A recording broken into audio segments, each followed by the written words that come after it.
Benvenuti alla quarta giornata del World Health Forum.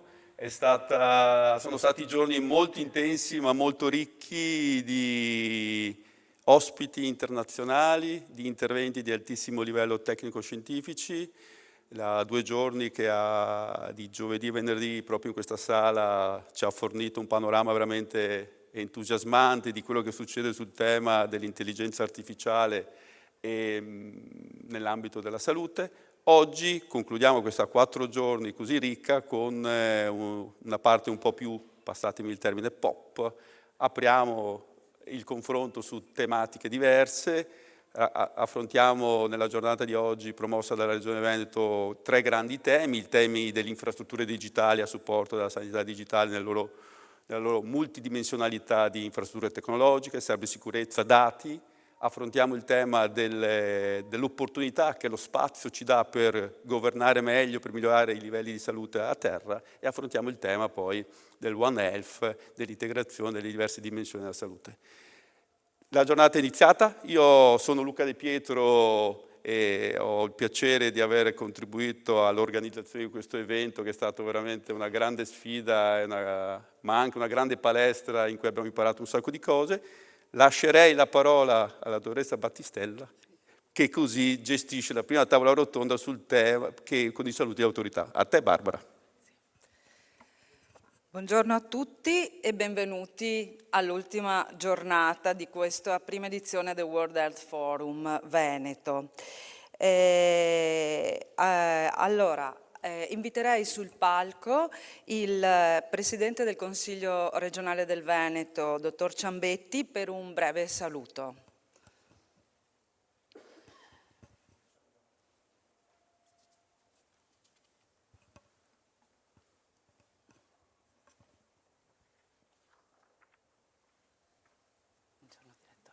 Grazie veramente. Un buongiorno a tutti.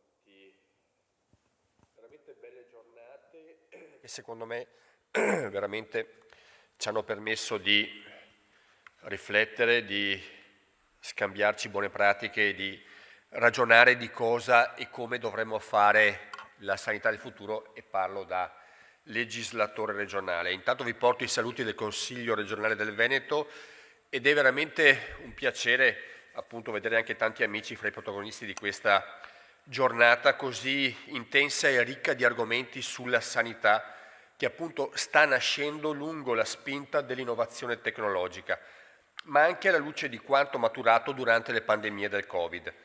In questi primi anni dei primi decenni, appunto, del terzo millennio, a livello mondiale sono stati fatti grandi progressi per quanto riguarda l'aumento dell'aspettativa di vita, la riduzione di alcune cause di morte, quelle più comuni legate alla mortalità infantile e materna.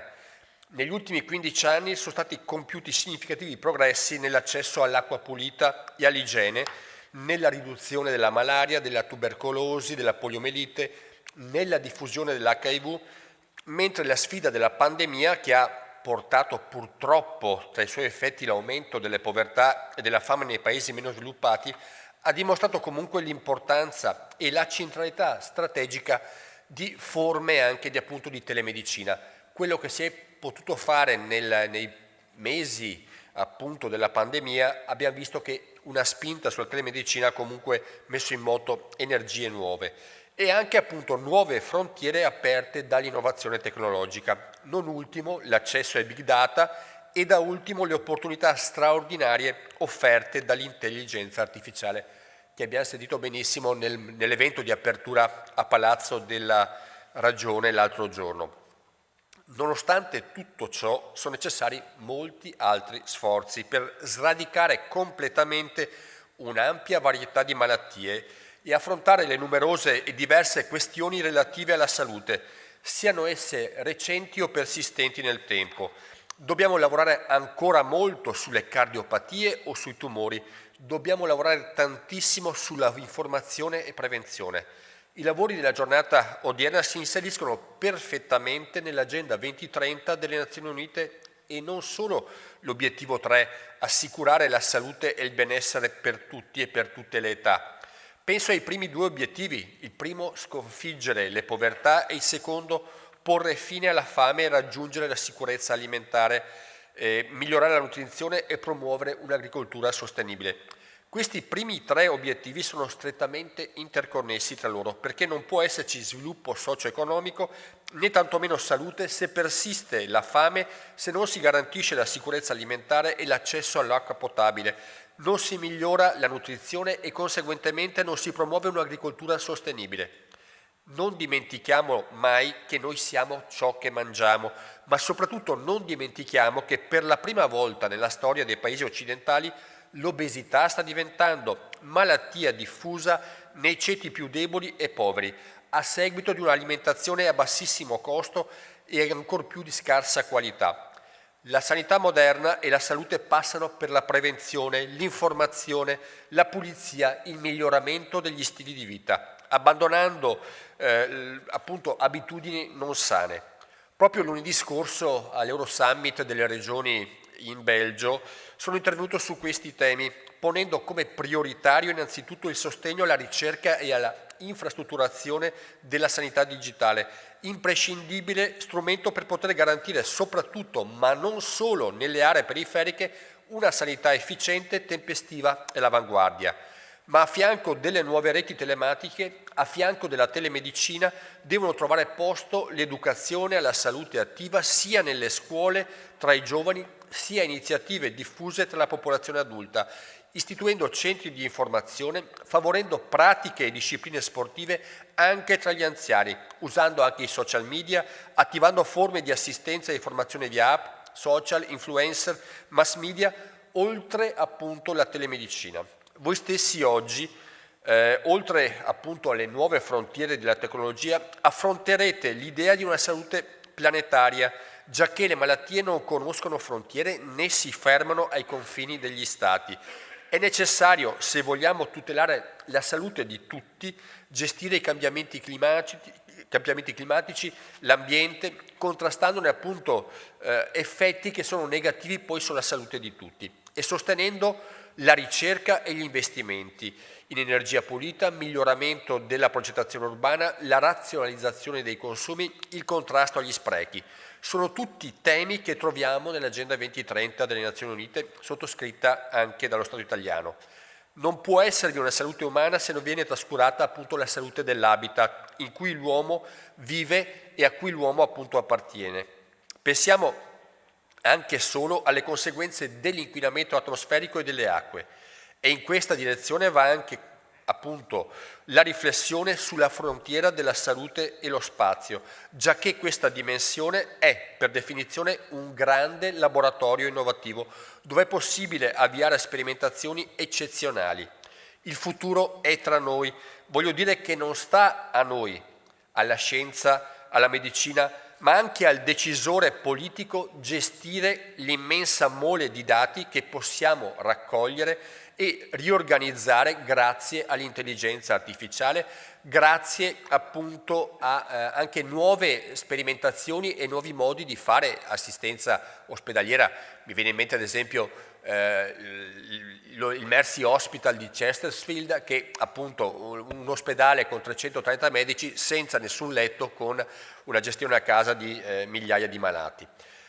Non voglio sottrarvi ulteriore tempo e mi scuso se ho abusato della vostra cortesia e pazienza, ma il mio saluto voleva dirvi appunto che non siete soli, che noi da decisori politici e da legislatori vi guardiamo con attenzione e c'è chi appunto condivide profondamente le vostre preoccupazioni e anche i vostri stimoli.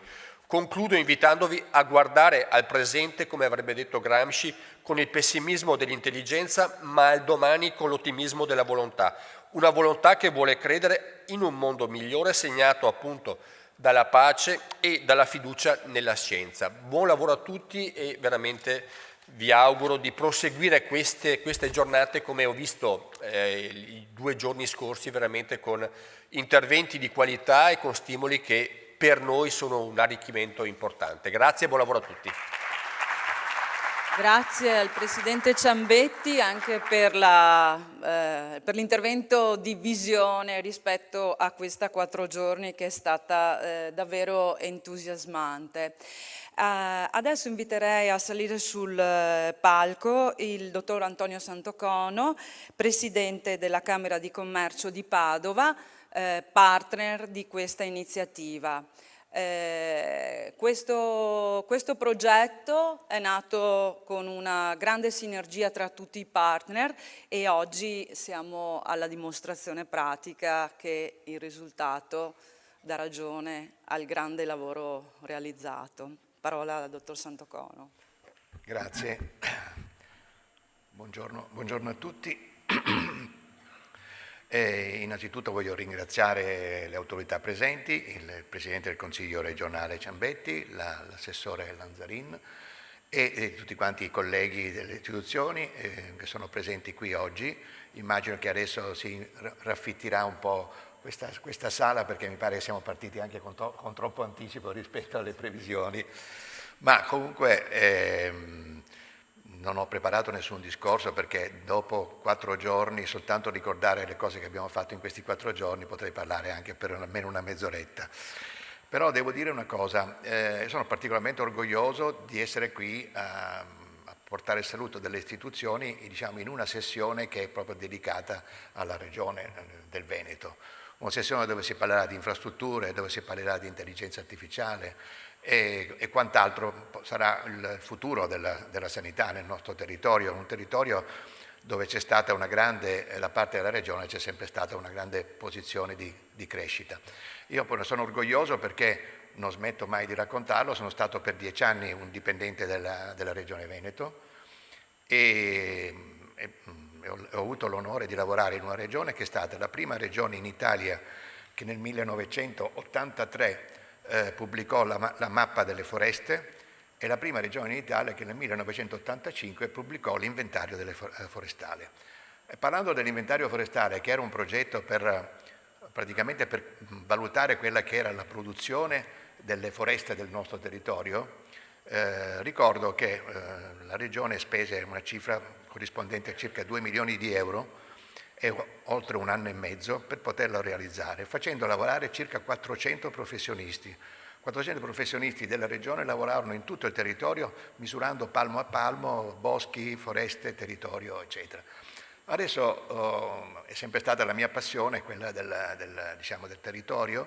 Adesso con l'intelligenza artificiale io penso che lo stesso progetto che abbiamo realizzato in meno di 2 anni si potrebbe fare anche in 1 mese, perché basterebbe digitalizzare le fotografie aeree, calcolare la densità media degli alberi, calcolare l'altezza media e sulla base di quello estenderla a tutto il territorio e nello spazio di poche settimane avremo tutto il valore della produzione del legname del nostro territorio. Quindi questo mi fa piacere perché ancora una volta la Regione si rivela sempre all'avanguardia da questo punto di vista, perché abbiamo avuto nel parterre di questi giorni abbiamo avuto anche professori universitari, specialisti, tecnici, eccetera, che afferiscono alla sanità veneta e che hanno parlato di progetti di intelligenza artificiale che, a dir poco, sono già molto avanti, non sono progetti iniziali, quindi gente che ha lavorato sull'intelligenza artificiale prima che poi diventasse adesso un leitmotiv di cui parlano, devono ad ogni costo parlare tutti, eccetera. Anche se poi siamo sempre alle stesse cose, ogni tanto gli cambiamo il nome, ma alla fine stiamo parlando sempre dell'uso di intelligenza e dei dati per produrre informazioni. Ecco, questo è come sistema camerale. Poi sono anche orgoglioso, oggi qui con noi c'è Paolo Ghezzi che è il direttore generale di Infocamera. Infocamera è una società in-house del sistema camerale, una società che ha anche 1 migliaio di dipendenti, un fatturato superiore ai 120 milioni di euro, che lavora non soltanto per il sistema camerale, ma lavora anche per la pubblica amministrazione e anche, in certi casi, anche per i privati, e che utilizza già con una certa intensità anche dei programmi di intelligenza artificiale. Porto un esempio: il sistema bancario, ad esempio, utilizza quando si depositano i bilanci, utilizza la nota integrativa per fare un'analisi del rating immediata delle aziende. Quindi questo solo per raccontare una piccolissima esperienza, ma comunque con Infocamere e con l'intero sistema abbiamo fatto una ricognizione del territorio, abbiamo intervistato circa 40.000 aziende in tutto il territorio nazionale e anche regionale, da cui è emerso che fino a questo momento appena il 10% delle aziende fanno un utilizzo già massivo dell'intelligenza artificiale, anche se in questo momento pare che ci sia già un 15% che sia in una fase molto, molto avanzata, quindi il progresso non si ferma, come io dico sempre. Anche noi abbiamo sviluppato una piattaforma per il turismo, perché sapete che le Camere di Commercio hanno la delega per il turismo a livello nazionale, abbiamo progettato una piattaforma che si chiama Standal, che utilizza l'intelligenza artificiale per dare delle indicazioni predittive al sistema del turismo di oltre 200 destinazioni turistiche a livello nazionale. Quindi non possiamo da questo punto di vista considerarci un'amministrazione che non sta facendo il suo lavoro. Poi concludo questo mio saluto, devo dire che lo dirò sempre, lo continuo a dire in tutti gli eventi in cui vado a parlare, dobbiamo stare attenti a quelle che sono le normative che in questo momento stanno portandoci a una sorta di codifica dell'applicazione dell'intelligenza artificiale in Europa. Io l'ho sostenuto e lo sosterrò sempre, è come mettere le manette all'innovazione, cioè non si può stabilire le regole dell'innovazione, se no non sarebbe innovazione, sarebbe come dire, l'ho usato anche pochi giorni fa, sarebbe come dire fare una legge che stabilisce per esempio i vulcani quando devono eruttare e quando non lo devono fare, cioè l'innovazione è un vulcano e quindi come tale non si può fermare, noi dobbiamo spingere da questo punto di vista. Questa necessità di normare l'intelligenza artificiale non c'era, è stata un'operazione elettorale, siamo a fine mandato e si vuol far vedere che siamo i primi della classe. Abbiamo fatto una 450 pagine di normativa, 450, sfido chiunque a leggerle. Il primo studio prodotto comprendeva oltre 1000 articoli.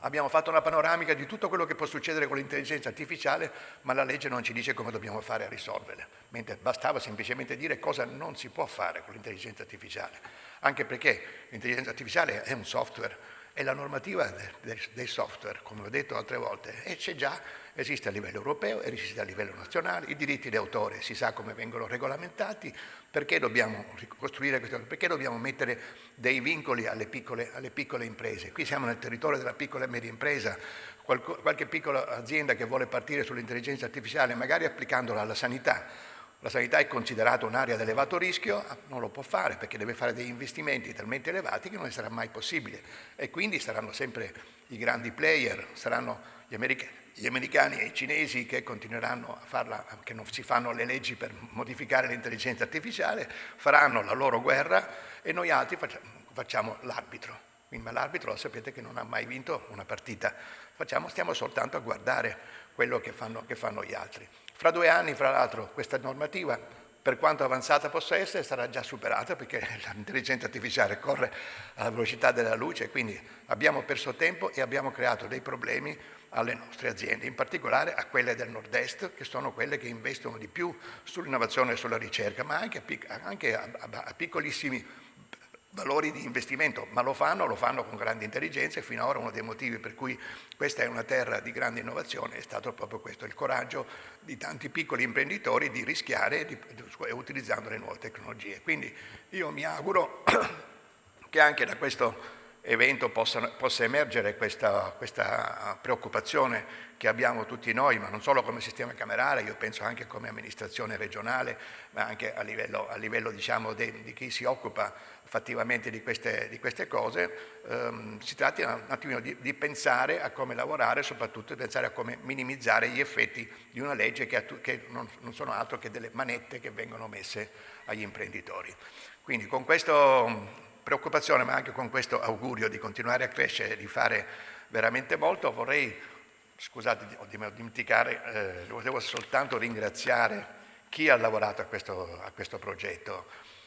La Regione Veneto innanzitutto perché proponendoci di lavorare e affidando alla Camera di Commercio il ruolo di soggetto attuatore, ha in qualche modo stabilito che la Scuola di Medicina dell'Università di Padova a tutti gli effetti è una scuola, un'eccellenza non solo nazionale ma anche internazionale, e quindi Padova da questo punto di vista non poteva che essere il centro di questa cosa, con una grande università che è sempre stato il nostro partner, non può che, da questo punto di vista, che essere una grande soddisfazione. La soddisfazione è anche che insieme abbiamo lavorato, la Regione, il Comune, la Provincia, l'Università, la Camera di Commercio, la Fondazione della Cassa di Risparmio, e tutti assieme siamo riusciti a delineare un progetto che ci ha visti tutti condividere un obiettivo, che è quello di, come mi auguro, di far sì che un evento di questo tipo si ripeta tutti gli anni, e magari come un percorso che un po' alla volta ci porterà alla realizzazione del nuovo ospedale. Siamo lungo la direttrice che ci porta verso il nuovo ospedale, e questo potrebbe essere anche una sorta di preparazione a un evento che sicuramente per la nostra città, per la nostra regione sarà un evento di grandissimo valore. Quindi vi ringrazio tutti, ringrazio e permettetemi di fare un saluto in casa ai miei colleghi di Venice Promex, al suo procuratore Franco Conzato, che sono stati dal soggetto attuatore nominati soggetto attuatore di questo evento e che hanno collaborato con l'università, che ringrazio particolarmente. Ringrazio anche chi ha lavorato con Venice Promex e con l'università proprio alla buona riuscita di questo evento, e ovviamente con la Regione. Quindi un grazie a tutti e vi auguro un grande buon lavoro. Grazie al dottor Santocono, e proprio l'ultimo citato invito sul palco Franco Conzato, procuratore speciale di Venice Promex, l'agenzia di internazionalizzazione del sistema camerale, partner del progetto. Questo aiuta per la salute e la camminata. Bene. Beh, grazie, e anche da parte mia un saluto, così mi affianco a quanto è stato detto dal Presidente Santocono, prendendo in esame e sottoponendo a tutti voi e condividendo un aspetto che per quanto riguarda la nostra esperienza è stata la cosa più importante, e vale a dire il lavoro di squadra. È stato indicato prima, c'è stata una forte volontà da parte della Regione Veneto di fare questi 4 giorni, perché guardate, oggi è sabato, magari qualcuno sarà andato anche al mare, ma sono 4 giorni che Padova in questo caso è stata veramente al centro dell'attenzione mondiale. Non era scontato quando siamo partiti, perché come tutte le sfide sono delle sfide che partono, ma diciamo c'era una grossissima determinazione. E devo dire che i dibattiti che sono avvenuti in questi giorni sono stati veramente di altissimo livello, e devo dire e ci ha visto tutti quanti molto molto attenti. Una seconda considerazione: la giornata di oggi, quella diciamo portata avanti dalla Regione Veneto, che fa vedere il tema delle infrastrutture, della cyber security. Poi andremo anche nello spazio, peraltro con Paolo Nespoli, che sarà presente qui sulla terra, dopo che anche nel 2017 aveva salutato Padova, e avrete modo anche di vederlo. Affrontare diciamo, l'aspetto della salute, che poi, come dicono diciamo, in tutti i testi, la salute è proprio veramente un concetto globale, ma visto dalle diverse angolazioni direi che anche questa è una grande opportunità. 2 considerazioni invece sulle imprese. Il nostro mestiere come Venice Promex è quello di favorire i processi di sviluppo e di internazionalizzazione delle imprese, e devo dire che le tematiche della sanità e tutto ciò che ruota attorno sono di assoluto interesse. Prima c'era qua anche il professor Rizzuto, e da quel che a noi consta il professor Rizzuto è a capo del più grande progetto del PNRR che ci sia in Italia, ed è qui a Padova, nel Veneto. E qua consentitemi una considerazione, ed è importante che i media su questo facciano la loro parte. La prima cosa da fare è prendere consapevolezza di quello che abbiamo. Io penso purtroppo che spesso siamo più abituati a lamentarci della sanità, a lamentarci di tutto ciò che ruota attorno a noi, ma non prendiamo in esame invece il grande valore, soprattutto scientifico, ma anche, consentitemi poi, anche nei device, qua vedo alcune imprese che li fanno. Noi non siamo secondi a nessuno. È evidente però che bisogna prenderne consapevolezza, e come diceva ben prima anche il Presidente Santocono, noi non possiamo fare gli arbitri su queste partite, noi siamo dei giocatori, dobbiamo scendere in campo e dobbiamo fare la nostra parte, consapevoli che, ripeto, non siamo secondi. Un'altra considerazione, qua mi rivolgo a qualche collega dell'università che è qui presente: i giovani. Allora, io non lo so se il dato che qualcuno mi ha riferito è vero, ma le più grandi scoperte scientifiche sono avvenute e sono state eseguite da parte di professori o comunque ricercatori in un'età compresa tra i 25 e i 35 anni. Dopodiché uno vive di rendita sulle scoperte, perché probabilmente, io non lo so, su quella fascia d'età la persona è più creativa, ha più capacità, diciamo, di sviluppare e di andare contro le regole, di andare fuori, diciamo, dell'ordinario. Se così è chiaro che noi dobbiamo impostare anche la nostra azione a favore dei giovani e non rendere, diciamo, permanentemente precari. Ecco, su questo io penso che dal punto di vista legislativo, anche dal punto di vista delle istituzioni, dovremmo tutti assieme fare qualcosa. Un'altra considerazione, concludo, allora Padova e il Veneto, adesso facciamo un po' i partigiani.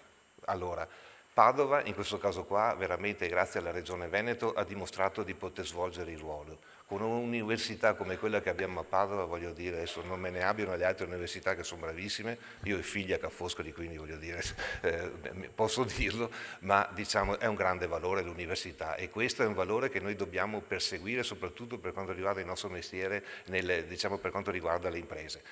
Se il World Health Forum Veneto non è solo un marchio, ecco, consentitemi, veramente dietro a questo marchio, lo citava prima il Presidente e voglio anch'io così affiancare a questo, ci sono stati uomini e donne che ci hanno creduto. Guardate, quando siamo partiti qua, guardo Federico, non è che tutti, voglio dire, sai, ci sono sempre quelli che ti dicono che ci sono problemi, no? Voglio dire, qui invece c'è stato il salto oltre la siepe, ci buttiamo con convinzione da parte, diciamo, di coloro che ci hanno lavorato. Ecco, questo è un valore, a mio avviso, è un patrimonio che dobbiamo trattenere. Speriamo ci sia appunto l'edizione anche dell'anno prossimo e così via. Però consentitemi, il marchio non è un fatto isolato di un 4 giorni. Il marchio è una realtà consolidata e io auspico che da qua a fine anno possano esserci altri eventi che riprendono questo marchio, perché di sanità, di device e di quant'altro qui potremo tornarne a parlarne. Allora, mi permetto così di farvi solo un'anticipazione, oltre ad altre che però, vabbè, diciamo le vedrete in seguito, ma a novembre qui a Padova faremo la prima fiera, la Circle Medical Expo, che è la prima fiera nel settore delle biotecnologie. E questo ovviamente si inserisce perfettamente nel solco, diciamo, del marchio che è stato istituito adesso con il World Health Forum Veneto. Ecco, io direi che se tutti insieme, concludo, nessuno di noi da solo può vincere queste sfide, ma un forte lavoro di squadra, però come in tutte le squadre, qua Paolo Nespoli me l'ha insegnato, ruoli e funzioni, perché se no fa un casino, cioè, quindi è importante una squadra ben strutturata, un allenatore, anche il massaggiatore in certi casi, voglio dire, però ecco, su questo io direi che l'esperienza fatta è stata un'esperienza veramente positiva e ci ha fatto conoscere anche tante altre persone assieme a noi e ho visto tanta determinazione, sia da parte dell'ente regione, sia da parte delle Camere di Commercio e di tutti noi. Quindi vi ringrazio, ovviamente l'appuntamento speriamo sia per l'anno prossimo. Grazie ancora. Grazie al dottor Gonzato e adesso chiamo sul palco il dottor Gianluigi Masullo, direttore dell'area risorse finanziarie e strumentali, ICT ed enti locali di Regione del Veneto.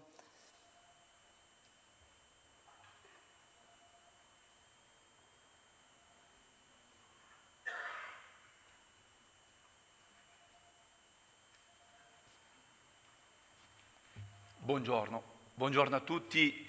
È veramente un grande onore per me essere oggi qui su questo palcoscenico per questi saluti istituzionali conclusivi di questo forum mondiale, un forum veneto. Abbiamo capito che dietro c'è stata e c'è una grande squadra. Si citava l'amico dottor Federico Meneghesso, ricordo ancora quella mattina quando ha chiamato me e la mia squadra dell'ICT regionale, armiamoci e partiamo. Quindi tutti assieme, perché appunto come diceva lei, dottore, la squadra ci deve essere, deve avere le idee chiare e deve sapersi organizzare. Ruoli, compiti, chi fa che cosa, altrimenti è solo confusione.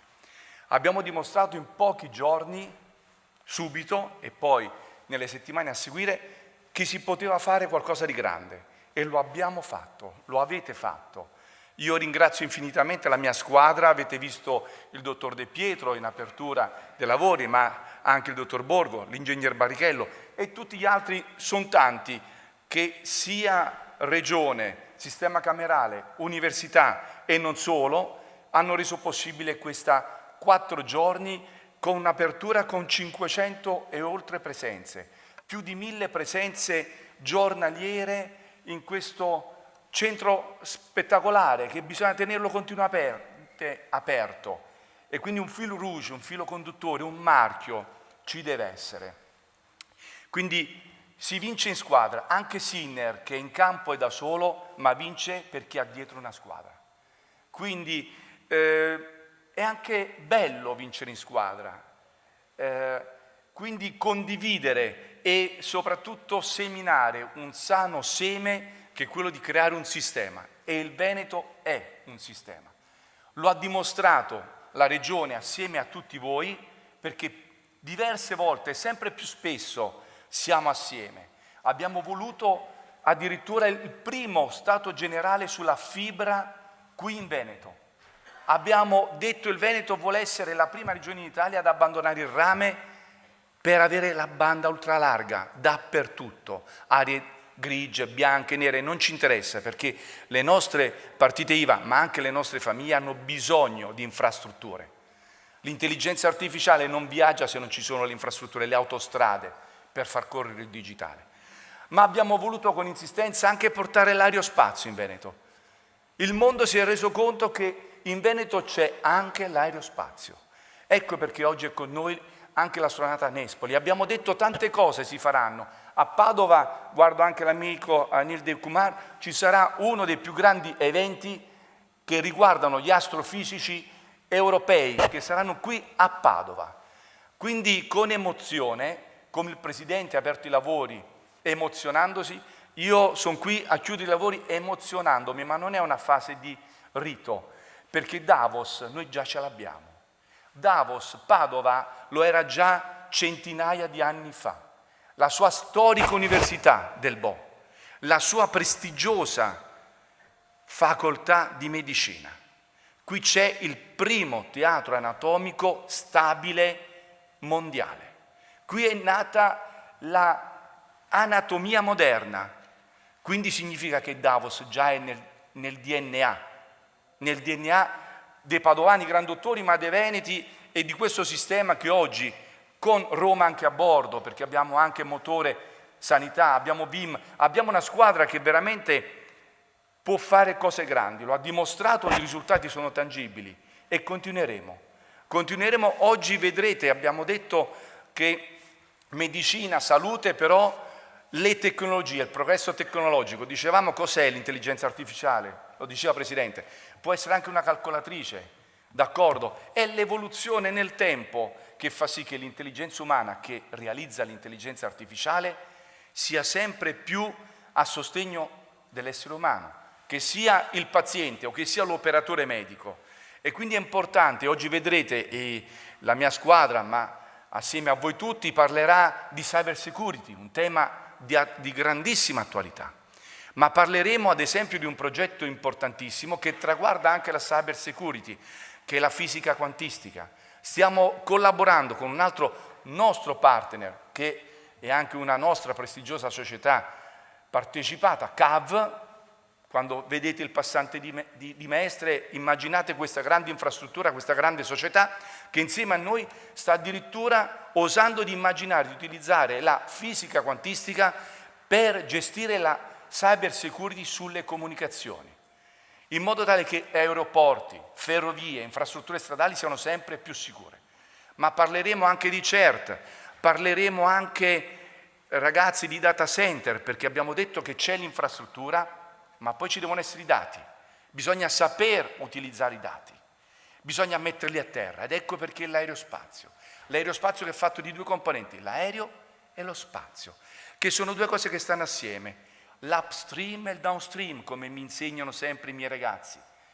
Sì, perché ho per fortuna una squadra giovane, dicevamo prima ci vogliono i giovani, poi i giovani insieme anche alle persone più mature, insieme, ecco, la squadra generazionale che gioca la partita, che vogliamo vincere, vero Presidente? Non vogliamo fare gli arbitri. E quindi l'aerospazio è importante perché abbiamo capito che nelle nostre pedemontane siamo piene di aziende piccole che fanno contratti con l'agenzia spaziale giapponese piuttosto che con quella americana. Ci sono aziende che sono domiciliate a Washington e noi dobbiamo essere qui per aiutarle, per renderle sempre più forti, per vincere anche quelle lobby, che diceva, che a volte realizzano norme su misura per i grandi, ma noi dobbiamo difendere i piccoli. Noi siamo la terra delle tante partite IVA, piccole, aggressive, che fanno paura. Ma noi ci saremo, dobbiamo difenderle, sostenerle, lo faremo da Venezia sicuramente, lo faremo anche insieme a Roma, lo faremo con Bruxelles. Noi andremo a presentare il progetto della quantistica applicata alla cyber security con CAV a Bruxelles, perché le lobby bisogna anche frequentarle. Se vuoi essere a bordo, devi entrare nel campionato e noi vogliamo giocarci la nostra Champions. Quindi grazie a tutti, io vi porto i saluti del mio assessore Francesco Calzavara, che oggi avrebbe dovuto essere qui al posto mio e io lo rappresento perché non poteva essere qui. L'assessore Francesco Calzavara, come l'assessore Lanzarin, che è impegnato altrove, come il presidente che ha aperto i lavori e il presidente Ciambetti che era qui con noi, vi fanno capire che l'amministrazione, cioè la governance regionale c'è e vi vuole tutti insieme, stretti, per avere un obiettivo comune, quello di fare in modo che questo Veneto sia sempre di più mondiale. E se, come me, avrete l'occasione di fare semmai un giro per il Bo, con semmai una guida come quella della rettrice Mappelli, non solo potete ammirare il teatro anatomico e pensate un po' che suggestione pensare in quel teatro di legno centinaia di anni fa cosa facevano, ma soprattutto guardandovi attorno vedrete i nomi degli illustri scolari e degli illustri docenti da tutto il mondo allora europeo. Capite che quindi questa vena internazionale è nel DNA. Avanti e grazie. Grazie al dottor Masullo per anche la visione che ci ha dato del futuro e della strategia di Regione Veneto. E ho visto arrivare proprio sul filo di lana la nostra assessore regionale alla salute e ai servizi sociali che chiude questa fase iniziale di saluto delle autorità. A lei la parola per chiudere questa prima apertura di giornata di questo World Health Forum che oggi è veramente... Abbiamo aperto le iscrizioni a 500 persone rispetto ai 300 previste perché c'erano moltissime richieste, giusto per darvi un'idea, quindi i lavori hanno accelerato ulteriormente. La parola all'assessore. Sì, buongiorno, io molto volentieri porto i saluti della Regione, so che c'è stato anche il Presidente del Consiglio regionale Ciambetti, quindi portiamo anche i saluti della Giunta regionale del Presidente Zaia.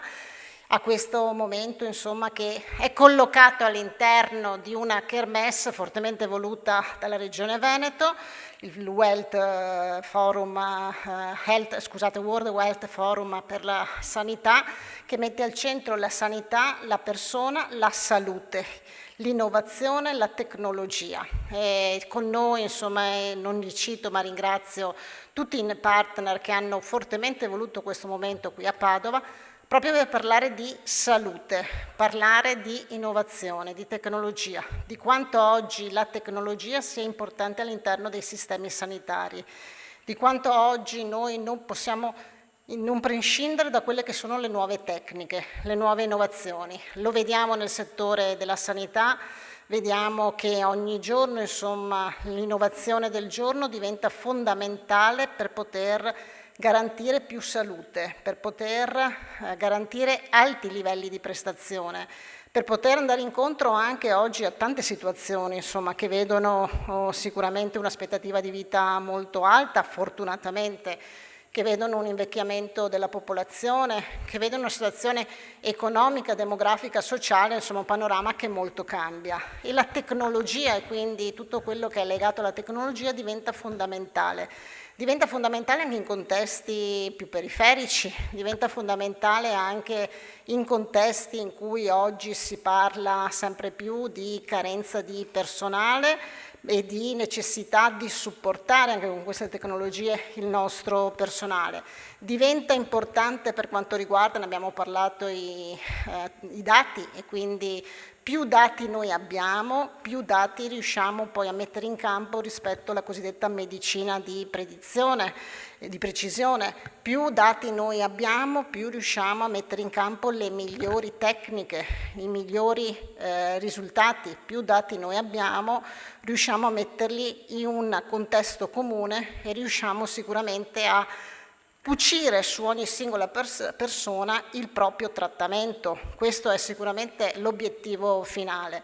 Un obiettivo che però ha molti aspetti che vogliamo, noi qui ci poniamo come Veneto sicuramente da questo punto di vista all'avanguardia, vogliamo sviscerare e vogliamo cercare comunque di mettere in protezione, perché poi sappiamo, e credo che chi mi ha preceduto e l'incontro di oggi vada proprio in questa direzione rispetto all'agenda digitale, sappiamo quanto oggi il dato sia fondamentale, sia sensibile. Ne abbiamo avuto prova e riprova.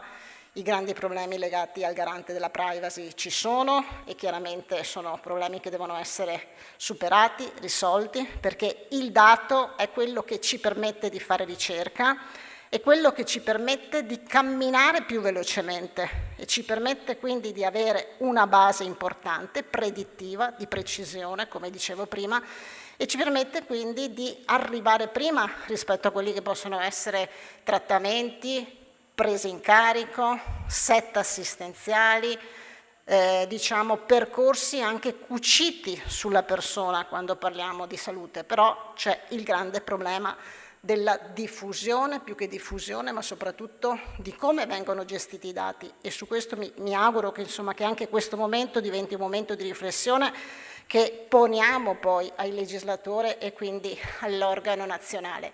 C'è la questione della sicurezza su cui come Agenzia Digitale abbiamo e stiamo lavorando molto come Regione Veneto, perché accanto all'utilizzo dei dati c'è poi la sicurezza del dato e quindi anche su questo si apre un altro fronte altrettanto importante e altrettanto prezioso, perché sappiamo i nostri sono dati sensibili e come dati sensibili poi devono essere trattati e messi in sicurezza, e quindi tutto quello che è legato oggi a quello che il panorama nazionale, internazionale e mondiale ci pone sono sicuramente due direttrici molto importanti.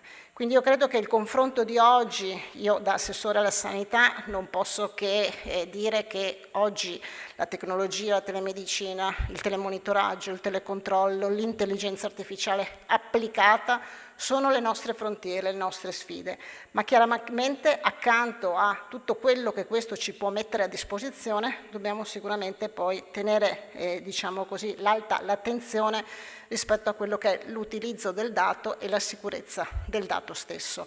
Quindi momenti come questi per noi diventano fondamentali, ma vogliono porre il Veneto all'avanguardia, al centro di un sistema, al centro di una riflessione, perché effettivamente gli attori, e vado a chiudere, che oggi hanno pensato a questo forum e che quindi oggi hanno lavorato, collaborano e hanno messo a disposizione e reso fattibile questo forum, sicuramente rappresentano le migliori possibilità, rappresentano le migliori competenze, le migliori esperienze, best practice che noi possiamo mettere in atto e in campo proprio con l'unico obiettivo, quello di dare qualità nei servizi, ma soprattutto di dare qualità poi di vita alle persone quando parliamo, e qui ritorno al mio referato e al mio compito, quando parliamo di salute per le persone. Grazie all'assessore che ha chiuso perfettamente questa sessione. Bene, chiusa la parte di saluti istituzionali, comincia la parte dei lavori.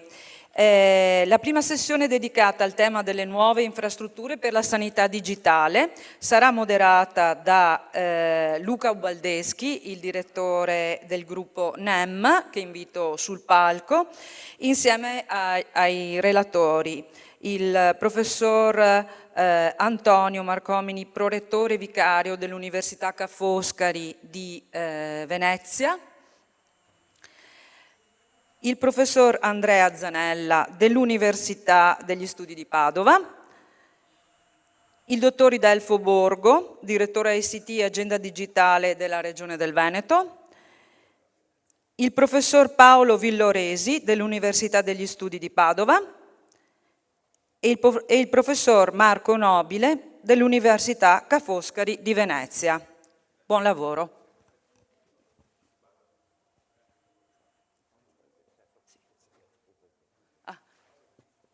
Paolo Ghezzi, scusatemi, mi ero persa la scritta, è Paolo Ghezzi di Infocamere.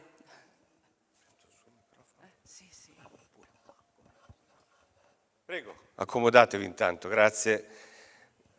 Allora, direi che se siamo d'accordo la conversazione possiamo farla seduti qua al posto, senza, visto che ci sono i microfoni, senza venire al podio, così è una chiacchierata diciamo un po' più partecipata. Allora, grazie per la vostra partecipazione. Il tema di cui discutiamo oggi sono appunto le nuove infrastrutture per la sanità digitale. No? Infrastrutture è una parola che si alimenta di idee e di parole chiave, molte le abbiamo già sentite nei discorsi che hanno aperto questa giornata, dai dati alla sicurezza, all'intelligenza artificiale. Il Presidente Santoconno ha toccato un tema molto delicato con cui poi, insomma, che mi riprometto di riprendere perché è molto interessante, ci tocca tutti da vicino la regolamentazione dell'intelligenza artificiale. Credo che però senza arbitri, no? Nelle partite gli arbitri però ci vogliono, quindi per giocare bene la partita, ma ne avremo modo di parlare. Poi l'infrastruttura ha altre caratteristiche, l'infrastruttura è qualcosa che è esistente e guarda al futuro, quindi ha questa doppia dimensione di occuparsi di quello che viviamo ma anche di quello che dobbiamo costruire. E poi soprattutto si basa e nasce, si robustisce dal confronto di esperienze diverse. Ecco perché qui oggi sul palco a parlare di infrastrutture abbiamo persone che portano punti di vista e angolazioni diverse, c'è il mondo accademico dell'università, c'è il mondo istituzionale, c'è il mondo delle imprese. Insomma, i temi, ecco, diciamo, vi chiedo di costruire insieme una piccola infrastruttura oggi, non digitale ma perlomeno fatta di parole e a partire da un inquadramento generale che affido al professor Antonio Marcomini dell'Università Ca' Foscari di Venezia, a cui chiedo appunto di rompere il ghiaccio e portarci dentro questo sistema, questo pianeta delle infrastrutture digitali. Grazie. Grazie. Innanzitutto un cordiale saluto a tutti i presenti e questo saluto anche da parte della rettrice Tiziana Di Piero, che purtroppo per impegni istituzionali non può essere qui con noi questa mattina. Quindi vediamo di introdurre brevemente questa sessione centrata sulle nuove infrastrutture. Quindi prima ancora di declinare di quali infrastrutture stiamo parlando, è importante mettere l'accento sul ruolo strategico delle infrastrutture, in particolare quelle digitali. Iniziamo col dire innanzitutto che i ricercatori passano, le infrastrutture rimangono. Quindi questo è un primo aspetto fondamentale. I ricercatori oggigiorno non passano soltanto perché vanno in pensione, ma passano perché nella maggioranza dei casi sentono il bisogno di spostarsi, sentono il bisogno di arricchire la loro esperienza attraverso mobilità internazionale, eccetera, eccetera. Quindi è fondamentale che l'infrastruttura alla base del loro sviluppo tecnico, tecnologico e scientifico rimanga a disposizione dei ricercatori più giovani, dei ricercatori che subentrano ai ricercatori che decidono di lasciare. Quindi questo è un primo aspetto. Un secondo aspetto è quello relativo alle infrastrutture digitali, perché sono più di altre infrastrutture strategiche, ma perché innanzitutto le infrastrutture digitali sono per definizione infrastrutture abilitanti. Quindi questo concetto di essere infrastrutture che permettono di applicare le frontiere del sapere matematico,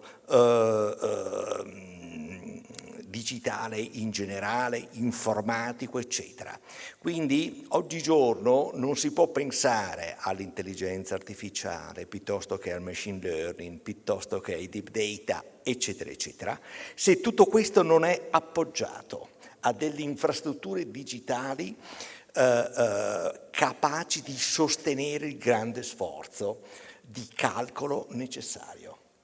Quindi colgo l'occasione per ringraziare una volta di più la Regione Veneto che ha creduto a questo tipo di infrastrutture, perché infrastruttura ovviamente vuol dire garanzia di sostenibilità, vuol dire quindi una lungimiranza anche da un punto di vista temporale. Torno a dire nuovamente, i giocatori passano, le infrastrutture rimangono.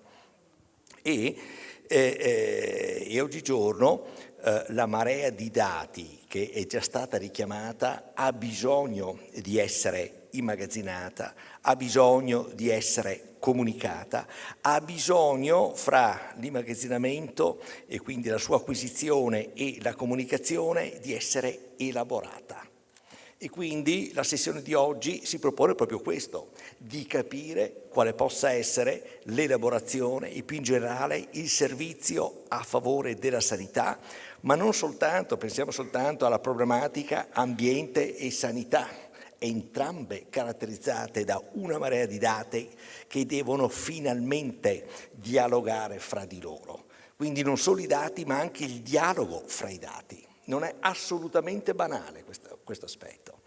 E un'altra cosa che intendo qui sottolineare, che depone nuovamente a favore delle scelte regionali, è quello di pensare ad un'infrastruttura distribuita, quindi ad un'infrastruttura interoperabile, ad un'infrastruttura delocalizzata, capace quindi di coinvolgere, di decentralizzare, perché questo è un aspetto fondamentale.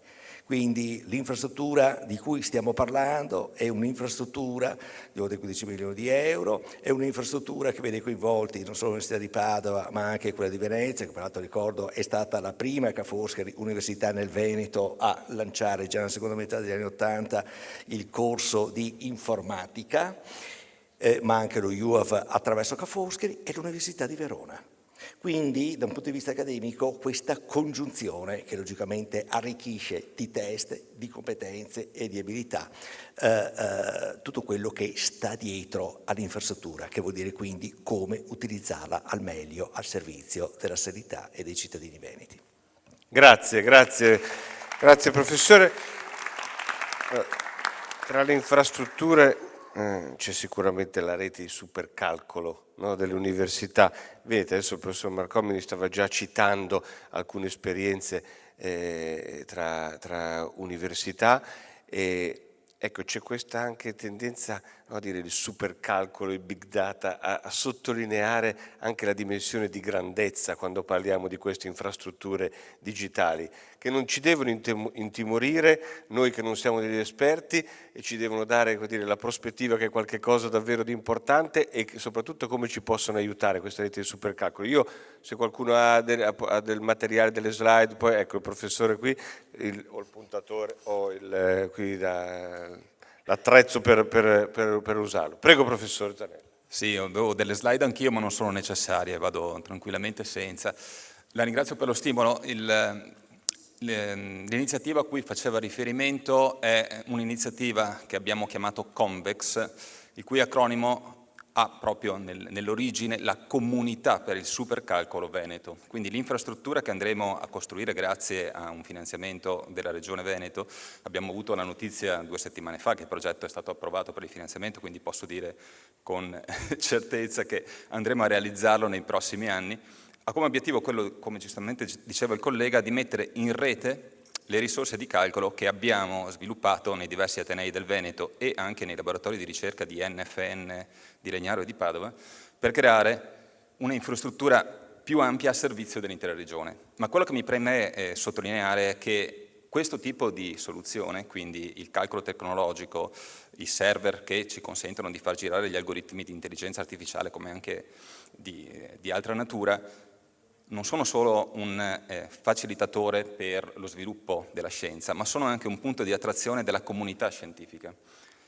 Noi a Padova, ma immagino sia un'esperienza comune a tutte le università, abbiamo ricercatori distribuiti nei diversi dipartimenti, i ricercatori si attrezzano con gli strumenti che sono loro utili per sviluppare la propria ricerca, ma questo crea delle realtà molto frammentarie, con infrastrutture di ricerca che sono spesso limitate nella loro capacità e anche nel loro utilizzo, ma soprattutto isolate dal punto di vista proprio del scambio di informazioni tra gruppi differenti. Ognuno si dota del proprio strumento, lo usa in casa per fare le proprie cose.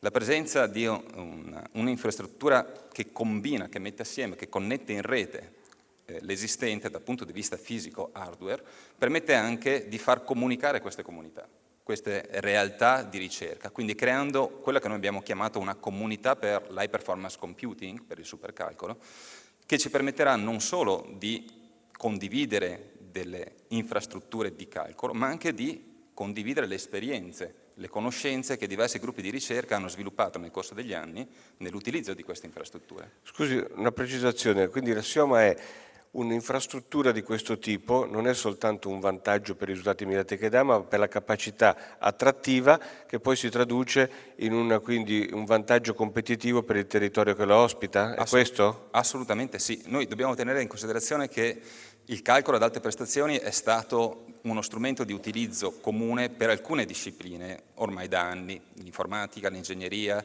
la medicina anche, ma negli ultimi anni anche lo sviluppo degli ultimi algoritmi di large language model come ChatGPT, il più noto ma non è l'unico, hanno avvicinato al supercalcolo anche discipline che precedentemente non avevano nessun interesse o quasi nessun interesse in questo tipo di tecnologie. Gli esperti di queste discipline tuttavia probabilmente soffrono ancora una carenza di competenze dovuta al fatto che le tecnologie stanno evolvendo molto velocemente, l'impiego nei diverse discipline sta diventando sempre più eterogeneo, ma chiaramente manca in alcuni casi la competenza per utilizzare queste tecnologie. Il fatto di creare una rete, di metterla assieme, di fare sistema, permette anche di acquisire le conoscenze per l'utilizzo di queste tecnologie da parte e su settori che tradizionalmente non ne avevano bisogno, ma che adesso invece iniziano a fare un uso molto importante. E noi siamo convinti che questo tipo di approccio, questa comunità che si sta creando intorno al progetto Convex, non sia solo utile alla ricerca e quindi alle discipline più prettamente sviluppate all'interno di laboratori universitari, ma si possa portare anche sul territorio. Noi andremo a creare un'infrastruttura di ricerca fatta di ricercatori e di strumenti che sono anche al servizio del territorio e che daranno la possibilità alla realtà territoriale di accedere a queste risorse non solo accedendo alla macchina, come può avvenire acquisendo dei servizi di operatori commerciali, ma acquisendo l'expertise dei nostri ricercatori. Quindi le aziende del territorio, le realtà territoriali, non solo produttive ma anche gestionali, potranno sfruttare queste competenze che abbiamo all'interno dei nostri atenei grazie anche alla costituzione di queste infrastrutture di ricerca che mette assieme macchine e persone.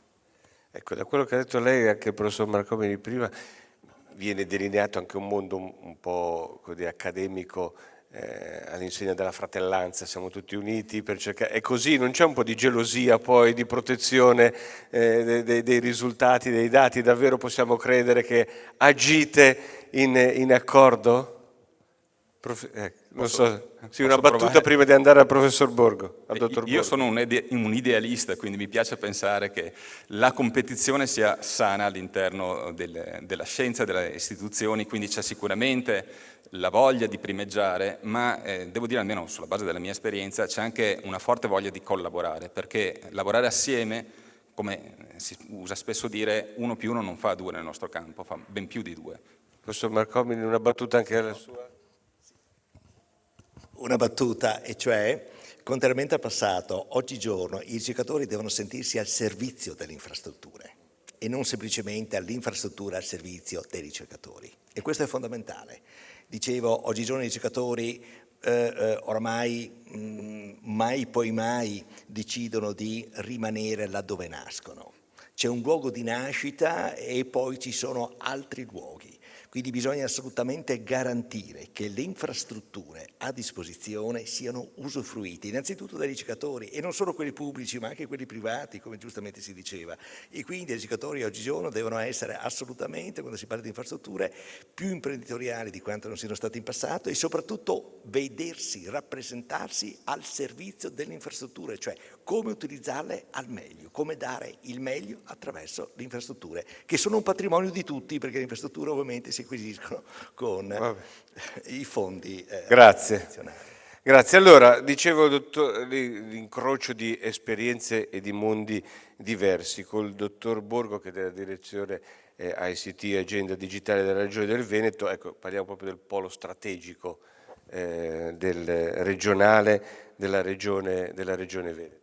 Sì. Buongiorno, grazie. Io vorrei fare partire da dove ci ha lasciato il dottor Marcomini, proprio che ha parlato di infrastrutture abilitanti, proprio perché è un tema fondamentale che è all'interno della nostra agenda digitale, dove ancora durante il periodo post-pandemico abbiamo avviato la nostra agenda digitale. Abbiamo puntato a un obiettivo fondamentale che non dobbiamo mai dimenticarci, che sono servizi al cittadino, chiaramente, e anche la coesione di un territorio, che è fatto anche da una pubblica amministrazione che è molto complessa, basando il tutto su 4 grandi pilastri: competenze, dati, servizi e infrastrutture. E quando parliamo di infrastrutture non parliamo solamente di infrastrutture fibra ottica o cose più fisiche, ma parliamo anche di infrastrutture che sono quelle che abilitano proprio la pubblica amministrazione a erogare servizi, perché non dimentichiamoci poi che noi come Regione Veneto non eroghiamo servizi direttamente al cittadino, ma sono tutte le pubbliche amministrazioni che ruotano attorno a noi, che sono il contatto del territorio verso i cittadini. Ecco, queste infrastrutture sono quelle che abilitano la trasformazione digitale proprio della pubblica amministrazione. Parlo di infrastrutture, a volte possono essere fisiche, a volte possono essere anche di tipo anche software, diciamo. Giusto per fare anche un esempio, parlo di infrastrutture che noi mettiamo a disposizione della nostra pubblica amministrazione per banalmente anche fare tutte le attività di pagamenti di servizi digitali, oppure l'autenticazione del cittadino ai servizi digitali, che hanno dei numeri enormi. A volte quando li guardi, a volte mi spavento anche, nel senso, ad esempio sui pagamenti digitali noi siamo la prima regione, mettiamo a disposizione un'infrastruttura che disaccoppia la complessità della centralità, per lasciare anche la pubblica amministrazione a dedicarsi al suo business, che sarebbe il servizio al cittadino. Pagamenti digitali, noi siamo la prima regione come numero di transato, parliamo di 6 milioni e 600, quasi 7 milioni di transazioni all'anno per più di 1,6 miliardi di transato, oppure piattaforme quelle che facilitano l'accesso all'autenticazione del cittadino nella pubblica amministrazione. La nostra infrastruttura di autenticazione ogni giorno viene utilizzata da più di 50.000 cittadini nel Veneto. Ecco, queste sono infrastrutture che stanno, di queste sono nuove infrastrutture che stanno nascendo. Una di queste è quello che ha accennato lei, che è appunto il polo strategico regionale. In realtà io ci aggiungo anche il CERT, che è a garantire proprio anche la sicurezza dei sistemi digitali. Questi due grossi progetti che sono partiti in realtà e sono nella fase di warm-up, il polo strategico regionale e il CERT regionale, nasce proprio nell'ottica di quello che si inserisce di quello che è la strategia Cloud Italia, nel quale ha 3 grossi obiettivi fondamentali, che è quello, innanzitutto alla fine devono sparire tutti i data center della pubblica amministrazione, perché devono sparire tutti i data center della pubblica amministrazione, a meno che ovviamente non siano data center di tipo qualificati, perché poi la strategia di Cloud Italia prevedeva 3 cose fondamentalmente. Tutte le pubbliche amministrazioni devono classificare i propri dati sulla base della criticità dei propri dati, quindi dati ordinari, dati critici, dati strategici.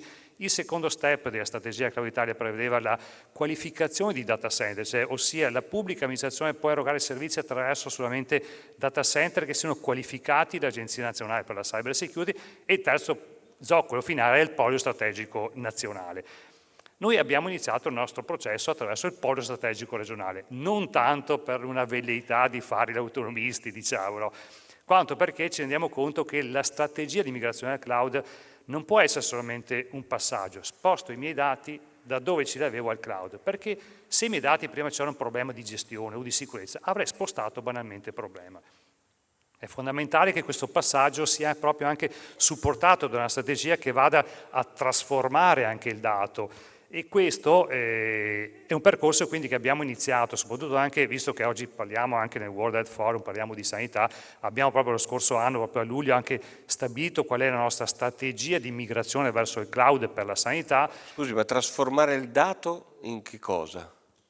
Allora, in realtà trasformare le infrastrutture che fanno circolare il dato. Mi ha corretto effettivamente, giustamente, no, perché non trasformiamo il dato, perché trasformare il dato sarebbe dire trasformare il dato in un'informazione. In realtà quello è un altro grosso valore che dobbiamo portare avanti. In realtà il dato viene gestito, viene trattato, viene gestito attraverso un sistema software, ma soprattutto viene gestito anche da un processo di gestione. Noi lo vediamo tipicamente, i più grossi problemi che abbiamo nella sicurezza non sono tanto legati a infrastrutture fisiche quanto al modo in cui le utilizziamo e dobbiamo appunto trasformarci. Quando si parla di trasformazione si parla proprio di questo.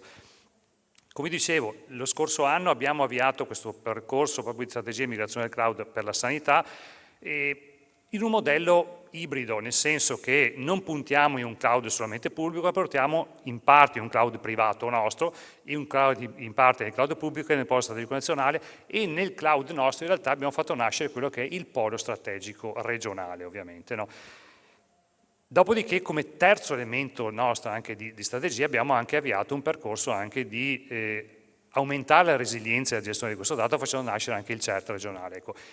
Partendo dal polo strategico regionale, il polo strategico regionale è un'infrastruttura, diciamo, del nostro data center che ha visto, come dicevo, una grossa e importante trasformazione, non solamente una trasformazione dal punto di vista fisico, ristrutturando il nostro data center per portarlo a un livello di sicurezza di tipo Tier 3, ma soprattutto anche trasformandolo proprio nella modalità di gestione. L'Agenzia Nazionale della Cyber Security, per qualificare i data center, ha messo un insieme di caratteristiche che devono avere, sono caratteristiche fisiche da un lato, ma la maggior parte sono caratteristiche di tipo organizzative. Ecco perché abbiamo avviato l'anno scorso un'importante anche certificazione di qualità dei nostri sistemi, certificandosi nella qualità ISO 9001, nella sicurezza e gestione di informazioni sulla ISO 27001, nella continuità operativa di gestione, quindi nella ISO 22301, fino ad arrivare anche alla certificazione di qualità per la responsabilità energetica, gestione energetica di un data center.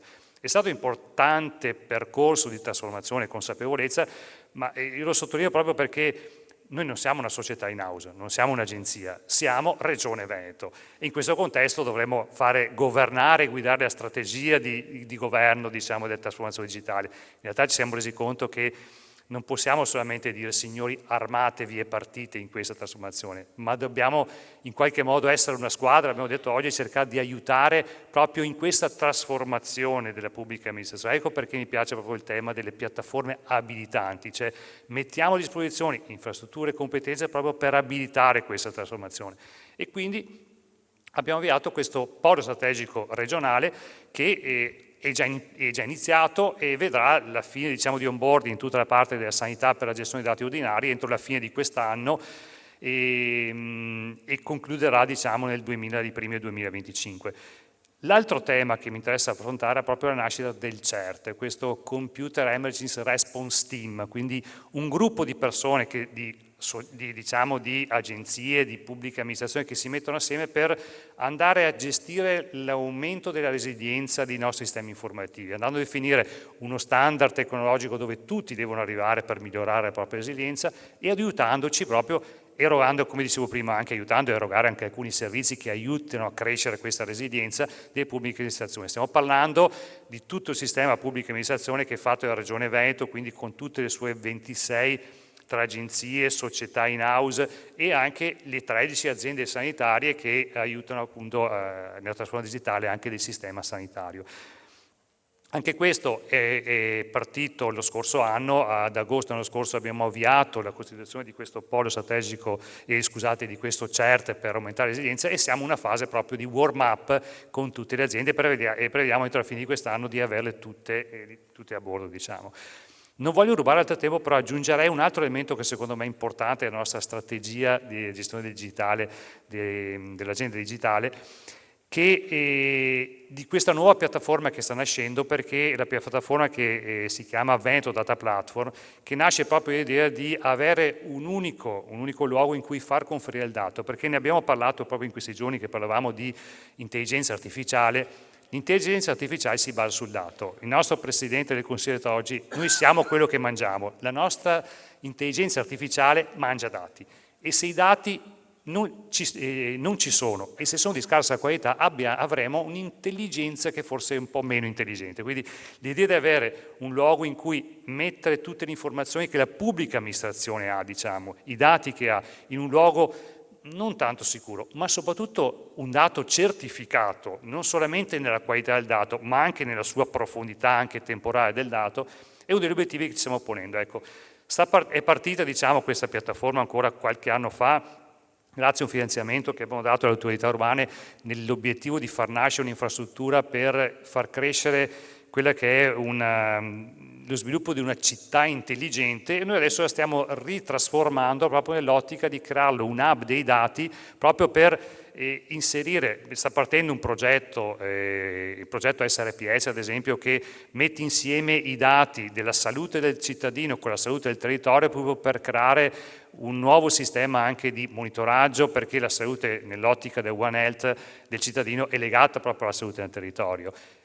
E altri elementi, altri progetti che stanno partendo proprio per inserire le informazioni in questa infrastruttura. Ad esempio, un paio di settimane fa, e anche fresco abbiamo portato, la giunta regionale ha fatto una delibera per costruire un gruppo di lavoro che andrà anche a aiutare a far crescere proprio l'utilizzo dei dati satellitari proprio a supporto del benessere del cittadino e della salute degli ambienti. Grazie, grazie dottor Borgo. C'è un altro progetto sperimentale che riguarda appunto le reti quantistiche, di cui chiedo al professor Paolo Villoresi dell'Università di Padova di intervenire. Lasciatemi tanto anche però ringraziarvi per lo sforzo di sintesi, perché diciamo affrontare i temi così complessi in un arco di tempo così anche limitato richiede uno sforzo di intelligenza umana più che artificiale, che apprezziamo molto. Professor Villoresi, grazie. Prego. Io però ho il vizio delle slide e quindi mi serve il clicker. Grazie.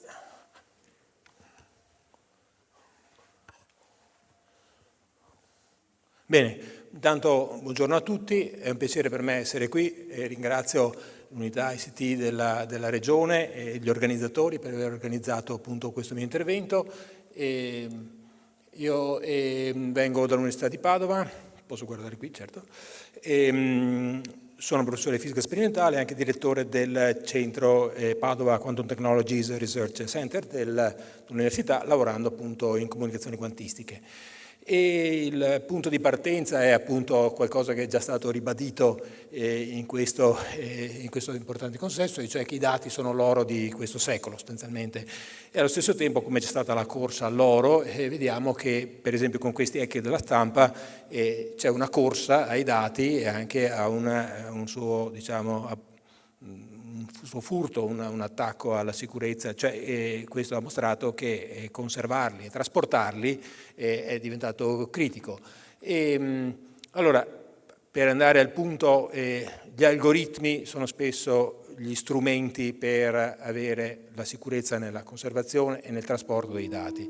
Questi algoritmi si basano essenzialmente su delle operazioni matematiche one way, cioè difficili da invertire, che diciamo si ritengono sicuri. E allo stesso tempo l'aumento della potenza di calcolo dal nostro telefono al computer portatile fino chiaramente ai grandi computer e in prospettiva al calcolo quantistico costituisce, diciamo, un crescente pericolo per questi dati, e questo, diciamo, lo leggiamo sui giornali tutto il giorno. Allora, vi parlo di un approccio che si basa su un binario diverso, che è appunto quello che viene chiamato le comunicazioni quantistiche, che è sostanzialmente la sinergia tra la teoria dell'informazione, che ha provveduto a questi algoritmi di calcolo per la crittografia, per esempio, e la fisica quantistica. Perché? Perché si è mostrato che sostituendo il bit, cioè l'unità di informazione che si usa nella teoria dell'informazione comune, con un corrispondente stato quantistico semplificato in modo da arrivare a dimensione 2, cioè il quantum bit, il qubit, okay? Bene, e alcuni protocolli affrontano dei problemi in una maniera radicalmente nuova, okay? E nella sostanza lo scambio di una chiave, per esempio, può essere realizzato in modo che non possa essere previsto in anticipo e neppure ricostruito a posteriori pur usando la stessa macchina, okay? Perché ogni misura sugli stati quantistici è unica e irripetibile. Allora, da questo punto di vista questi algoritmi mostrano che la sicurezza è basata sulle leggi della fisica e non sulla robustezza al calcolo, al supercalcolo di un algoritmo piuttosto che un altro. Okay? Allora, questo è un contesto che naturalmente è nato da diciamo, la ricerca scientifica, si è poi evoluto verso le dimostrazioni, okay, e infine è diventata una parte industriale. E diciamo, quello che vediamo qui allora, diciamo, è il modo con cui si possono codificare queste informazioni, per esempio sulla polarizzazione di un singolo fotone che viene scambiato, viene fatta la misura quantistica, si crea una stringa correlata e questo è alla base del protocollo. Senza entrare nel dettaglio però è importante sottolineare che questo è stato portato avanti appunto dalla parte di ricerca a una pianificazione europea con l'affermazione molto forte del commissario Breton The future is quantum, okay, per le comunicazioni ultrasicure. E questo ha dato luogo non solo alla Quantum Technology Flagship, cioè un'iniziativa di diversi miliardi di euro della Commissione europea, ma anche a un'infrastruttura europea di cui diciamo, si sta cominciando a stendere la rete che riguarda la Terra con delle fibre ottiche e riguarda i satelliti. Allora, l'Università di Padova entra in questo perché diciamo, come università ha investito più di 20 anni fa in progetti Blue Sky, erano specificamente Blue Sky perché lavoravano nello spazio, ma anche perché effettivamente facevano riferimento a un contesto in cui non c'erano dati sperimentali, quindi era anche difficile diciamo, valutare la bontà della proposta non avendo corrispondenze, ma nella sostanza che ha permesso di fare le prime dimostrazioni della fattibilità nello spazio, quello che era il contesto più estremo, dello scambio di questi stati quantistici alla base della comunicazione quantistica. Era già stata realizzata in laboratorio, ma non in un contesto così ampio. Allora, nelle immagini vedete per esempio in questa foto qui il gruppo di lavoro del primo esperimento, quella foto è del 2004, in cui vedete con lo sfondo del telescopio dell'Agenzia Spaziale Italiana a Matera, oltre a me il professor Cesare Barbieri, un famosissimo astronomo che è stato molto utile per comprendere come mediare la fisica quantistica nell'ottica dei telescopi, e il terzo, che è il secondo da sinistra, il terzo a sinistra il professor Anton Zeilinger, che ha collaborato attivamente alla ricerca e che ha preso il premio Nobel nel 2022 anche per queste ricerche. Ecco, questa cosa si è sviluppata anche continuando con investimenti sempre più grandi all'Università di Padova, ma poi anche naturalmente europei e nazionali, e per esempio nello schema che vedete sopra vedete la successione di esperimenti che abbiamo compiuto a Padova per portare avanti e dimostrare la fattibilità. Vedete anche uno schema di dimostrazione che abbiamo fatto ormai alcuni anni fa tra il centro di calcolo dell'università e il Dipartimento di Matematica per mostrare diciamo, pubblicamente queste tecnologie. Questo diciamo, quindi è partito dalla ricerca e si è sviluppato fino ad arrivare ad applicazioni, dimostrazioni su infrastrutture europee e nazionali come le ferrovie per esempio, e ora in corso anche nella distribuzione dell'energia, ma soprattutto dal punto di vista della terza missione in licensing di brevetti e anche la creazione di uno spin-off che si chiama Think Quantum, che sostanzialmente è un'attività complementare che cammina con le proprie gambe, okay, e che porta avanti quelle che sono diciamo, le idee, le applicazioni, mentre all'università continuiamo con la ricerca su cose nuove. E per questo sono molto lieto qui di presentare questo progetto che si chiama VenQCI, quindi Veneto Quantum Communication Infrastructure, che sostanzialmente vuole affrontare concretamente degli obiettivi che sono di interesse della regione, quindi non so, backup di dati, adesso stiamo parlando molto in generale, autenticazione a distanza, insomma cose di cui abbiamo sentito la necessità, e questo lo affronto in modo concreto con degli user case ben precisi che sono stati definiti, e nella squadra c'è anche diciamo, la parte operativa che è la concessionaria stradali venete, la CAV, che di fatto gestisce operativamente il progetto. Da questo punto di vista si collegheranno diverse località tra Padova e Venezia, Mestre, le sedi citate, diciamo, ogni volta con un obiettivo ben concreto da dimostrare, Qui abbiamo alcuni schemi, abbiamo un'immagine di come in un data center si può integrare la comunicazione tradizionale con la comunicazione quantistica, come già è in atto, diciamo, in questo senso, e il Padova QTech darà supporto scientifico, e Padova V6, il centro V6, che è un'altra importantissima realtà, sempre l'Università di Padova, ma molto attiva in scala nazionale per il networking, ed è pensata per evolversi, servendo user case di industrie con interessi in quest'area e naturalmente braccia aperte anche alle altre università del territorio, nel momento in cui, diciamo, vorranno aprirsi anche a questo settore. Per questo io ringrazio molto l'unità ICT e la Regione del Veneto in generale, che diciamo, effettivamente rappresenta per noi l'interlocutore in questo territorio più importante, CAV, la concessione autostradali venete, e naturalmente Padova Quantum Technologies Research Center, il Dipartimento di Ingegneria dell'Informazione, e a nome del Quantum Future Research Group vi ringrazio per la vostra attenzione. Grazie professore. Io dai vostri interventi avrei sempre delle domande da fare, ma mi devo autocensurare perché abbiamo altri 2 interventi interessanti e non voglio rubare tempo. Intanto perché per coinvolgere il professor Nobile con microfono e puntatore è già armato, perché poi a lui insomma, il compito di focalizzarci un po' su quello che è il grande protagonista dei discorsi a tutti i livelli, in tutti gli ambienti di questa fase, no? Quando parliamo di intelligenza artificiale, in questo caso applicato alla sanità. Prego. Grazie mille, grazie per l'invito, ringrazio la Regione per avermi dato questo piccolo spazio. Allora andiamo avanti, perfetto, il titolo è lunghissimo, mi sono mortificato per quello, è stato difficilissimo riuscire a sintetizzare. Sì, non è un titolo da giornale, le dico. No, non lo scriverei mai, un titolo del genere, però in questo contesto era necessario. Il titolo si può riassumere così: adesso riassumo tutto quello che abbiamo detto in una sola presentazione, sarà la mia ambizione, diciamo. Allora, credo che siamo tutti d'accordo sul fatto che l'intelligenza artificiale può aiutarci a migliorare o quantomeno a assistere efficacemente la pratica clinica. Siamo anche tutti d'accordo che richiede tanta potenza di calcolo, una grande quantità di dati, okay, che è stato detto più volte a ripetizione da un po' tutti quanti, e adesso cercherò di convincervi che l'infrastruttura veneta di supercalcolo, Convex, come diceva il professor Zanella, può aiutarci su diversi fronti di questa storia.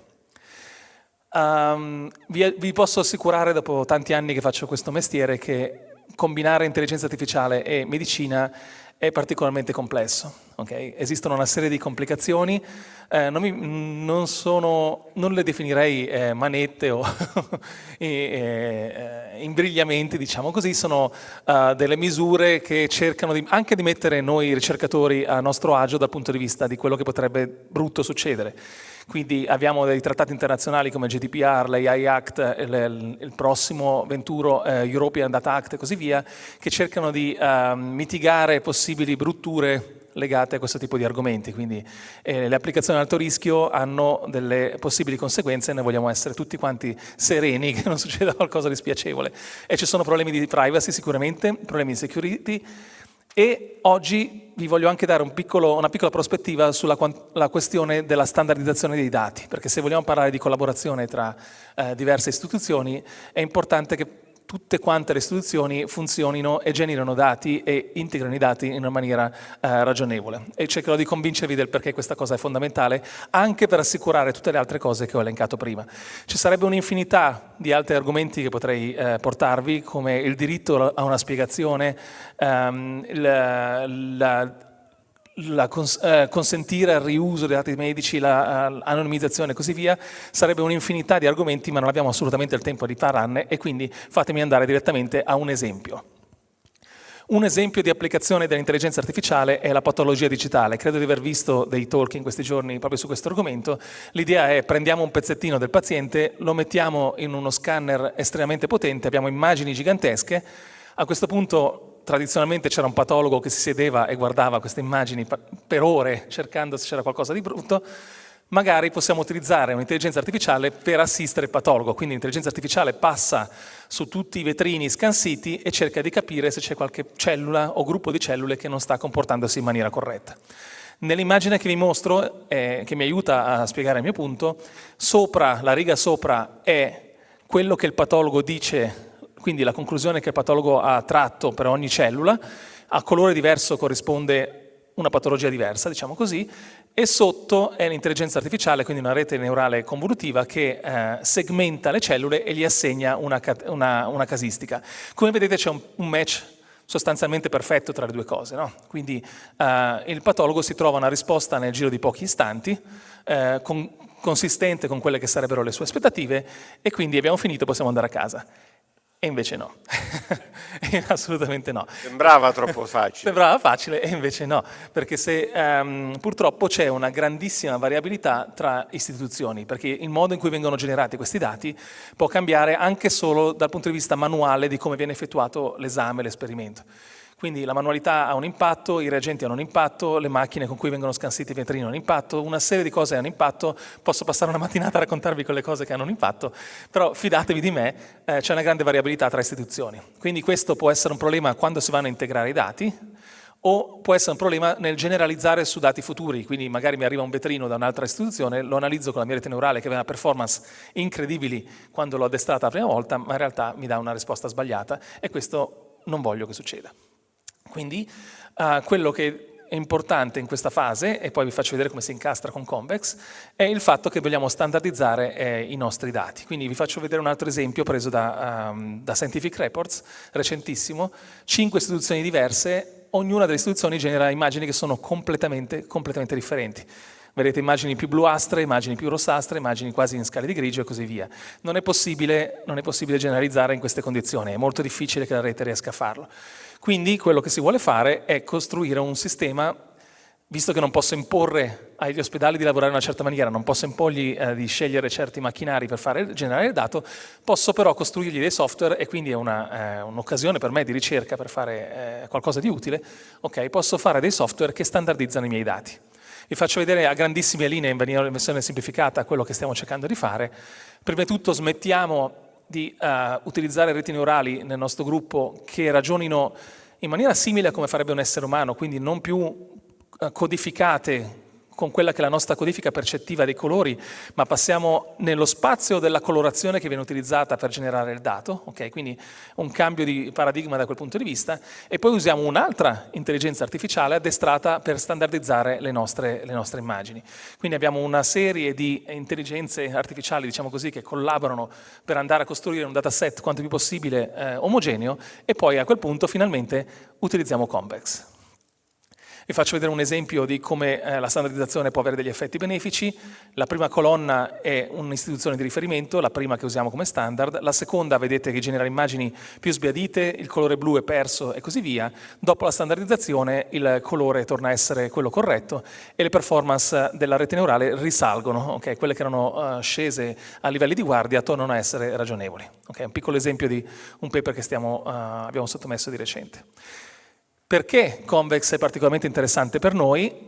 Ecco il racconto che vi voglio presentare. La nostra idea, visto che si tratta di un'infrastruttura distribuita in cui i nodi di calcolo sono presenti nelle varie istituzioni, nelle varie università, quindi a Verona, a Padova, a Venezia e così via, noi abbiamo anche degli ospedali in queste regioni, in questi comuni ovviamente, e l'idea è che il dato viene generato nell'ospedale, rimane nel nodo di calcolo locale, l'immagine viene scansita lì, viene standardizzata nel locale, costruiamo dei modelli locali di intelligenza artificiale e poi sono i modelli che vengono scambiati, okay? Non il dato non si muove, non ho più problemi di privacy, non ho più problemi di muovere il dato, di distribuirlo con dei partner che magari potrebbero farne un uso secondario non accettabile. Okay?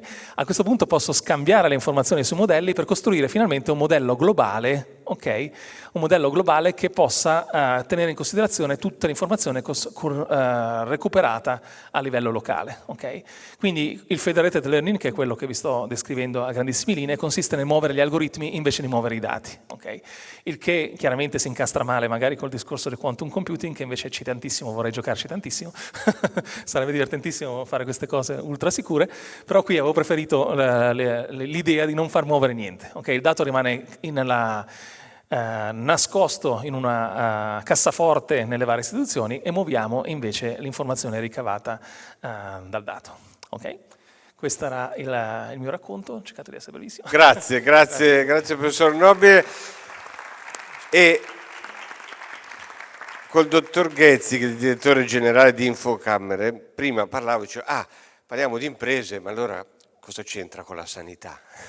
No, ecco, invece lui mi ha detto, attenzione, perché i dati, no, come strumento di governo partono dalle imprese, ma la sanità possono riferirsi. Perché, dottor Ghezzi? Intanto grazie, perché poi lei ha il compito anche di chiudere questo panel e quindi di portarci una visione che allarga un po' lo sguardo. Allora, sicuramente sono anche favorito dall'introduzione che ha fatto questa mattina il Presidente Santocono, in quanto oggi si è parlato di infrastrutture. Noi oggi siamo una società pubblica delle Camere di Commercio che abbiamo capito dall'inizio quanto erano importanti i dati, no? Si cita i dati come il nuovo petrolio ormai da diversi anni, e il sistema camerale si è subito reso conto di questo. Pensate, oggi noi abbiamo la più grande banca dati di interesse nazionale del registro delle imprese, quindi 6 milioni di imprese, 10 milioni di persone che non sono PDF, sono dati inseriti in un elaboratore. E per fare questo, dietro però cosa serve? Un'infrastruttura. Tra l'altro infrastruttura che è qui a Padova.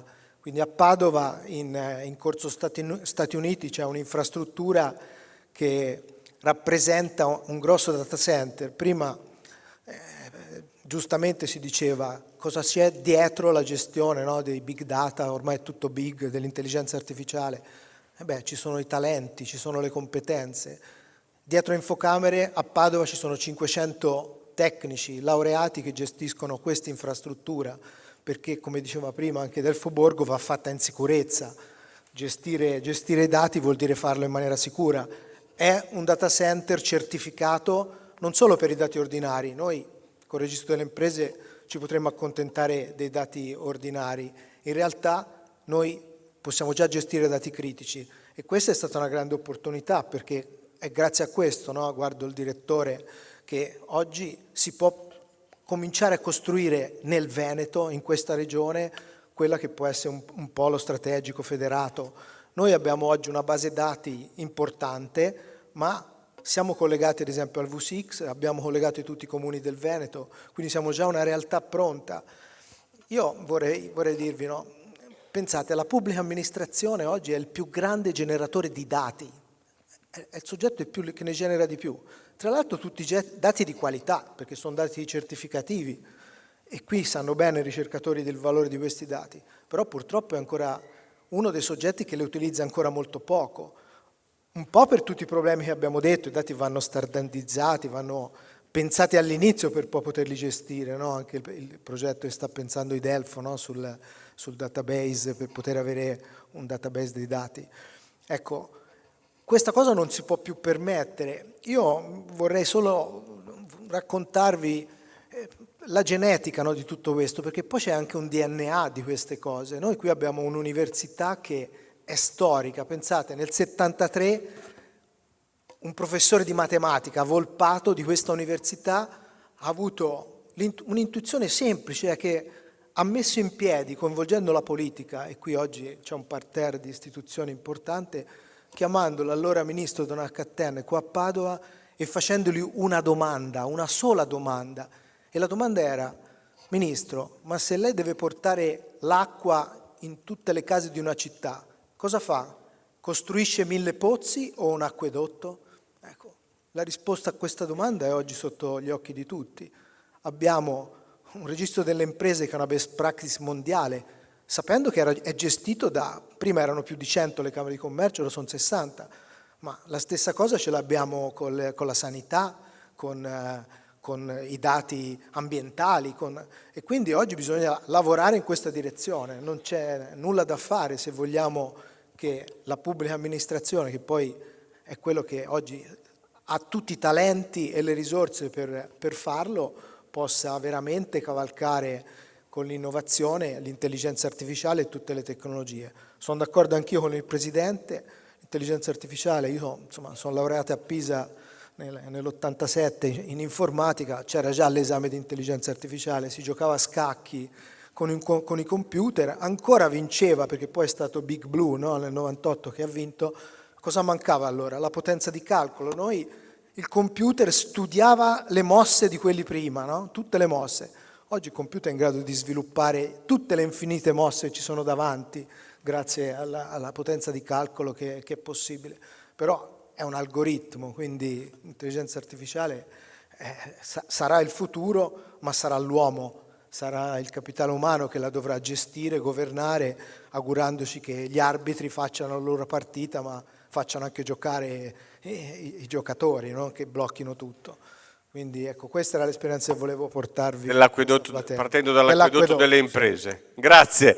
Io ringrazio davvero i nostri ospiti perché insomma ci hanno aperto degli sguardi, degli squarci che sono insieme, come abbiamo detto all'inizio, attualità e futuro, e lo hanno fatto in termini comprensibili anche per chi come me non è un esperto di determinati argomenti, e soprattutto facendoci capire come poi insomma tutto è legato, tutto si tiene, e di questo non dovremmo mai dimenticarci. Grazie anche per la vostra capacità di sintesi, di racchiudere, di mettere nei dati e in questi interventi davvero tanta sostanza.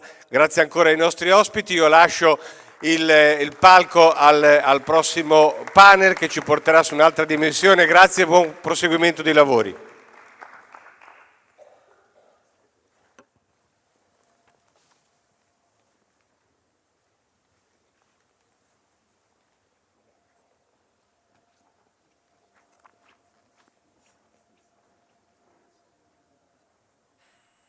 Bene, e allora dopo questa carrellata sulle infrastrutture della sanità digitale e del sistema della sanità attraverso l'informatica, passiamo a parlare di un tema estremamente strategico, non solo per il mondo della sanità, ma per l'intero sistema globale, quello della cybersicurezza.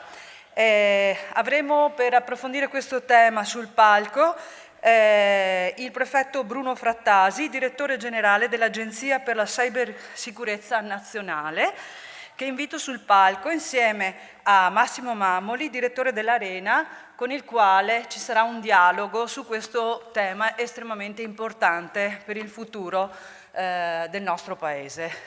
Prego.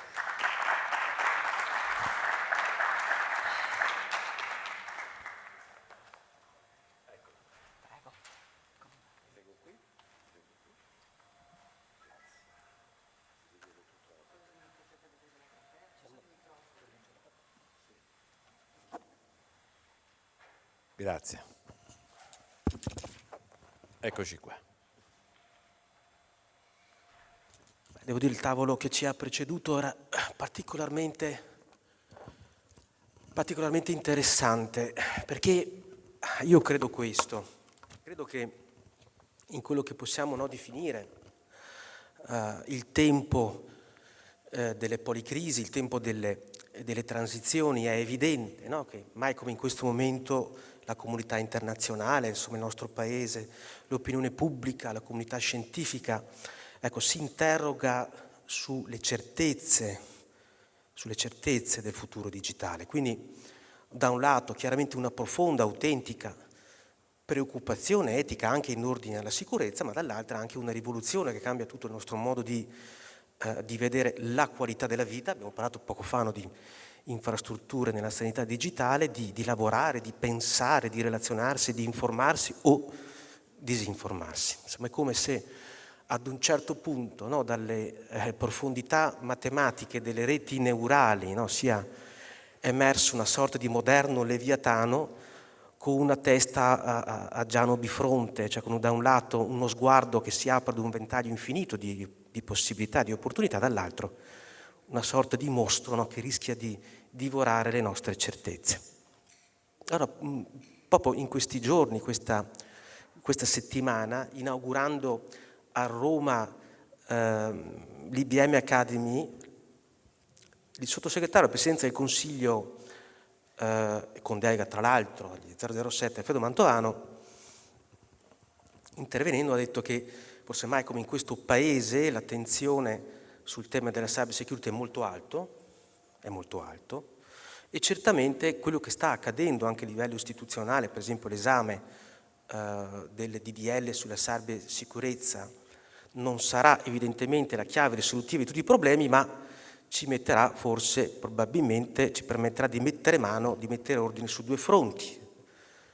Da un lato certamente allargare, no, il perimetro, l'attenzione sui soggetti potenzialmente bersaglio, e dall'altro, ecco, mettere mano in una regolamentazione sanzionatoria che è ferma 20 anni fa, quindi insomma al tempo della rivoluzione digitale parliamo di un'era geologica.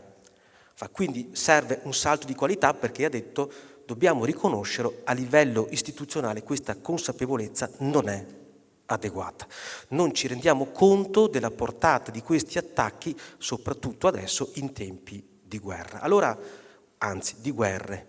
Allora, prima domanda, perfetto Frattasi, secondo me è proprio questa. Da che cosa nasce questa poca consapevolezza? Intanto mi faccio ringraziare gli organizzatori dell'evento, la Regione Veneto, il Presidente Zaia, l'amico Meneghesso che mi ha contattato per questa partecipazione, che mi onora molto perché dà la possibilità all'Agenzia della Cybersicurezza Nazionale, che è un organismo nato poco più di 2 anni fa, quindi molto giovane, ancora in costruzione. È partita la nascita e la creazione di questo organismo con qualche anno di ritardo rispetto a quanto è accaduto in altri paesi in Europa e nel mondo. La Francia, per esempio, è un'agenzia che vanta più di 10 anni di longevità, diciamo, ed è anche con una consistenza organica che è molto più avanzata rispetto a quella italiana. Ma noi siamo in una fase di crescita che continueremo a portare avanti. Vengo subito alla sua domanda molto complessa: perché si ha una percezione del rischio cyber molto più debole rispetto a quella che si ha magari nel mondo non virtuale ma quello reale, quello cinetico. Perché il rischio cyber, sarà banale questa, forse la deluderò con questa risposta, ma perché il rischio cyber, diciamo, è invisibile per certi aspetti, cioè il danno che produce è un danno che immediatamente non viene percepito, non viene sentito come proprio dal bersaglio, cioè dalla persona, dalla vittima verso cui quell'attacco si indirizza. È un po' il contrario di quello che avviene nel mondo reale. Noi abbiamo sempre, io vengo da un mondo della sicurezza, ho fatto il prefetto per molti anni, sono ancora un prefetto, ma mi sono occupato di sicurezza. Qual era quello che notavo? Che c'era uno iato, come si dice in termini, cioè una differenza tra il livello di sicurezza nel nostro paese, che insomma era accettabile, soprattutto per i reati gravi o gravissimi, di un certo tipo. Certo, la microdelinquenza probabilmente lasciava un po' a desiderare rispetto a certe parti del paese, e la percezione di sicurezza dell'opinione pubblica, che era molto più elevata rispetto al reale andamento della delittuosità nel nostro paese. Perché questo? Perché diciamo si ha apprensione e si ha ansia verso un fatto che ci sentiamo come una minaccia alla incolumità della nostra persona, dei nostri beni, della nostra salute, della nostra integrità fisica. In realtà nel mondo virtuale, nel mondo digitale, esiste esattamente il contrario, cioè la mancanza di questa percezione immediata e visibile della minaccia e del danno che da questa minaccia può derivare porta a un allentamento e a una dispersione della capacità reattiva e percettiva del soggetto verso cui quella minaccia si indirizza. Ma questo è una risposta che, diciamo, cerca di guardare più all'aspetto sociologico, psicologico, se vuole, anche del problema, ma non possiamo limitarci soltanto a questo. C'è anche un fatto economico. Il soggetto pubblico privato è restio, parlo in generale, a investire in cybersicurezza perché nel ciclo breve economico non c'è un ritorno in termini di econometrici che possa in qualche modo ripagare dell'investimento fatto. Quindi la latenza degli investimenti nel campo cyber è dovuta anche a una certa tendenza a guardare l'investimento in sicurezza informatica come un costo e non come invece un'opportunità. Poi vedremo anche la differenza di approccio, appunto, come vi ho appena accennato, tra il pubblico e il privato. Prima accennavamo al tema del DDL cybersicurezza. Ecco, la domanda che volevo fare è quale impatto avrà sull'agenzia che lei dirige. Abbiamo visto proprio in queste ore che è stata ritirata la dichiarazione d'urgenza, no? Che tra l'altro era stata posta proprio dal governo per esame del DDL stesso in Commissione Affari Costituzionali. Ovviamente non richiedo alcuna valutazione politica, ma nel suo ruolo istituzionale ravvede chiaramente la necessità, l'urgenza, no? Di tempi stretti per l'approvazione di questo disegno di legge, considerato quanto questo dichiarato anche dal sottosegretario Mantovano. Sì, io credo che questo non tocchi quello che è accaduto, non tocchi comunque la consapevolezza da parte del governo innanzitutto e da parte delle Camere di dare una attenzione vera, concreta, reale al tema cyber, al tema della cybersicurezza. Ne sono tutti convinti e io credo che il disegno di legge che è stato presentato alla Camera dei Deputati inizierà lì il suo percorso legislativo, avrà comunque una particolare attenzione che verrà attestata anche dalla celerità dei lavori.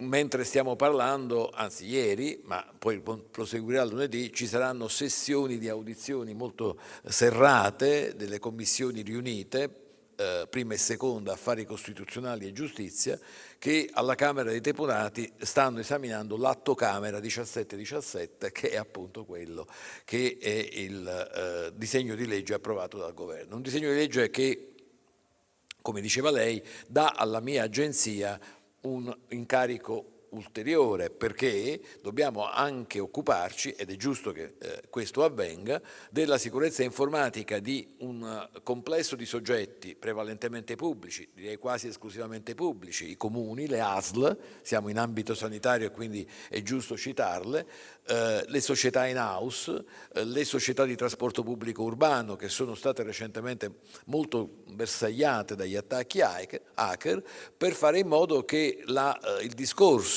le politiche di cybersicurezza si indirizzino verso questi soggetti. Innanzitutto facendo emergere la minaccia cibernetica che grava su di loro, perché una delle cose che caratterizza la sicurezza informatica in maniera particolare, io dico sempre, amo sempre ripetere che le strutture concettuali della sicurezza sono sempre le stesse, si ripetono, sia in ambito cinetico e reale, sia in ambito virtuale e digitale, cioè prevenzione e risposta. Sono le due strutture, le due gambe principali su cui opera la sicurezza, in qualunque dimensione, quella cibernetica, quella reale, quella diciamo dello spazio, dell'aerospazio, eccetera. C'è poi una terza dimensione che è quella dello sviluppo tecnologico, come l'abbiamo detto prima, gli investimenti, il fatto che accademia, ricerca, impresa, produzione si parlino, e l'ACN è un po' la cerniera tra questi due mondi e deve svolgere un lavoro altrettanto importante di avvicinamento di queste due componenti, che altrimenti non potrebbero, diciamo, portare a quello che è invece lo sviluppo naturale, cioè il trasferimento tecnologico dal mondo della sperimentazione e della ricerca progettuale al mondo della produzione industriale, anche per assecondare quell'obiettivo giustissimo che viene indicato dall'Europa e che viene applicato anche in Italia, cioè di guadagnare il più possibile una postura di autonomia. Si parla di sovranità, ma io preferisco dire più modestamente di autonomia tecnologica rispetto alla dipendenza da tecnologie extra UE, e intanto non italiane e poi nemmeno europee. Il compito quindi è quello di far emergere, dicevo, la minaccia informatica in tutta la sua gravità, perché conoscere la minaccia, poterla analizzare meglio, poterla quindi avere a disposizione gli elementi sugli incidenti informatici che accadono a danno di questo plesso di soggetti pubblici che ho prima sommariamente ricordato, ci mette nelle condizioni di poter contrastare più adeguatamente e più efficacemente questa minaccia. Quindi rendere visibile questa minaccia, ovviamente parliamo di numeri che sono stati forniti il mese scorso, se non ricordo male, in Commissione Difesa della Camera sono dei numeri abbastanza preoccupanti. Sono 1411 attacchi nel nostro Paese, quindi un aumento rispetto agli anni precedenti. Quindi si aprono scenari anche preoccupanti, criticità negli apparati dello Stato, nella pubblica amministrazione, nelle imprese strategiche. Allora la domanda è: qual è in questo momento la situazione dal punto di vista degli attacchi cyber nel nostro Paese in rapporto anche agli altri Paesi, non solo europei, gli altri Paesi del mondo, quali cambiamenti si sono registrati, ma anche con quali prospettive per i prossimi anni? Allora, sì, in effetti il sottosegretario Mantovano, l'autorità delegata, ha citato nella sua audizione il fatto che in Italia si sono registrati nell'anno precedente, quindi quello in corso, il 2022, 1411 eventi informatici avversi, cioè quelli che potremmo chiamare incidenti informatici. Ora, da questo punto di vista è giusto dire, ed è corretto dire, che si tratta di un dato in forte incremento, in significativo incremento rispetto al passato. Come lo spieghiamo?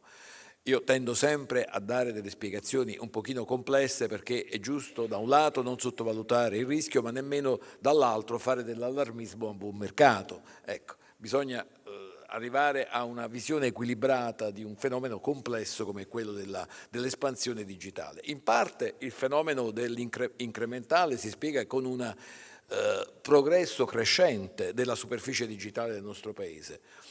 Adoperiamo di più dispositivi digitali, ne adoperiamo più di uno, ciascuno di noi, e quindi la superficie digitale esposta alla minaccia è di gran lunga avanzata, di gran lunga cresciuta rispetto al passato, e questo può spiegare l'appetibilità anche del nostro Paese. Guardi, io, se mi permette questa digressione, appena ero arrivato a dirigere l'agenzia, commentando i dati degli anni precedenti, che erano meno preoccupanti, uso il termine tra virgolette, rispetto a quelli che abbiamo appena citati, perché erano dati che restituivano un'immagine di un paese, dell'Italia, meno attaccata rispetto ad altri paesi. Qualcuno commentò: ma è logico, perché l'Italia è un paese povero digitalmente, quindi siccome l'hacker si indirizza verso dove è la ricchezza digitale, non si dirige verso l'Italia, perché in Italia c'è povertà digitale. Allora, se ragioniamo con questa logica, dovremmo dire che non c'è da meravigliarsi se, essendo cresciuta la ricchezza digitale del Paese, l'incremento della superficie digitale del Paese, sia cresciuta anche la minaccia digitale verso il nostro Paese e quindi il numero degli incidenti. E da questo punto di vista aggiungo anche che siamo poi in linea con le altre grandi democrazie, il Regno Unito, gli Stati Uniti, la Francia, la Germania, che registrano, eppure, come dicevo prima, sono paesi che sono partiti prima di noi per quello che riguarda la difesa digitale, che registrano un numero di attacchi altrettanto consistente. Diciamo, questo lo dico perché non si tragga la sommaria impressione che il nostro Paese si difenda meno bene degli altri Paesi. Si sta difendendo, sta tentando di farlo in un modo altrettanto adeguato quanto lo fanno rispetto a quanto lo facciano gli altri Paesi. D'altra parte, vede, noi applichiamo in Italia una strategia, si chiama Strategia Nazionale per la Cybersicurezza, che è praticamente sovrapponibile al Piano Nazionale di Ripresa e Resilienza.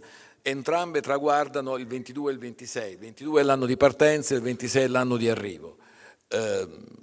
Entrambe parlano di resilienza, che è una parola magica in ambito cibernetico. La resilienza è una capacità di un soggetto, di una superficie, di ritornare a quello che era originariamente prima dell'impatto, cioè a riprendere la forma originaria. È un termine mutuato dalla fisica. Io sono un giurista, non sono un fisico, ma ho già cominciato a imparare un po' queste cose e mi scuso con quelli che sono qui in platea che magari sorrideranno rispetto a questa mia, diciamo, un po' banale ricostruzione del termine resilienza, ma è proprio così, cioè è come una molla di questa poltrona che adesso sta subendo il mio non indifferente peso e quindi si sta schiacciando e che però appena mi alzerò riprenderà la sua postura originaria e quindi ritornerà a essere esattamente nelle stesse condizioni di prima che subisse questo mio non indifferente peso, circa una ottantina di chili, quindi in sostanza che ha rispetto a questa superficie rappresentato uno shock, cioè una pressione, no? Come quella esattamente che... E la resilienza in ambito informatico, in ambito cibernetico significa proprio questo, non evitare che l'impatto accada, non evitare che l'incidente accada, questo non è così, cioè evitare che l'incidente che accade e che purtroppo potrà continuare ad accadere non abbia un impatto che faccia sì che quella molla che è stata compressa dall'attacco non possa ritornare il prima possibile nella condizione originaria. Anche perché appunto quando parliamo di rischi, lo ha detto anche in diversi interventi che lei ha fatto anche in passato, sono i rischi sistemici, no? Quindi, il fronte culturale mi interessa particolarmente. Prego? Il fronte culturale, cioè al di là delle misure efficaci che vengono messe in campo, però l'impressione è che una cultura della cybersicurezza nel nostro paese fatichi a decollare. Allora, come agenzia, cosa state facendo proprio per implementare questa cultura, questa consapevolezza? Grazie della domanda, come si dice in questi casi. Guardi, allora, facevo prima riferimento alla strategia della cybersicurezza. Volevo dire che una strategia è un termine che a volte fa sorridere perché tanto c'è una strategia per tutto, ma è tanto più vero, tanto più necessaria, soprattutto nel caso del mondo cyber, perché come spesso ripeto, se noi dovessimo concentrarci soltanto sul turare le falle che all'interno di una nave, siamo come dei carpentieri che lavorano all'interno di una nave e turano soltanto le falle, cioè gli incidenti informatici, senza occuparci e preoccuparci della direzione della nave, cioè di qual è la rotta da seguire e qual è il luogo di destinazione, falliremmo la nostra missione. Nei fattori abilitanti della cybersicurezza, i pilastri sono tre, li ho citati prima, la protezione, la risposta, intesa nel senso che appunto prima chiarivo, e poi lo sviluppo, mettere insieme ricerca e produzione. Ma ci sono due fattori abilitanti. E i due fattori abilitanti sono dati dalla cooperazione e dalla formazione, cioè dalla creazione di una cultura digitale più forte, più avanzata, sulla quale stiamo investendo, perché io stesso qualche mese fa ho sottoscritto un accordo con la conferenza dei rettori delle università italiane, la CRUI, per fare in modo che sia la CRUI sia i singoli atenei possano intensificare l'offerta di master, di corsi universitari che riguardino il digitale con particolare riguardo alla sicurezza digitale. Poi abbiamo gli ITS. Gli ITS sono quegli istituti tecnici che possono essere frequentati pre-accademia, quindi pre-università, ma che preparano i giovani alla professione informatica, che è il futuro, perché adesso lei poi mi porrà delle domande, immagino sull'intelligenza artificiale, si parla della preoccupazione che l'intelligenza artificiale possa portare a un abbattimento dei posti di lavoro. Ecco, una possibile risposta a questo è far crescere la workforce nazionale in termini informatici, perché questo sarà uno sbocco occupazionale molto promettente e che dà delle prospettive anche entusiasmanti per i giovani, perché è il futuro, che come dice il titolo di quel libro famoso, che è il futuro che è già qui. Qual è lo stato di salute delle pubbliche amministrazioni sul fronte particolare, evidentemente della cybersicurezza? Parlo in particolare della sanità. Per esempio nei mesi scorsi, proprio qui in Veneto, l'azienda ospedaliera di Verona è stata sotto attacco, creando chiaramente una serie di problemi, di disagi, grazie a Dio risolto grazie all'intervento della Regione. Allora, com'è la situazione in questo momento? Guardi, lei ha toccato proprio un tasto un po' dolente per il Paese, perché gli attaccanti, cioè gli hacker, i gruppi che prendono di mira il nostro Paese come altri Paesi, ho detto prima e non mi ripeto su questo, guardano al settore sanitario come un settore molto appetibile. Nel nostro caso, ma in tutti i casi, per due ordini di ragioni. La prima delle quali, la principale, è che il dato sanitario è un dato ipersensibile, ipercritico, è un dato molto appetito, perché una volta esfiltrato, cioè una volta sottratto alla disponibilità del soggetto titolare, quindi della ASL, lei ha citato Verona, ma le potrei citare quella abruzzese, la stessa ASL, lo stesso sistema sanitario regionale del Lazio durante la pandemia fu gravemente colpito, come ricorderete, no? Da un attacco hacker. È particolarmente appetito perché? Perché il dato sanitario, ripeto, è un dato che fa gola, perché è un dato che riguarda la persona e sulla quale naturalmente, diciamo, la doppia estorsione che viene in qualche modo veicolata attraverso questo attacco, il ransomware, parola inglese che vuol dire richiesta estorsiva, e software, cioè contrae questi due termini inglesi,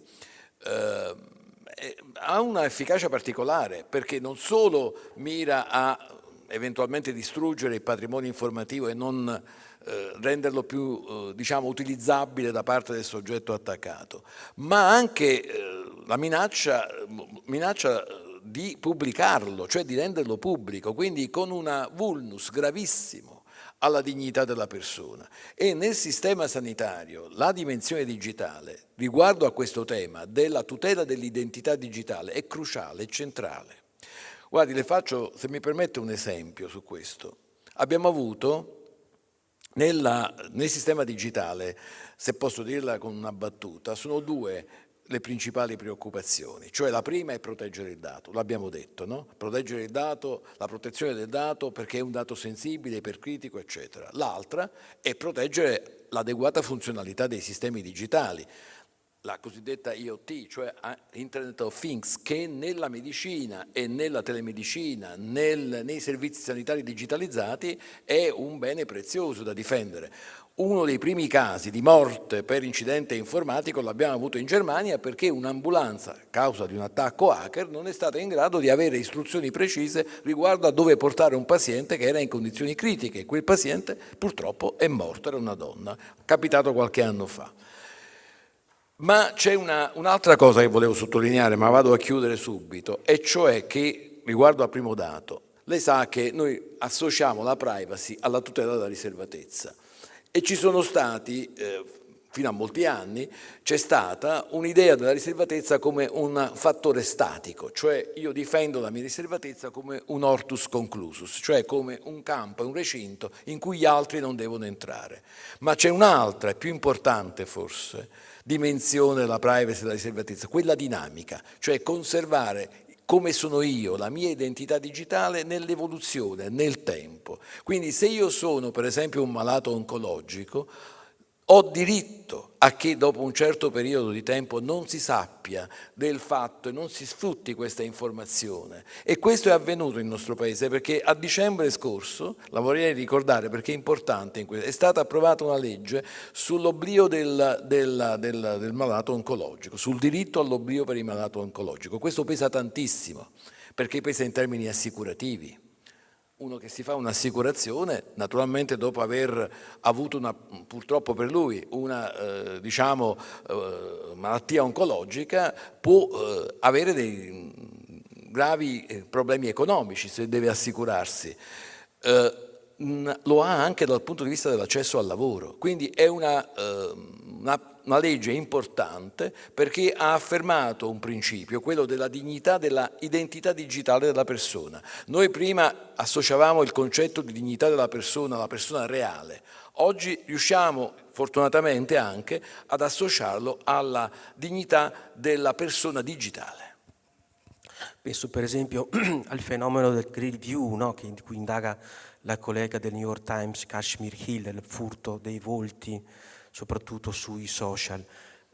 Avete ricevuto alert che possono in qualche maniera rallentare gli affidamenti, legare gli appalti pubblici del PNR?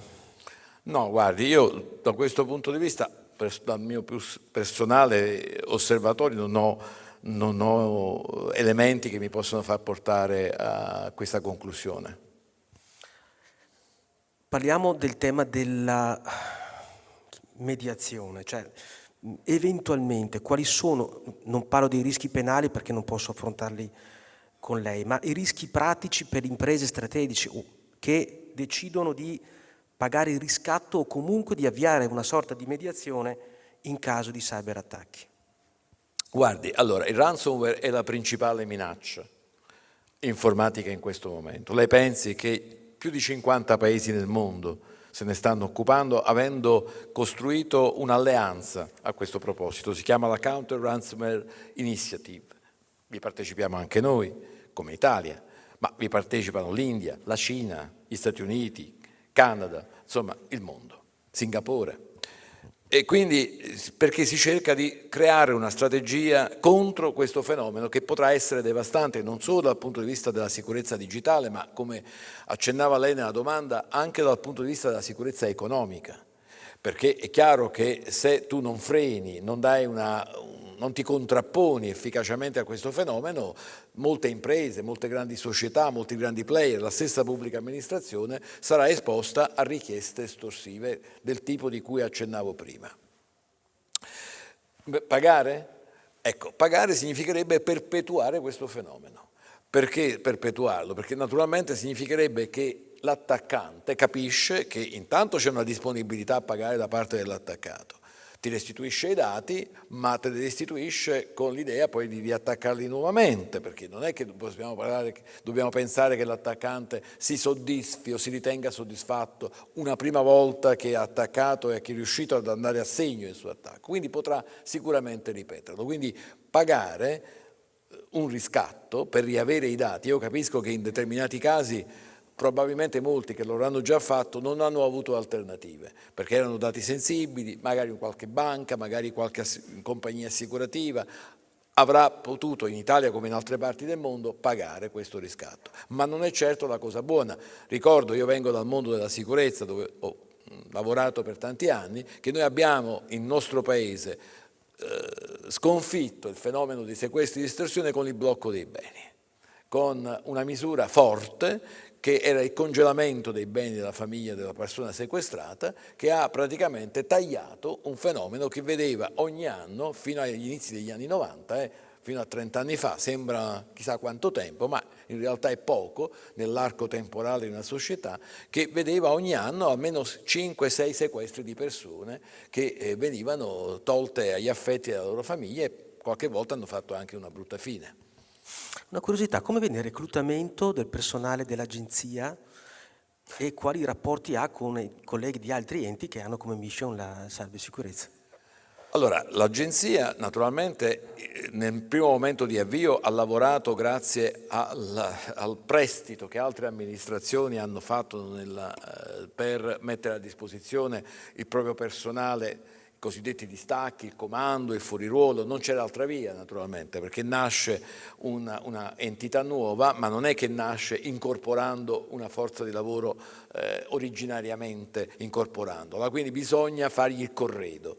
E per fargli il corredo c'è stata, la legge ha indicato che una componente che era già si occupava nel nostro sistema paese di sicurezza informatica, quella che era presso i servizi di intelligence, presso il DIS, presso il Dipartimento per l'informazione della sicurezza, traslasse, cioè venisse portata direttamente in agenzia. Poi altre amministrazioni hanno dato il loro apporto.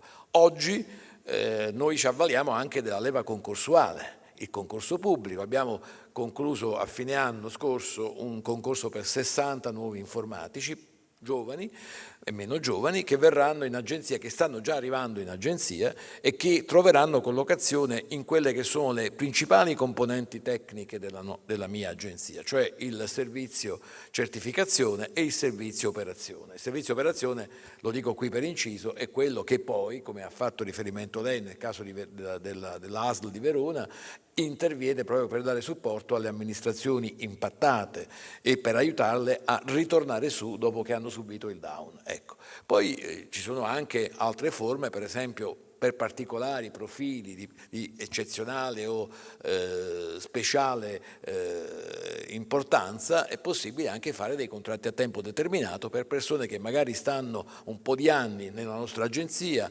arricchiscono il loro curriculum vitae e poi magari si restituiscono al mercato del lavoro.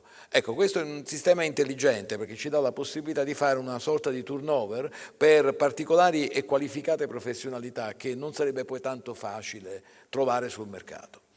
Soffiamo anche il dumping del privato, questo va detto. L'ultima domanda che stiamo andando in chiusura.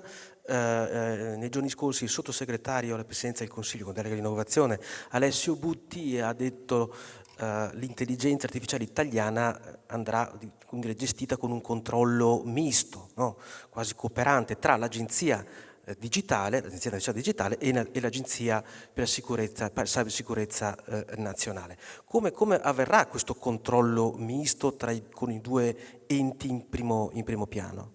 Ma guardi, questo innanzitutto è un progetto che preannunciava il sottosegretario Butti, che poi vedremo in quale forma troverà recepimento in un provvedimento legislativo di cui si sta parlando, un provvedimento legislativo che in qualche modo anticipa il regolamento europeo dell'AI-Act che entrerà nel nostro ordinamento, entrerà direttamente perché è un regolamento europeo che, come sa, non ha bisogno di atti traspositivi per entrare nel nostro ordinamento giuridico a fine anno, intorno a ottobre mi pare. E in qualche modo si accompagna all'altro provvedimento di cui parlavamo prima. E poi ancora si accompagna all'esercizio G7. Perché noi abbiamo avviato già da qualche settimana questo esercizio a guida italiana, abbiamo avuto le 2 ministeriali di Trento e Verona, appunto, una ce n'è stata in Veneto, e voglio anche dire che anche le agenzie di cybersicurezza si riuniranno a Roma e avrò l'onore e il piacere di ospitare i miei colleghi dei 7 paesi per dialogare insieme di sicurezza informatica e anche di intelligenza artificiale. Quindi io non mi sento di anticipare nulla da questo punto di vista, posso soltanto dire che, perché è ancora in fase embrionale questo disegno, che però nasce con una intelligente impostazione, questo mi fa piacere rilevarlo, e soprattutto mi onora il fatto che si sia pensato alla mia agenzia, noi siamo pronti a fare la nostra parte. Bene, mi chiudo con una battuta. Lei ha parlato prima di resilienza, mi auguro veramente che nelle fondamenta di una cultura digitale, della sicurezza digitale, come entri anche il senso di un patto tra le intelligenze, no? che ponga alla base valori come appunto i diritti, come certamente l'etica, come certamente anche la coesione sociale. Insomma, credo che noi abbiamo bisogno anche di una nuova ecologia digitale che viene prima, ecco, dell'intervento, molto prima dell'azione sanzionatoria o comunque anche di prevenzione. Grazie signor Prefetto. Grazie a voi per l'invito. Grazie a voi.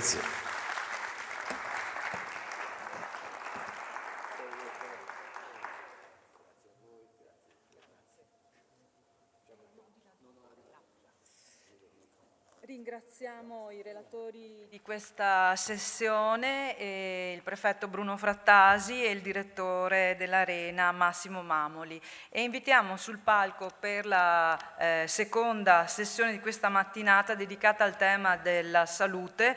La salute è di sistema e globale, tema che abbiamo visto molto evidentemente nel corso della pandemia.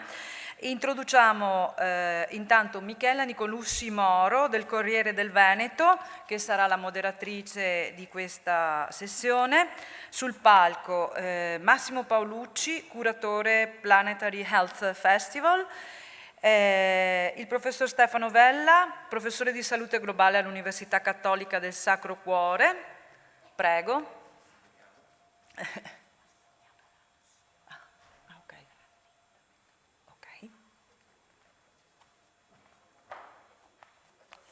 Ludovico Baldessin, amministratore EDRA Est Festival.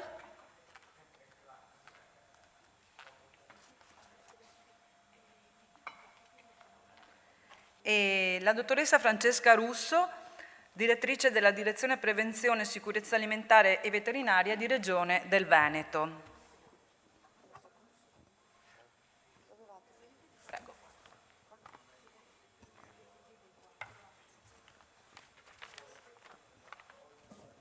Scusate, ci stavamo mettendo d'accordo per la logistica. Prego. Allora, buongiorno, benvenuti a questo nuovo panel del World Health Forum Veneto. Sapete, è alla prima edizione, in questi 4 giorni, oggi è la giornata conclusiva. In questi 4 giorni, da mercoledì a oggi, tra il Palazzo della Ragione e questo centro congressi che vi ospita, si sono alternati 100 esperti, scienziati, ricercatori, medici, ingegneri, per parlare del presente e soprattutto del futuro delle scienze mediche e delle tecnologie che dovranno supportarle, con un focus particolare naturalmente sull'intelligenza artificiale e partendo dal concetto che noi oggi svilupperemo, che la salute è di sistema ed è globale.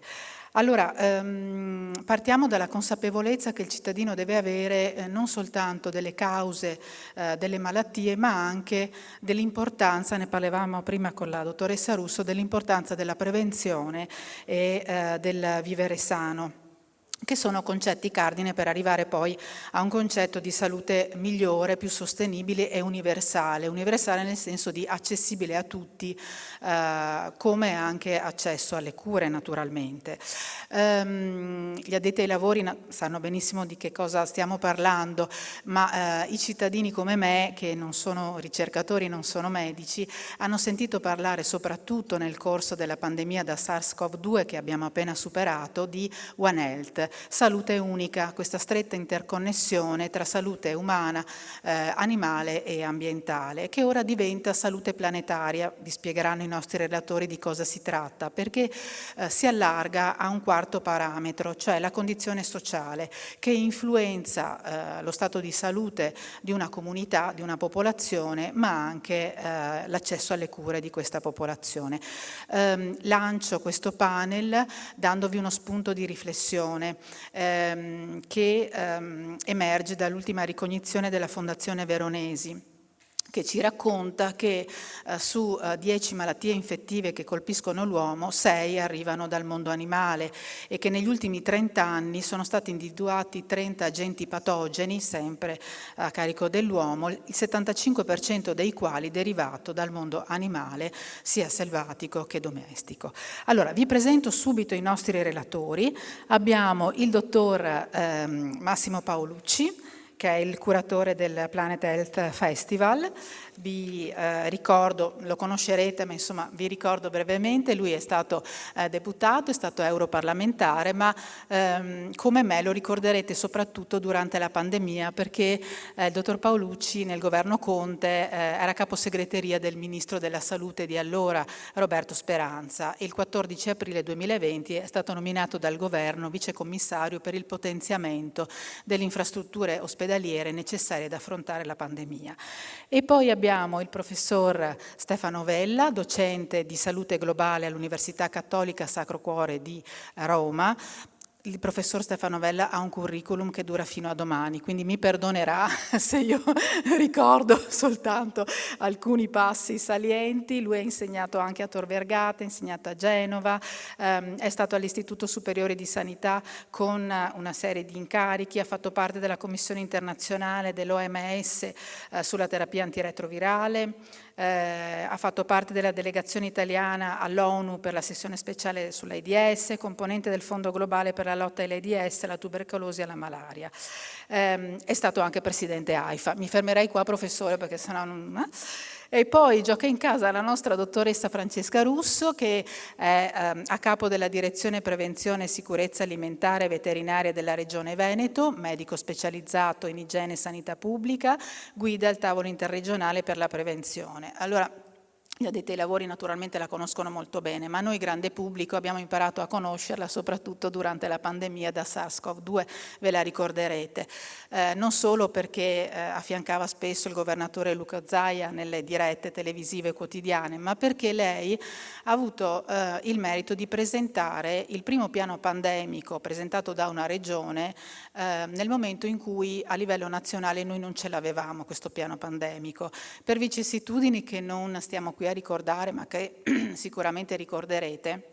Ci siamo ritrovati ad affrontare una pandemia del genere con un piano pandemico scaduto dal 2006. La Regione Veneto è stata la prima a costruirne uno proprio e a presentarlo prima ancora dei contagi iniziali, cioè nel gennaio 2020. La dottoressa Russa lo presentò e quello fu fondamentale, quel documento, perché stabilì immediatamente una gerarchia di comando con un'unità di crisi regionale e a cascata appunto una piramide di comando con delle task force in ogni azienda sanitaria che stabilì subito chi dovesse fare cosa. Quel modello diventò un modello internazionale per quel motivo, per l'organizzazione, ma anche perché un'altra intuizione della dottoressa Russo insieme al governatore Luca Zaia fu di curare l'80% dei cittadini purtroppo contagiati dal Covid-19 sul territorio, quindi a casa con i medici di famiglia, le USCA, ma a casa, riservando i posti letto ospedalieri, in particolare le terapie intensive, ai malati più gravi, e questo evitò di creare il problema che poi purtroppo portò a un esito drammatico in Lombardia, cioè di intasare gli ospedali e non avere più posti letto. E poi saluto e ringrazio per la presenza il dottor Ludovico Baldessin, che è amministratore delegato di EDRA, una realtà che immagina soluzioni per il futuro del sistema salute, per creare valore nel risolvere inefficienze e nel migliorare la cura. EDRA promuove la cultura della comunicazione, infatti il dottor Baldessin si occupa proprio di comunicazione, informazione e formazione nell'ambito della salute e della medicina. EDRA può contare su una rete di 700 persone e favorisce la divulgazione della scienza. Ora apre il panel il dottor Paolucci, che ci spiegherà i concetti cardine del festival, di cui appunto state vivendo le giornate, e parlerà dell'interdipendenza tra salute umana, animale, ambientale e sociale e della rivoluzione culturale che questa implica. Prego. Sì, grazie. Scelgo di leggere in modo che sono tranquillo di stare nei tempi che ci siamo dati. Io mi soffermerò poche parole sul festival, poi lo farà Ludovico, e poi la salute planetaria vista dal versante ambientale, delle risorse e dell'equità.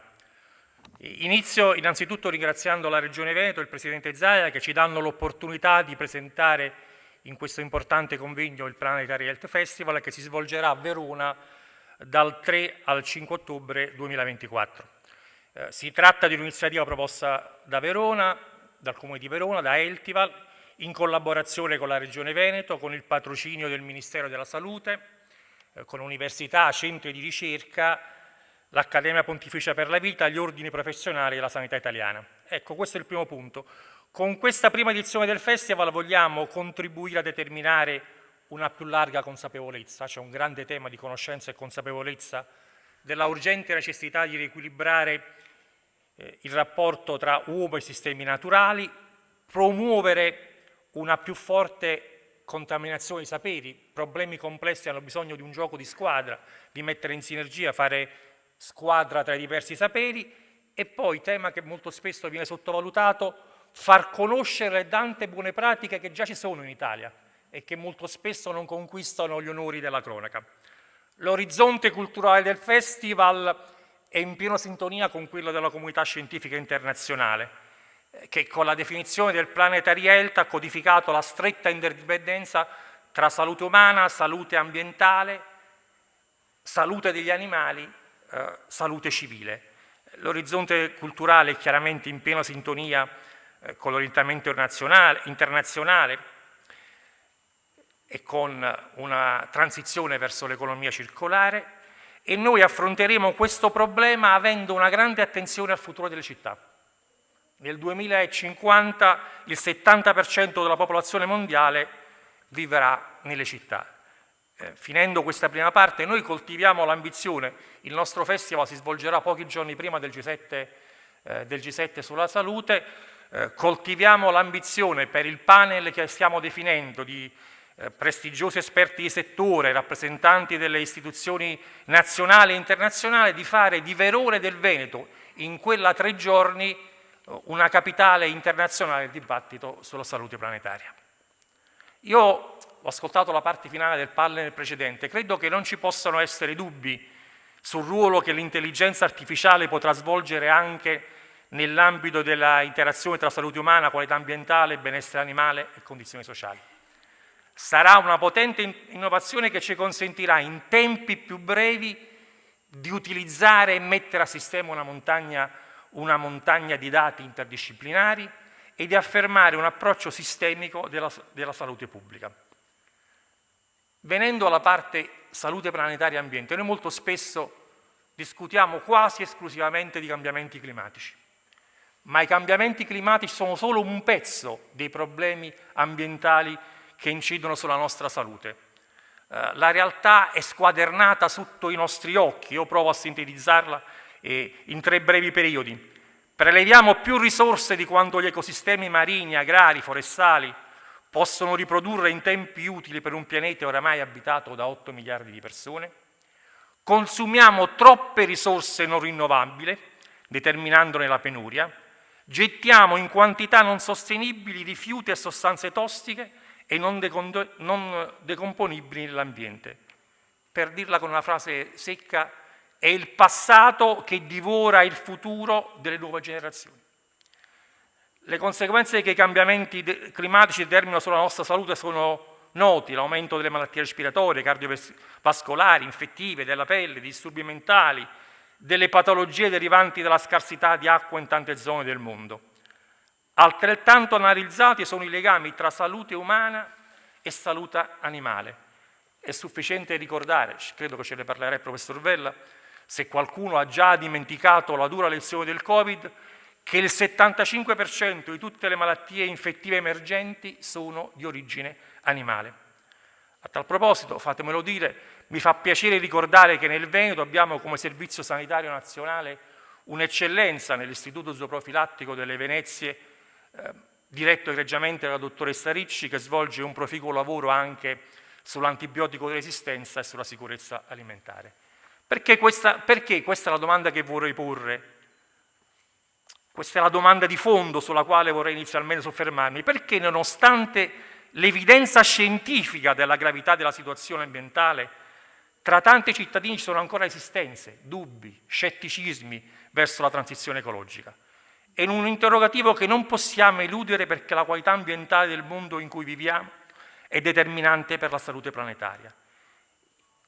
Io provo a rispondere così: io credo che chi ha a cuore il futuro del pianeta debba avere il coraggio a volte di dire anche cose controvento, avere il coraggio di cimentarsi con una navigazione complessa, ma dico con altrettanta franchezza che dobbiamo mettere da parte qualsiasi forma di supponenza intellettuale e misurarsi con le difficoltà reali degli uomini e delle donne in carne e ossa, difficoltà reali ad esempio delle piccole e medie imprese, che sono chiamate in alcuni casi a riconversioni che da soli non possono sostenere, difficoltà reali della parte più povera e che è più in difficoltà del Paese, che anche con gli incentivi, per fare esempi concreti, non è in grado di rottamare la vecchia auto o di cambiare la caldaia. Dobbiamo guardare in faccia alla realtà, vorrei essere chiaro, non per fermarci, arretrare, ma per cercare le soluzioni possibili a problemi reali. Quel che serve è una coraggiosa svolta culturale. Abbiamo bisogno, come l'aria pulita, di una diversa narrazione della transizione ecologica, che oggi viene troppo spesso percepita come un lungo elenco di privazioni, sacrifici e non come una grande opportunità per migliorare la qualità della nostra vita. Sinceramente, non credo che saremo in grado di vincere questa difficile sfida illudendoci di raggiungere risultati attesi alimentando solo paure nelle persone. Non si riconverte l'economia, non si cambiano modelli di consumo, stili di vita, organizzazioni delle città con una rivoluzione passiva fondata sulla paura. È adesso il tempo di lavorare per affermare nella società un nuovo paradigma culturale nel rapporto uomo-sistemi naturali, che metta in soffitta una miope illusione di dominio dell'uomo sulla natura. Ecco perché è necessario un paziente lavoro divulgativo, servono messaggi positivi, una comunicazione in grado di spiegare e raccontare ai non addetti ai lavori i tanti vantaggi per le nostre vite dei provvedimenti che vengono adottati per mitigare i cambiamenti climatici, ridurre lo spreco di materie prime, non inquinare terre e acque, arrestare il consumo di suolo. È con questo spirito divulgativo che stiamo organizzando le sessioni tematiche del Festival di Verona. L'altro grande tema è quello delle risorse. Io credo che se ne discuta troppo poco. Con i finanziamenti del PNRR faremo in Italia importanti passi in avanti, sia verso la transizione ecologica, sia nel rafforzamento della sanità territoriale e digitale. Ma non possiamo tornare, questo è il punto che vorrei mettere in evidenza, nel 2026 in termini di investimenti alla situazione ante-Covid. Il PNR, questa è la mia opinione, la nostra opinione, non può essere un episodio nelle politiche europee e ne discuteremo a Verona con un paio di panel di altissimo livello, con sindaci delle grandi città europee e con ministri europei. Venendo alla parte finale del mio intervento, voglio soffermarmi sul tema dell'equità in rapporto alla salute planetaria. Faccio questa considerazione pensando al professor Vella. Probabilmente è un segno dei tempi che viviamo il fatto che in questa fase del dibattito pubblico mondiale sono gli scienziati a sottolineare con più insistenza che le diseguaglianze di reddito, di studio, di luogo di nascita hanno un forte impatto sulla nostra salute. Gli studi rilevano diverse aspettative di vita non solo tra il nord e il sud del pianeta, tra diverse aree all'interno delle nazioni, ma anche nella stessa città tra centro e periferie. E a proposito di diseguaglianze geografiche e salute globale, non si può non ricordare che il 30% della popolazione mondiale non ha accesso ai servizi sanitari essenziali e che le persone più colpite da eventi climatici estremi risiedono in paesi responsabili per lo 0,1% del totale delle emissioni nocive in atmosfera. E fatemelo dire, ancora più imbarazzante per le nostre coscienze, uso questa parola credo in modo appropriato, sono i dati relativi all'alimentazione. Nel mondo, con una simmetria agghiacciante, da un lato ci sono circa 1 miliardo di persone obese e dall'altro ci sono 1 miliardo di persone che hanno gravi problemi di nutrizione e che ai quali ogni giorno viene sottratto da inondazioni, siccità, tempeste, un pezzo di terra indispensabile per la loro vita. Credo risulti chiari anche da questi pochi dati, sommariamente ricordati, che senza equità la salute planetaria è una chimera. E infine, lo dico nel modo più piatto possibile, non posso tacere lo sgomento e la paura per il fatto che mentre parliamo di salvaguardia della salute planetaria, drammatiche guerre locali con un carico di morte e devastazione inaccettabili, corrono il rischio di divenire, come scrive Papa Francesco, la terza guerra mondiale a pezzi, un conflitto globale. Ecco, il nostro festival sarà questo, una discussione a 360 gradi sulla salute planetaria, nel suo intreccio con l'economia, l'energia, i trasporti, le innovazioni tecnologiche, l'alimentazione, la città, la vita delle persone. Grazie per l'opportunità e l'attenzione, vi aspettiamo a Verona dal 3 al 5 ottobre. Grazie al dottor Massimo Paolucci. Passo la parola al professore Stefano Vella.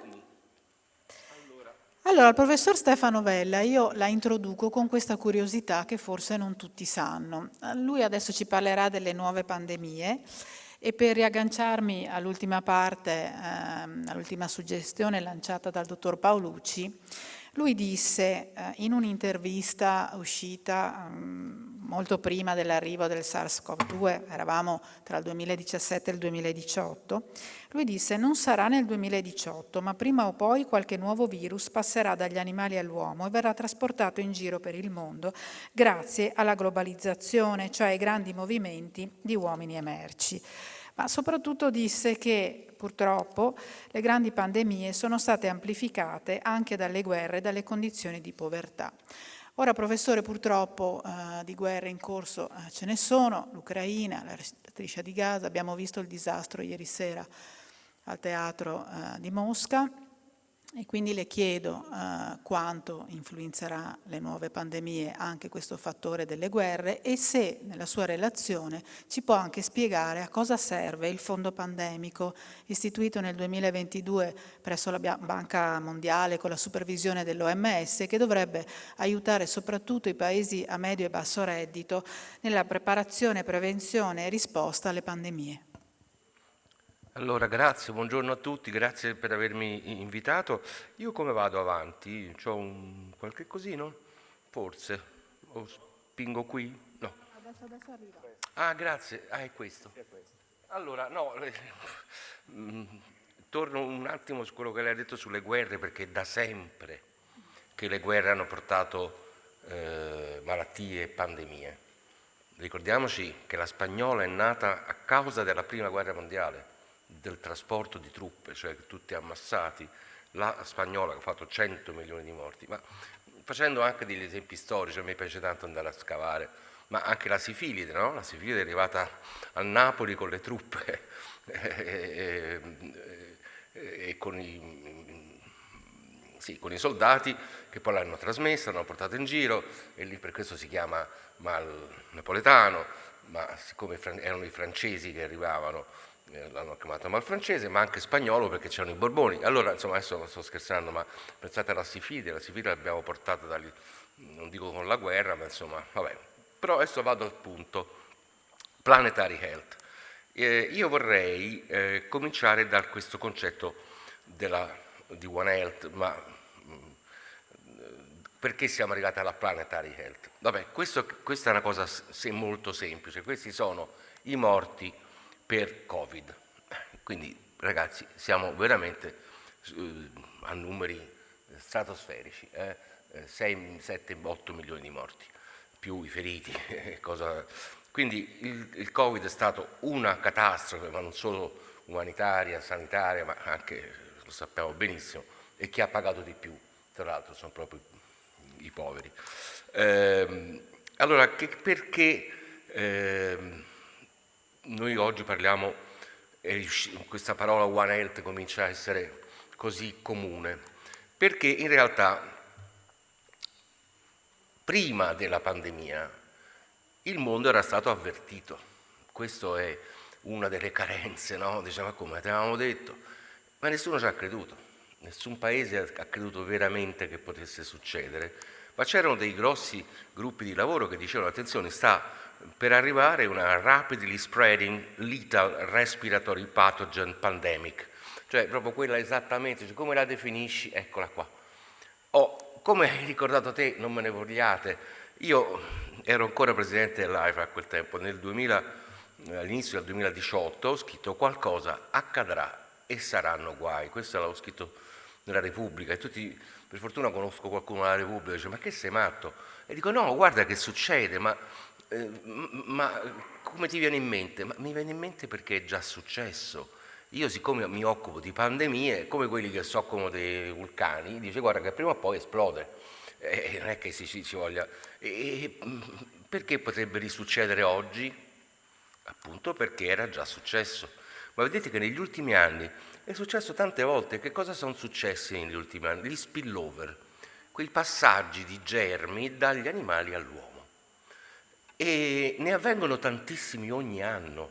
Poi non si sviluppano pandemie. Il virus passa e poi vedremo, ce ne sono circa di 1,5 milioni di virus sconosciuti negli animali, sconosciuti a noi, perché noi li abbiamo studiati. Poi quando fanno il salto poi ce ne accorgiamo, ma anche l'HIV, il virus dell'HIV è un virus della scimmia, quello è stato il primo spillover, nel 1920 è successo, 1920. Dici, ma com'è che ce ne siamo accorti poi in America? Ma perché quel virus ammazzava talmente tanta gente nei paesi dove si moriva a 25 anni che nessuno si è accorto che c'era una nuova malattia. Cioè, è morto zio. È morto zio perché doveva morire, perché lì era così e nessuno si è accorto che arrivava una cosa nuova e ce ne siamo accorti a San Francisco perché hanno cominciato a morire i ragazzi.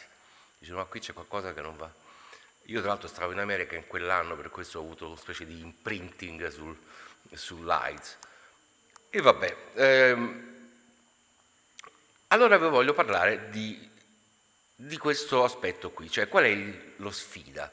È che il Covid, la pandemia, non è un evento casuale, non è one off, come dicono, uno e solo. Purtroppo dobbiamo prepararci ai futuri rischi. Guardate quante bestie ci abbiamo già attorno.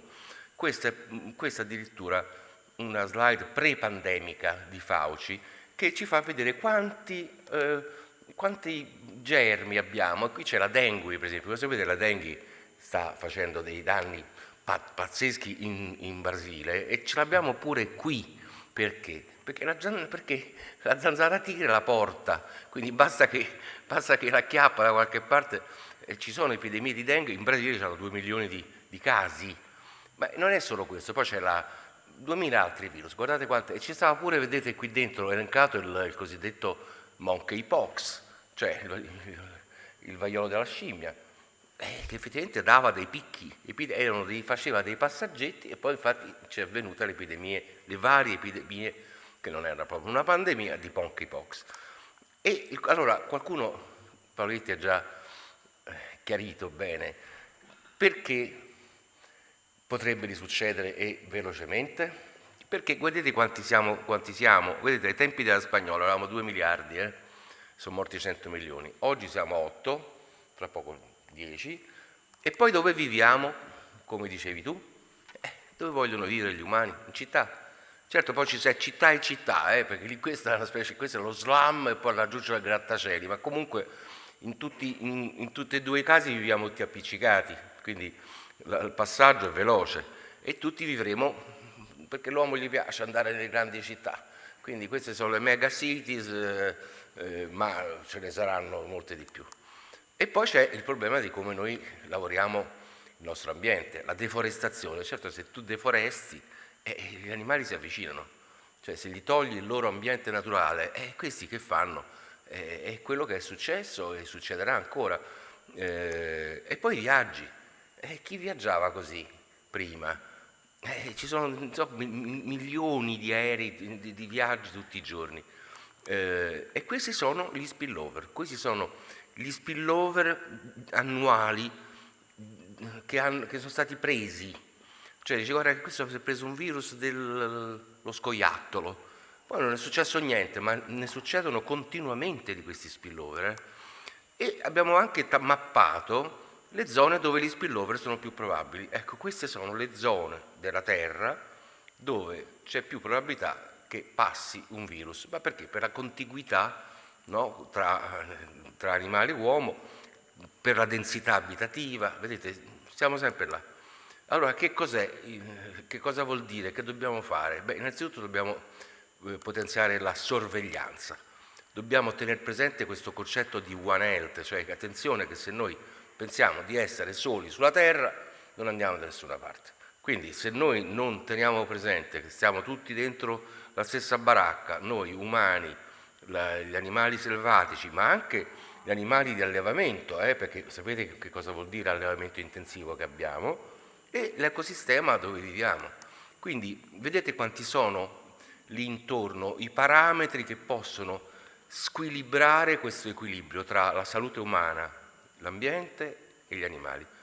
La demografia non ci possiamo fare niente, praticamente, ma tutto il resto sì, quello che consumiamo, quello che mangiamo, i sistemi sanitari, tutti i cambiamenti climatici. E noi ci abbiamo avuto qui, sapete che ci abbiamo oggi? Abbiamo l'epidemia di West Nile. Dice, ma dove sta il virus di West Nile? Dove dovrebbe stare? Nel West Nile, no? E invece abbiamo avuto l'epidemia qui a Firenze, insomma, dappertutto. E anche il chikungunya, che è un'altra malattia tropicale, che dovrebbe stare dove stava prima, e adesso abbiamo avuto dei picchi in Italia. Perché? Perché i vettori si stanno spostando. Si trovano benissimo qua adesso. Anche il vettore della malaria sta bello. Adesso peccato che non c'è, no, peccato, per fortuna non abbiamo i serbatoi, ma se in America hanno dei casi autoctoni di malaria, quindi non è importato, non è quello che è andato a fare un giretto e poi è tornato. Quindi ci sono 2000 fattori che possono alterare questo. E quindi dobbiamo sbrigarci a fare, come posso dire, a muoverci. Qui uno dei problemi che ci abbiamo avuto, voi sapete, è stato quello che i vaccini, che in parte sicuramente, oltre ad altre misure, ci hanno salvato la pelle, l'hanno un po' smorzato questo virus, sicuramente, inutile che qualcuno lo metta in dubbio, però non l'abbiamo dati a chi ce ne aveva bisogno. Ecco, ci siamo tenuti tutti noi, adesso li stiamo pure buttando, perché ne abbiamo comprati troppi, e vabbè. Quello era un modo per farli fare, no? Sapete quello che si chiama il pre-procurement, no? Adesso lo stiamo facendo con gli antibiotici, per esempio. Abbiamo detto no, perché all'industria non gli conviene fare gli antibiotici nuovi, questo è uno dei problemi, dovremmo toccarlo nel coso. Non gli conviene perché effettivamente non hanno un bacino. Dice, vabbè, allora tu non ti preoccupare, tu fammi l'antibiotico, io te lo compro già, va bene? Dice, beh, se me lo compri, allora io intanto lavoro, ecco. E è successo la stessa con i vaccini del Covid. Insomma, comunque abbiamo fatto degli errori terribili. Non avevamo sicuramente una leadership globale, ogni paese ha fatto come cavolo gli pareva, quello chiude, quello apre, quell'altro e il WHO pure da solo non gliela può fare adesso come sta messa adesso, perché sì, è il WHO, però è finanziato di qua, di là, cioè, insomma, è legato alla politica in qualche modo, pur io rispettandolo tantissimo, ma e bisogna investire nella preparedness, cioè bisogna prepararsi alle prossime pandemie, perché c'era scritto, me l'ha detto la nostra coordinatrice del festival l'altro giorno, ma io l'avevo visto già, che c'è stato un articolo di scienziati che dicono attento, sta per arrivare, se andate a cercare su Google lo trovate. E che succede? Che noi abbiamo fatto adesso, è stato creato il Pandemic Fund. Allora, che cos'è il Pandemic Fund? È un fondo come il Global Fund per l'HIV, la malaria, la tubercolosi. È stato fatto questo fondo delle pandemie, di cui io faccio parte in questo board che si occupa di guardare i progetti, e l'altro anno ne sono arrivati 170 dai paesi del mondo, perché questo è per i paesi, per prepararli.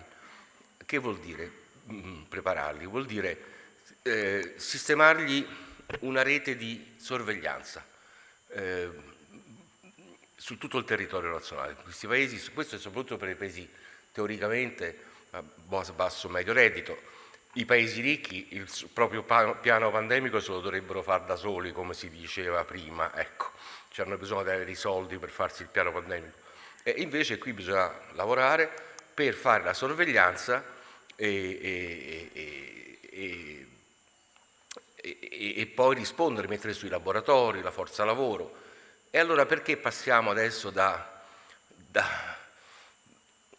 questo concetto di global health alla planetary health? Perché sicuramente abbiamo visto che il climate change è sicuramente uno dei fattori che favoriscono la vulnerabilità degli umani alle nuove pandemie e quindi diciamo non possiamo non includere il discorso dell'ambiente, sul quale c'è ancora poco da fare, devo dire, perché non è un fatto di inquinamento, scusate, no? Perché qualcuno confonde la deforestazione con l'inquinamento. L'inquinamento fa malissimo, lo sappiamo, le microparticelle, macello, ma qui dobbiamo lavorare su qualcosa di più importante e questo ci dovrebbe stare. Quindi io mi ricordo che a Padova nel 2019 abbiamo parlato pure delle pandemie, avevamo fatto il Festival della Salute Globale per la prima volta e molti mi dicevano come al solito, ma che è sta salute globale? Dico aspetta un attimo, adesso poi qualcuno te la spiega e quindi qualche virus te lo spiega che cos'è la salute globale e allora ecco che siamo passati alla commissione di Lancet sulla planetary health, che è più inglobante, riguarda di tutto, riguarda le diseguaglianze, insomma sarà un festival strapieno di cose bellissime. Io vi saluto, vi ringrazio tanto e a presto a Verona. Grazie al professore Stefano Belli.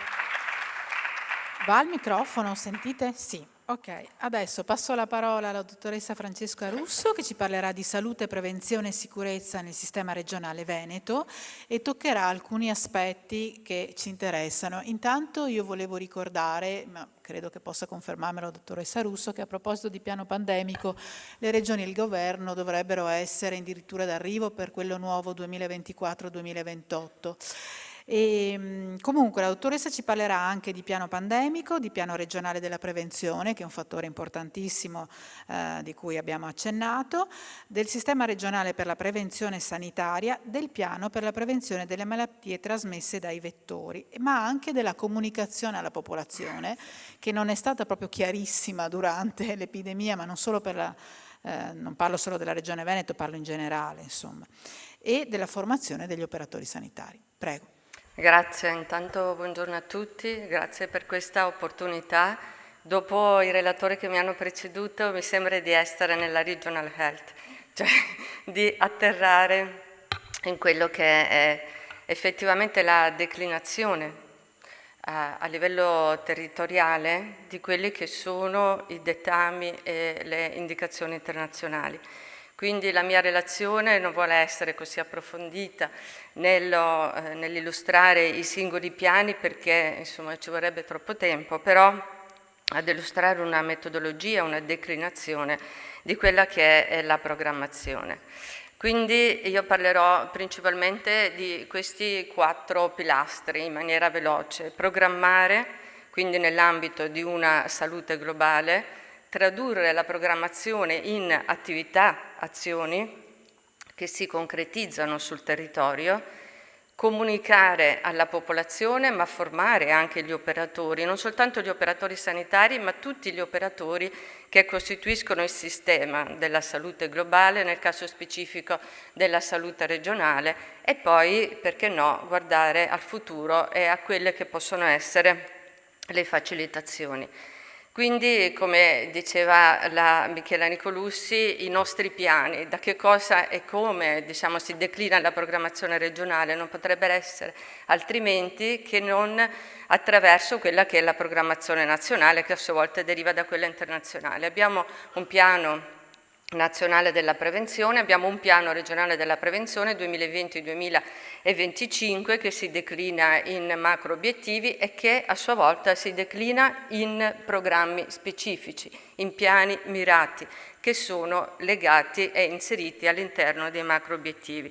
Il piano è una modalità di traduzione e di offerta alla popolazione di quelli che sono i livelli essenziali di assistenza e fortunatamente nei livelli essenziali di assistenza del 2017 tutto quello che è scritto nel piano è poi declinato come esigibile da parte della popolazione.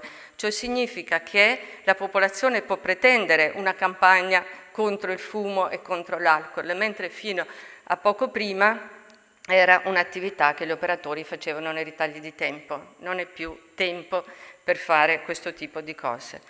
Il piano della prevenzione certamente, ma abbiamo il piano pandemico, il professor Vella ci ha detto, il piano pandemico assorbe tantissimo del nostro tempo.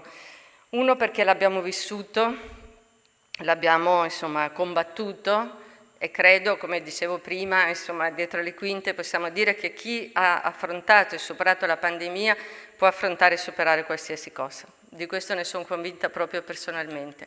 Ma il piano pandemico non è un piano statico, è vero che avevamo un'organizzazione, ma adesso abbiamo l'esperienza, abbiamo la necessità di tenerci sempre pronti, perché siamo assolutamente consapevoli che il pericolo è dietro l'angolo e il piano pandemico ci educa ad un approccio all'emergenza che si chiama virus respiratorio, ma che si può chiamare anche epidemie trasmesse da vettori o altre situazioni emergenziali che riguardano gli eventi climatici o di contaminazione ambientale.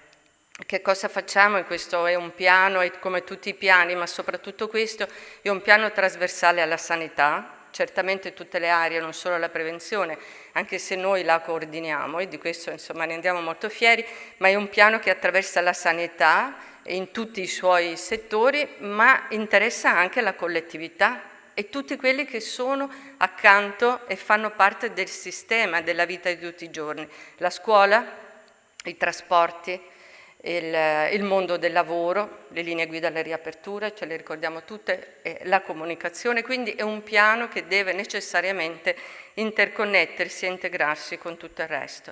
Il piano di contrasto all'antimicrobico resistenza ha lo stesso approccio, un approccio One Health che significa per noi mettere insieme tutti quelli che hanno attività da fare all'interno del piano, ma a noi non interessa che ognuno faccia la propria parte. A noi interessa che faccia la propria parte in un quadro coordinato, condiviso, dove ognuno sa quello che fa l'altro e si supporta e valuta anche quello che viene fatto e monitora lo stato di avanzamento.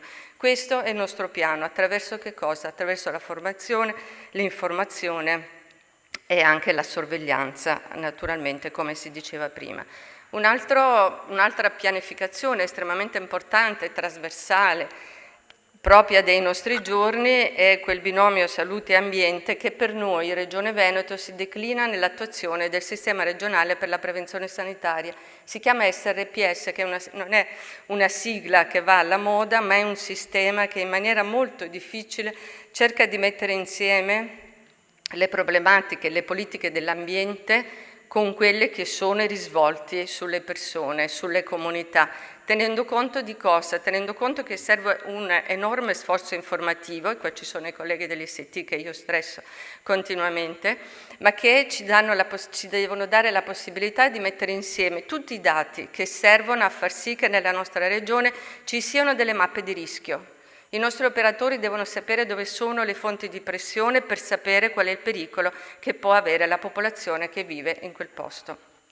E anche naturalmente, insomma, tutte le altre cose che ruotano attorno a questo sistema, dove gli attori, ripeto, sono rappresentati principalmente dagli operatori della prevenzione, sono i dipartimenti di prevenzione. Poi abbiamo le malattie naturalmente associate ai vettori, è stato detto prima, abbiamo un sistema integrato, abbiamo un sistema fortemente integrato con l'Istituto Zooprofilattico con cui lavoriamo veramente da tanto tempo con ottimi risultati, abbiamo un sistema integrato con il Centro Nazionale Tumori, con il Centro Nazionale Sangue, con quello della nostra regione, con le aziende ULSS, ma anche con i comuni e anche con le prefetture. Nel nostro tavolo intersettoriale ci stanno anche loro, perché è inutile che noi programmiamo se poi non vigiliamo e quasi obblighiamo chi sta sul territorio a fare le cose.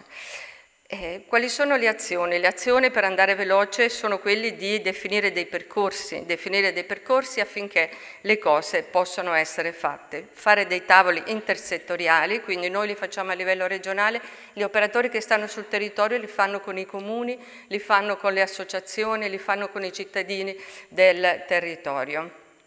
Io cito qua, ma soltanto per rappresentare poche azioni, abbiamo da poco approvato il piano oncologico e il piano oncologico è un piano che ci è stato definito dal Ministero quasi ideale. Io non penso che sia così, io penso che dal piano oncologico alcune cose possono essere calate nella realtà. Noi ne abbiamo scelte alcune che sono quelle di lottare contro la cronicità, implementare gli screening, implementare la comunicazione, ma con anche la rete oncologica, anche quello di costruire un punto che sia di orientamento per il paziente oncologico, perché le persone non sanno poi che cosa fare, che rivolgersi, dove devono andare. Quindi questo è un obiettivo. Stiamo portando avanti un obiettivo un po' ambizioso che si chiama Veneto per la salute, proprio perché noi vogliamo che tutte le direzioni regionali, anche se non fanno e non parlano di sanità, nella loro pianificazione possono pensare al cittadino, a quello che è il benessere della persona.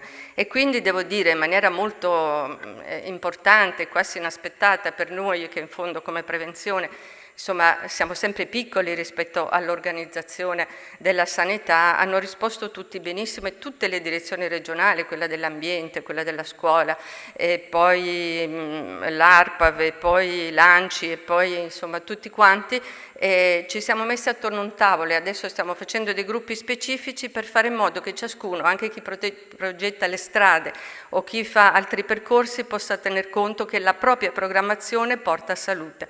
Questo è il nostro obiettivo. Non va più avanti. Ecco. Quindi ecco, questo dei percorsi, vado avanti. C'è un altro sistema che stiamo portando avanti, si chiama Vivo Bene Map. Che cos'è?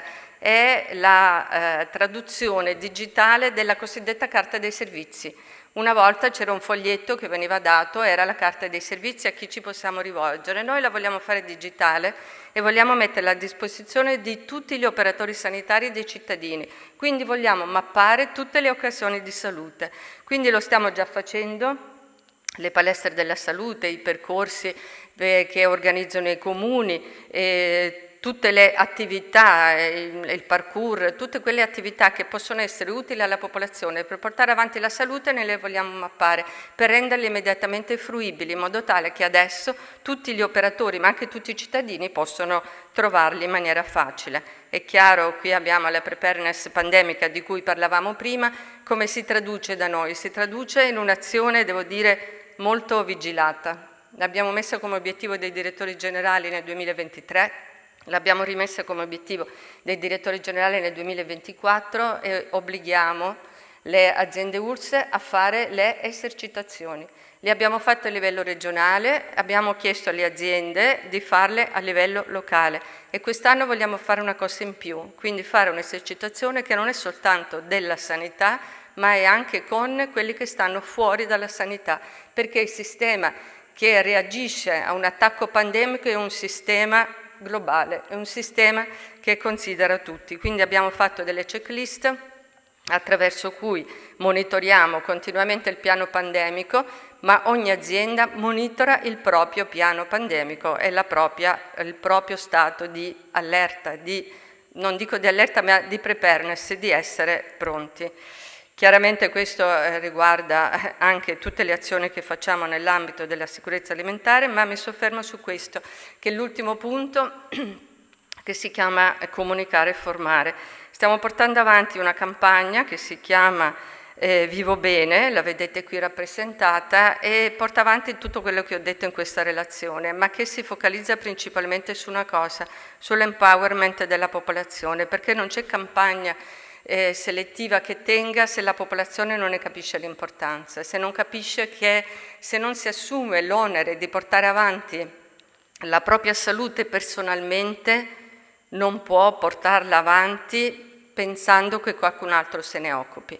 È vero che qualcun altro se ne occupa e noi facciamo il possibile perché ciò accada, ma è vero che ciascuno di noi deve avere l'opportunità di preservare, di migliorare con le proprie azioni la propria salute. Quindi questo è il logo che porta avanti la nostra campagna e tutte le aziende e tutti coloro del Veneto per la Salute che portano avanti delle iniziative, noi vogliamo che vengano identificate con questo logo che si chiama appunto Vivo Bene e che è un messaggio riconoscibile, che è un messaggio identificativo, tra l'altro di correttezza dell'informazione stessa. Questa è una delle campagne, la sicurezza sui luoghi di lavoro, dove abbiamo voluto proprio esplicitare nello slogan che la sicurezza non è la responsabilità di qualcuno o di qualcun altro, ma è la responsabilità di tutti, ciascuno per il proprio ruolo. Che cosa può fare l'intelligenza artificiale? Sicuramente ci può aiutare nel mettere insieme le sorveglianze, nel fare in modo che tutti i sistemi delle biosorveglianze possano essere integrate e quindi ci possono dare quell'alert e quella possibilità di monitorare quasi in tempo reale la situazione. Certo, dobbiamo vedere se questo ci è permesso, è stato detto nelle sessioni precedenti, ma noi a questo puntiamo e verso questo ci stiamo preparando. Anche lo screening oncologico, qui porto semplicemente un esempio, chiaramente godrà della possibilità di essere più veloci nell'ambito dello screening, di essere più performanti, ma a questo proposito posso dire che naturalmente ci vogliono le leggi. Al momento le linee guida europee ci indicano, perché faccio l'esempio della lettura dello screening mammografico, deve essere fatto da 2 operatori, da 2 radiologi che li guardano indipendentemente. Se non sono tra l'altro d'accordo ci può essere un terzo.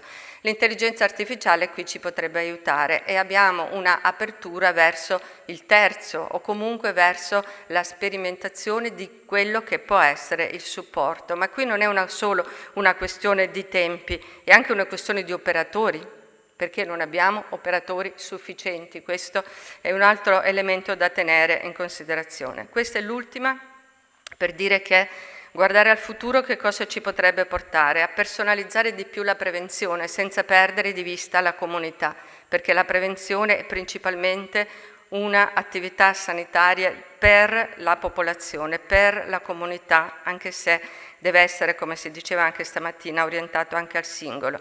Quindi capacità di prevedere e monitorare l'arrivo di minacce pandemiche, ma anche quelle epidemiche, precisione diagnostica, monitoraggio della sanità pubblica e soprattutto comunicazione. Per questo devo dire, visto che me ne viene data l'occasione, che durante la pandemia abbiamo avuto un grande supporto da chi rappresentava la comunicazione, di cui la dottoressa Nicolussi è un esempio, ma tanti altri come lei, che hanno avuto la pazienza, ma anche l'onestà intellettuale di rappresentare tutti i giorni quella che era la realtà. Grazie. Grazie alla dottoressa Russo. Ora invito il dottor Ludovico Baldessin che ci spiegherà come comprendere e sviluppare la salute planetaria e come arrivare a progressi ecosostenibili conciliando salute, aspetto economico ed educazione appunto ambientale. Prego. No, allora, grazie Michela, devo dire che gli interventi che mi hanno preceduto hanno già fatto una fotografia chiarissima e più che altro vorrei anche utilizzare questi ultimi minuti, abbiamo anche già sforato rispetto agli orari, per riflettere Si preoccupi, lei su vada cosa intendiamo fare. Michela, anche tu dopo aver sentito questi interventi, che cosa intendiamo fare? Perché non possiamo ignorare quello che è stato appena detto. La dottoressa Russo poc'anzi ci ha evidenziato innanzitutto la necessità di avere un nuovo pensiero sulla prevenzione, dobbiamo tutti sentire un nuovo pensiero sulla prevenzione, ma soprattutto ci ha anche detto che ciascuno di noi deve avere un ruolo in futuro per la salute di tutti noi. Io prima di iniziare a fare qualche riflessione a questo punto anche conclusiva vorrei condividere con voi un breve video. Non c'è l'audio però. Of tipping points, beyond which it's going to be very difficult to recover. Reckless burning of fossil fuels, the destruction of the forests, pollution of the ocean. How is it possible that the most intellectual being that ever walked the planet is destroying its only hope? Since the 1970s, we lost 60% of vertebrate species. If we look at insects, we lost 80%. As we lose species, what we also lose is the capacity of the natural systems to really provide the services that allow us to function. One of the consequences of living in great cities, in great masses, is that we are cut off from that natural world. If you lose that sense of wonder, you've lost one of the most important things in your life. The human race produces more waste than it really should. We only recycle 9% of all plastic. That means that unless it's been burnt, every single piece of plastic ever made still exists on our planet. The crisis of biodiversity with climate change, it's interlocked with many other global crises that we are seeing. Migration and climate refugees, political crisis, and perhaps a moral crisis. We've stolen our children's future, we're still stealing it, and we must get together now. When I first started the school strike for the climate, I never would have imagined that it was going to be this big. It's over 100,000 children from all around the world.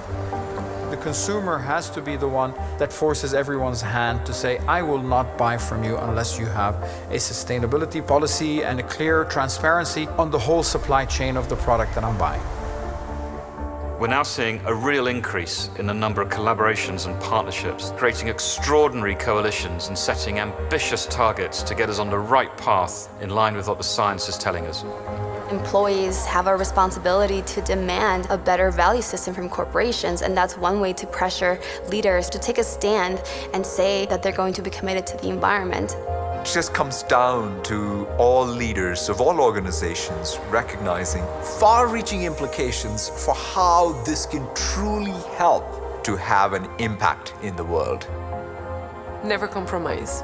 What you're doing today will have an impact on the planet for thousands and thousands of years.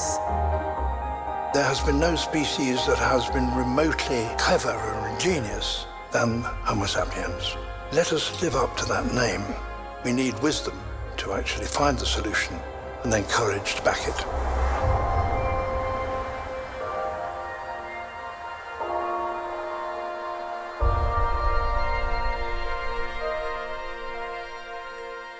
Questo, come vedete, è un video del World Economic Forum che non è noto per essere un'organizzazione ecologista, ma è evidente che oggi non possiamo non maturare un pensiero diverso. Quello che facciamo oggi, ci hanno detto, ha un impatto per migliaia di anni.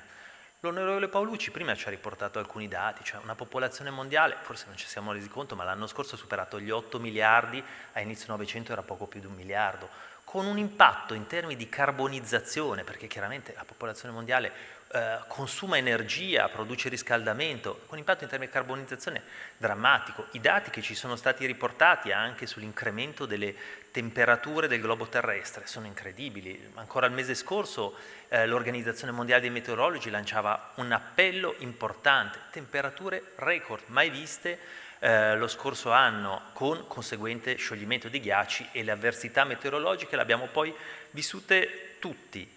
Ma altrettanto, prima è stato sottolineato molto bene, stiamo vivendo, e anche in questo video, un collasso della biodiversità che, sempre il World Economic Forum, specifica che mette a rischio il 50% dell'economia mondiale. Api, pesci nei fiumi, veramente non ci rendiamo conto dell'impatto che abbiamo. Si stima che negli ultimi 50 anni abbiamo perduto il 60% delle specie animali, quindi veramente per dare una fotografia. E altrettanto il professor Vela, che è veramente un piacere, un onore essere qui sul palco di un luminare riconosciuto in tutto il mondo, ci sottolineava l'impatto anche delle zoonosi, e i dati e le previsioni che ci ha portato oggi e che fanno tanti illustri scienziati non sono affatto da sottovalutare. Virus 12 volte più letali entro il 2050. Che cosa intendiamo fare? Che cosa intendiamo fare? E poi, anche qui, abbiamo toccato il tema delle diseguaglianze, questa grandissima trasformazione, e anche la pandemia o sindemia, che dir si voglia, ha acuito sostanzialmente le diseguaglianze. C'è questo indice di Gini che monitora la concentrazione della ricchezza, che evidenzia chiaramente che dopo la pandemia la forbice si è ulteriormente aperta, e quando si apre questa forbice la salute sociale diminuisce, perché incrementa le tensioni sociali. Non dimentichiamoci che le guerre e il terrorismo sono figli di questa frattura sociale che si generano. E oltretutto è stato ben sottolineato prima anche l'impatto sull'obesità, la differenza tra l'obesità e la malnutrizione, il 25% della popolazione mondiale che non accede all'acqua potabile. Sono alcuni degli elementi che non possiamo più dimenticare.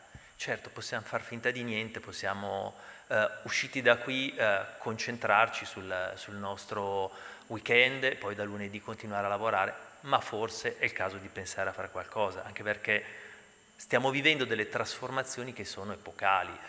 Papa Francesco ha detto: questa non è un'epoca di cambiamenti, è un cambiamento di epoca, e lo vediamo anche dal punto di vista demografico, di patto sociale. Il patto sociale è andato in frantumi nel secolo scorso e oggi dobbiamo ricostruirlo. C'è un'inversione della piramide demografica che non è più sostenibile. E come anche hanno rilevato gli anziani, come hanno rilevato tanti studiosi, c'è anche un cambio di era geologica. Per 11.000 anni abbiamo avuto l'Olocene, ma oggi l'uomo ha un impatto così forte su questo ecosistema di cui fa parte che lo sta rimodellando.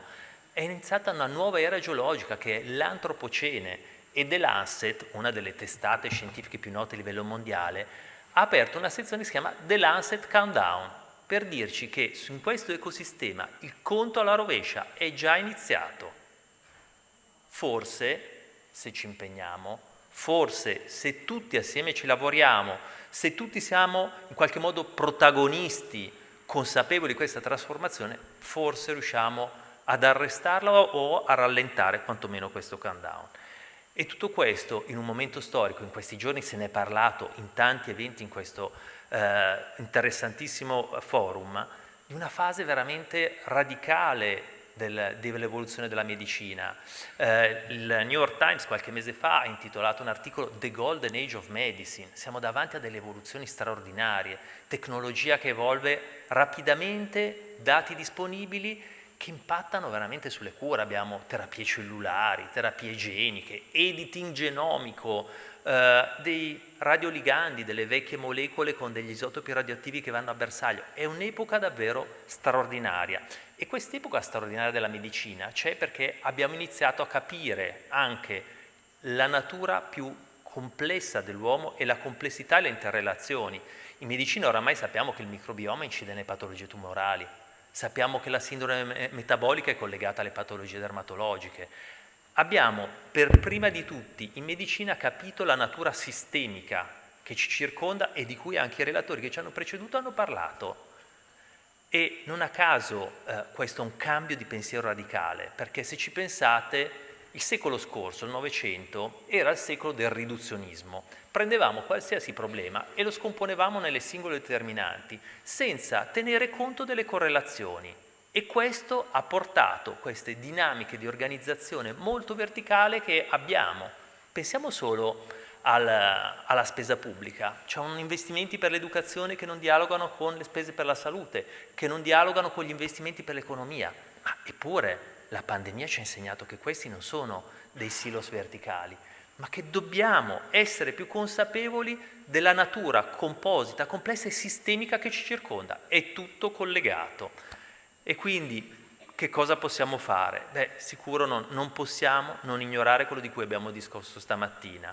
E io ringrazio la Regione Veneto per aver voluto ospitare questa sessione questa mattina in questo contesto molto importante per parlare della salute planetaria. Perché la salute planetaria forse è anche un linguaggio, una nuova grammatica che ci può aiutare a pensare in maniera diversa. Perché finalmente prova ad unire in una visione molto più sistemica tanti elementi che conosciamo, perché connette la salute dell'uomo con la salute dell'ambiente, con la salute dell'animale, con la salute sociale. Non possiamo non renderci conto che la salute sociale è collegata a tutto il resto e che tutto questo, come ci ha anche spiegato prima il professor Vella, è da contestualizzarsi in una prospettiva globale, perché chiaramente quello che accade in Cina si ripercuote anche qui in Italia. È assolutamente quindi indispensabile maturare questa nuova visione e essere consapevoli che la salute deve avere una visione molto più olistica, ma altrettanto che è assolutamente strettamente collegata a una visione di economia circolare. Oggi non possiamo più vivere con un atteggiamento di spreco, di consumo e di inquinamento. E questo riguarda anche la sanità di cui oggi in questi giorni abbiamo anche qui discusso. Si è anche parlato delle strutture ospedaliere che in Italia sono quasi tutte fatiscenti e anziane. In Italia il tempo medio di vita di un ospedale è di oltre 60 anni, negli altri paesi occidentali 20-40 anni, e teniamo presente che un ospedale di 500 posti letto inquina come una città da 30.000 abitanti, questo per darci una proporzione. È evidente che anche dal punto di vista economico e dal punto di vista anche di salute e sanità dobbiamo avere un pensiero completamente diverso. E questo infatti è l'altro elemento che è la nuova anche cultura di cui abbiamo bisogno e di quello di cui ci hanno parlato anche i relatori che mi hanno preceduto. Dobbiamo forgiare tutti assieme una nuova cultura che sia molto più sistemica, che sia molto più olistica e che ci aiuti a capire che siamo tutti collegati e siamo tutti parte di questo ecosistema che ci circonda.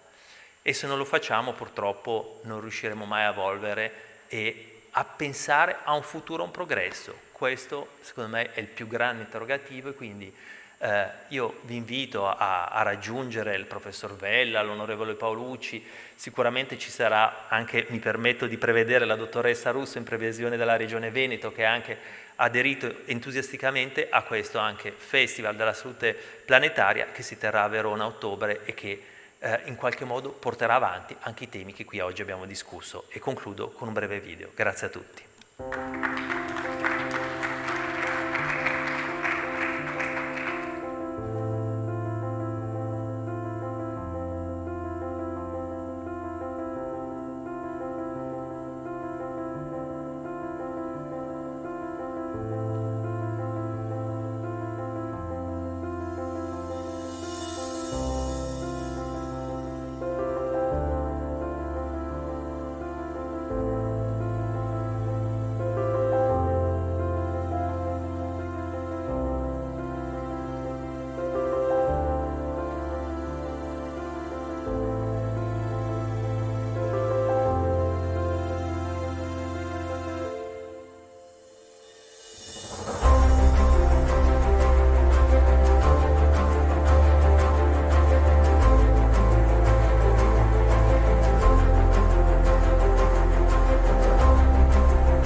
Allora, grazie al professor Vella, grazie al dottor Paolucci, grazie alla dottoressa Russo, grazie al dottor Baldessini, grazie a voi e alla Regione Veneto che ci ha ospitati e appuntamento a ottobre a Verona. Buona giornata.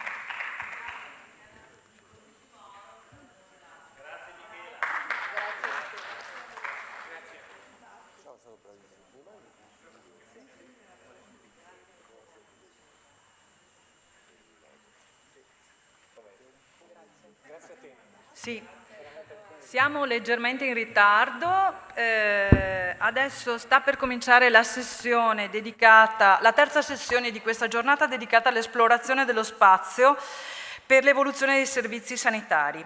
Introduce la sessione Anil Kumar Dev, advisor dell'agenda digitale del Veneto, che invito a salire sul palco. Interverranno Cesare Lobascio di Thales Alenia Space, che può accomodarsi intanto, Gabriele Mascetti dell'Agenzia Spaziale Italiana,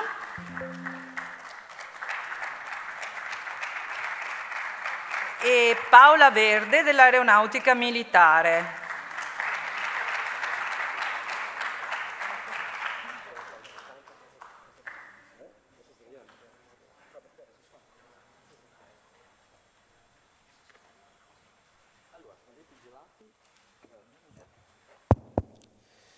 Si sente. Buongiorno a tutti. Si può ancora dire buongiorno, sì, perché è ancora passato l'ora di pranzo. Allora, vediamo di fare una cosa, come dire, interattiva. È 2 giorni che sono presentazioni super interessanti, però tutte molto, come dire, rigorose. Abbiamo deciso di mettere lo spazio, perché lo spazio in verità non è più così tanto rigoroso e lo spazio ha certe frequentazioni col mondo della medicina. Si sono tutti seduti, ok, allora come dice Vasco siamo solo noi. Solo noi. Va bene, allora la facciamo un po' interattiva. Vorrei capire quanti di voi per alzata di mano hanno sognato di fare l'astronauta? Quanti di voi hanno sognato di fare il medico? Quanti di voi sono qui per non andare all'Ikea con la moglie? C'è qualcuno che era così. Quanti di voi sanno cos'è Roblox? Tutti giovani. E quanti di voi, questa mi hanno chiesto di farla questa domanda per una statistica, quanti di voi hanno già fatto l'esame per la prostata? Pochi, ma vedo comunque, ok, chi doveva farlo l'ha fatto. Questo è il mio urologo che di Padova mi ha chiesto di fare questa statistica. Dunque, di queste domande qui, ce n'è una che non c'entra niente con lo spazio. E vi posso anche dare un suggerimento. Avete mai visto un astronauta montare la libreria Billy sulla Stazione Spaziale Internazionale? No. Quindi diciamo, quella è quella che non è molto in contatto. Però lo spazio è vicino a tutte quelle cose. Poi magari potremmo anche fare un giorno un evento sul collegamento con Roblox, il collegamento con le altre cose. Però la bellezza dello spazio è che lo spazio è collegabile a moltissimi settori. Quindi noi oggi cos'è che vorremmo fare? Vorremmo convincervi che lo spazio è molto più vicino alla medicina, tra parentesi, di quello che pensiamo.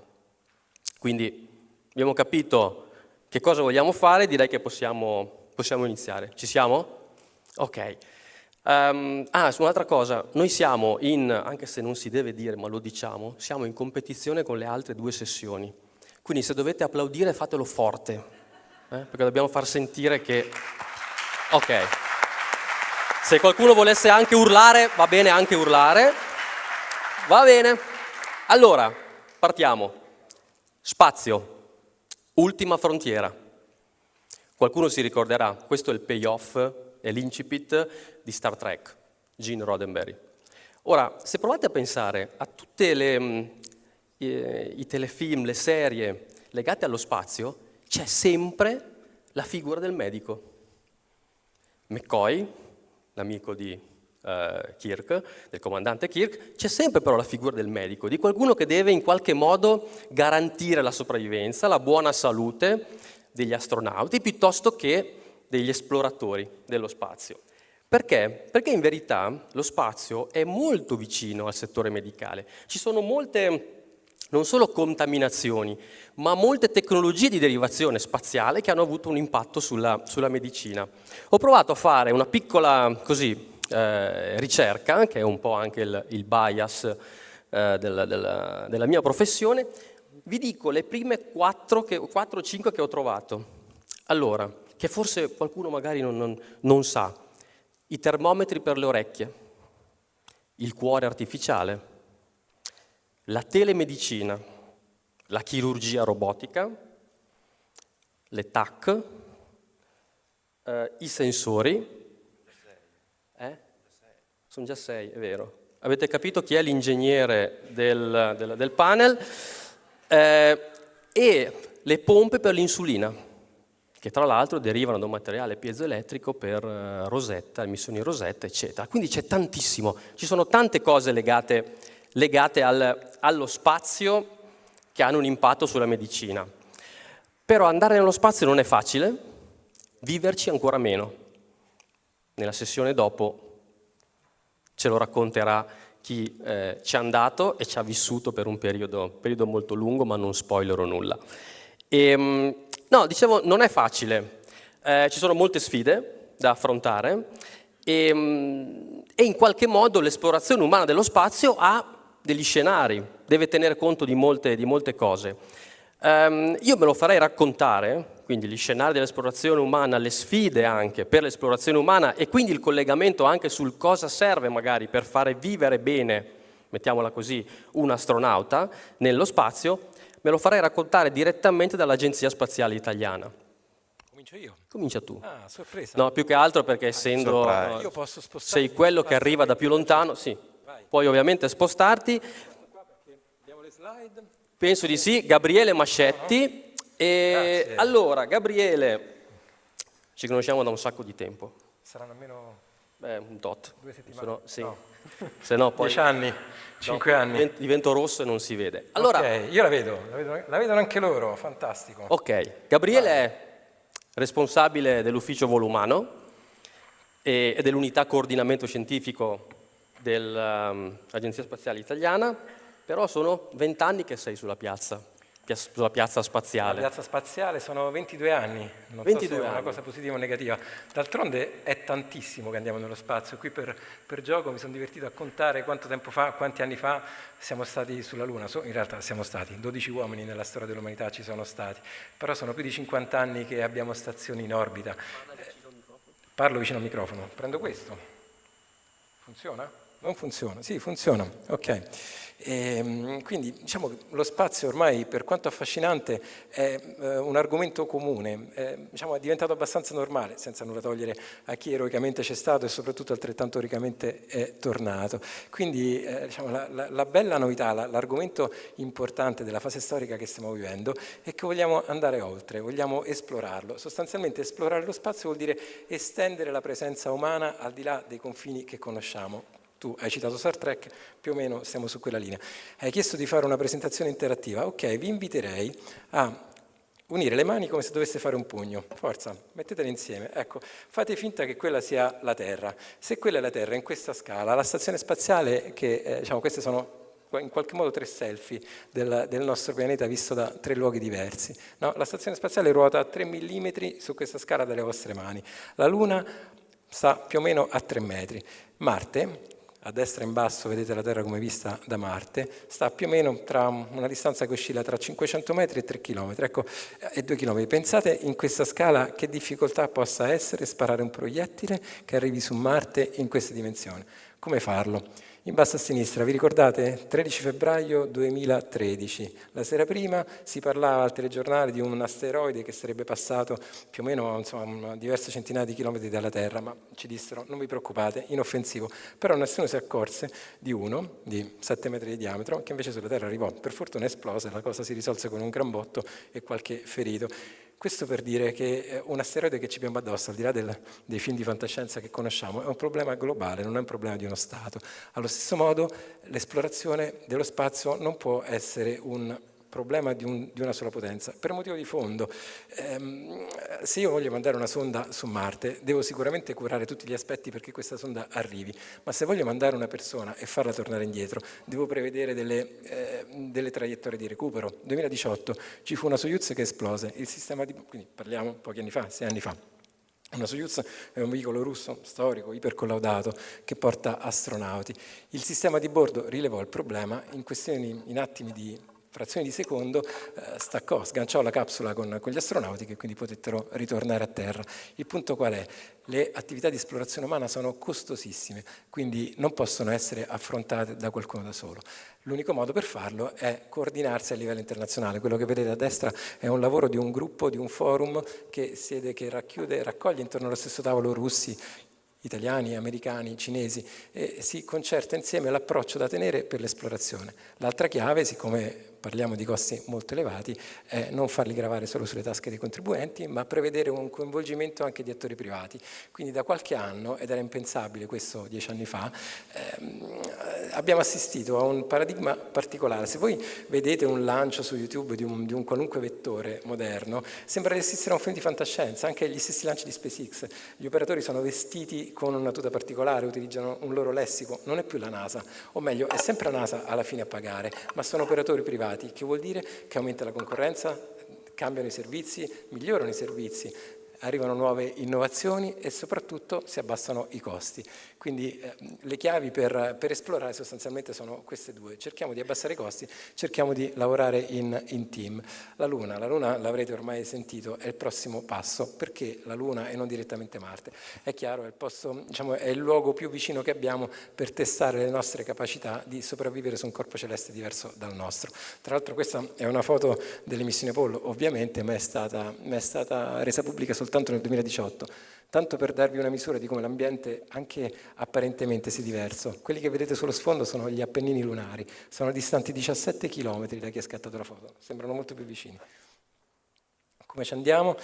Per la prima volta stiamo costruendo, a pochi chilometri da qua ci sono già i primi modelli di volo, stiamo costruendo un apparato, quella che sarà la prima stazione orbitante, il primo avamposto umano che non sarà più in orbita intorno alla Terra, a 400 km più o meno dove è stato Paolo, ma ben più lontano. Quindi il primo strumento, la prima casa di astronauti che dovranno abitare più lontano dall'orbita terrestre. Sostanzialmente stiamo costruendo un apparato, stiamo costruendo a livello globale, quindi però l'Italia ha un ruolo primario nella realizzazione di questo oggetto, quindi sostanzialmente una casa per astronauti che permetterà agli astronauti di abitare e vivere molto, molto lontano dalla Terra, in procinto di scendere sulla superficie lunare. Poi è chiaro che il fatto di arrivare sulla Luna è un passo dovuto per andare a testare la possibilità di andare oltre. Sto andando lungo, quindi mi devo sbrigare, capisco.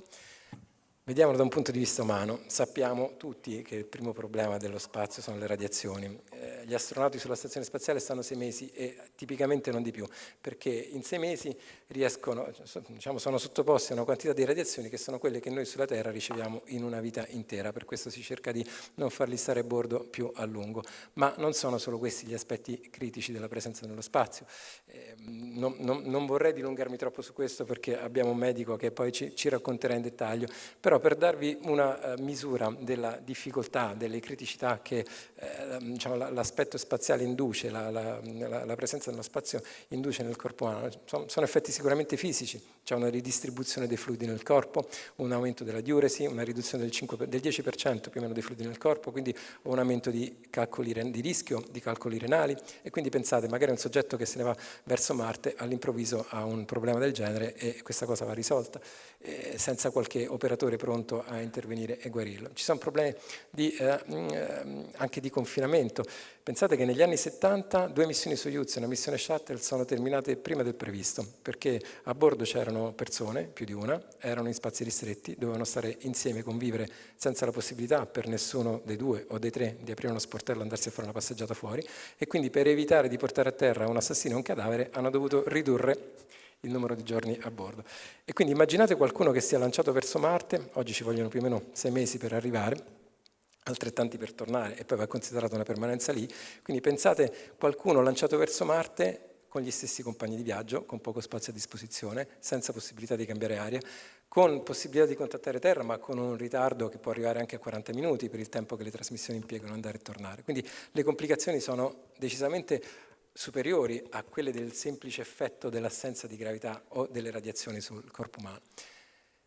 Peraltro non ci sono moltissimi studi sulla medicina di genere, però si è visto che il tipo di reazione dell'organismo femminile rispetto a quello dell'organismo maschile all'assenza di gravità è diverso. Quindi anche qui c'è margine per approfondire. Cosa facciamo per determinare questi rischi e soprattutto per capire come affrontarli? Si fa ricerca sostanzialmente, quindi si fa ricerca utilizzando quello che noi a terra chiamiamo analoghi, cioè dispositivi o situazioni che in qualche modo replicano uno o più aspetti dell'ambiente spaziale. L'analogo per eccellenza è la stazione spaziale, perché è già nello spazio, direte, quindi posso testare.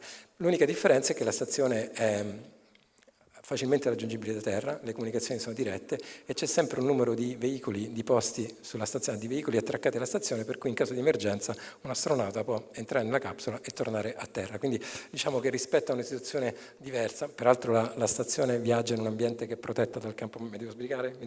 No, è protetta dal campo magnetico delle fasce di canale, quindi è protetta dal campo magnetico terrestre, non ha la protezione di atmosfera, ma nello spazio aperto la esposizione alle radiazioni sarebbe ancora maggiore. La ricerca viene in buona misura sponsorizzata anche da noi italiani, abbiamo un'agenzia nazionale che sostanzialmente si occupa di due cose. La prima è di fornire accesso alla comunità nazionale allo spazio, quindi offriamo la possibilità di effettuare esperimenti in orbita, offriamo la possibilità di accedere ad astronauti di nazionalità italiana che vanno sulla stazione, ma non solo, quindi gli astronauti sono in buona misura anche delle cavie che si sottopongono a esperimenti medici e offriamo possibilità di accedere anche al gateway, anche ovviamente offriamo possibilità all'industria di realizzarlo, ma la parte interessante per quello che ci riguarda è poter abitare questo ambiente e testarlo per tutto ciò che serve per acquisire e migliorare il progresso della conoscenza nel settore. Poi effettuiamo a terra in Italia un discorso di coordinamento con la comunità. È chiaro che se un aspetto è interessante per l'esplorazione dello spazio, ma non è un aspetto su cui abbiamo competenze a livello nazionale, o le creiamo oppure andiamo a cercare ambiti in cui viceversa siamo forti a livello e riconosciuti a livello internazionale. E questo non lo facciamo ovviamente da soli, lo facciamo con il vostro aiuto. E poi ovviamente essendo un'agenzia, quello che facciamo è pubblicare, attivare, promuovere bandi di ricerca per finanziare attività di ricerca a livello nazionale nel settore. E su questo mi fermerei, pronto a raccogliere domande? Allora, grazie per due cose. La prima, sei stato spaccato nei tempi e quindi eravamo tutti lì pronti ancora per andare ancora più lunghi con la presentazione. La seconda cosa, hai detto che cosa fa un'agenzia, la comunità di ricerca nazionale. Allora, facciamo così, housekeeping. Faremo poi delle domande magari del pubblico alla fine degli interventi, così avete tutte e tre le presentazioni e potete in qualche modo decidere anche a chi porre la domanda. Però, visto che hai fatto velocissimo e sei stato perfettamente nei tempi, ok, ti chiederei qual è magari l'iniziativa legata agli esperimenti o alla ricerca che in qualche modo l'agenzia ha finanziato che ha avuto qualche ricaduta, a tua conoscenza, in ambito anche medico. È una domanda carina, in realtà ce ne sono molte. Diciamo il processo non è immediato, dal momento in cui si testa qualcosa, anche perché lo spazio ha un grosso limite, la scarsa ripetibilità. Voi sapete che un esperimento per testare un processo o un'idea ha bisogno di essere ripetuto più volte, lo diceva lo stesso Galileo. Però a me viene in mente il fissatore osseo, che visto che tu mi chiedi di una ricaduta, fu un esperimento di molti anni fa, condotto da LASI addirittura su shuttle, neanche su stazione spaziale, ma il fissatore osseo esterno, cioè un oggetto che permette la ricalcificazione di un osso venendo applicato soltanto sulle due estremità di un osso e poi sostanzialmente essendo applicato esternamente rispetto alla gamba, alla parte. Quindi qualcosa di estremamente concreto. Allora, Gabriele ha citato la Stazione Spaziale Internazionale, la ISS. Dunque, adesso si parla di i millennials, adesso siamo a generazione Z, non so, e qualcuno ha coniato il termine generazione alfa, eccetera.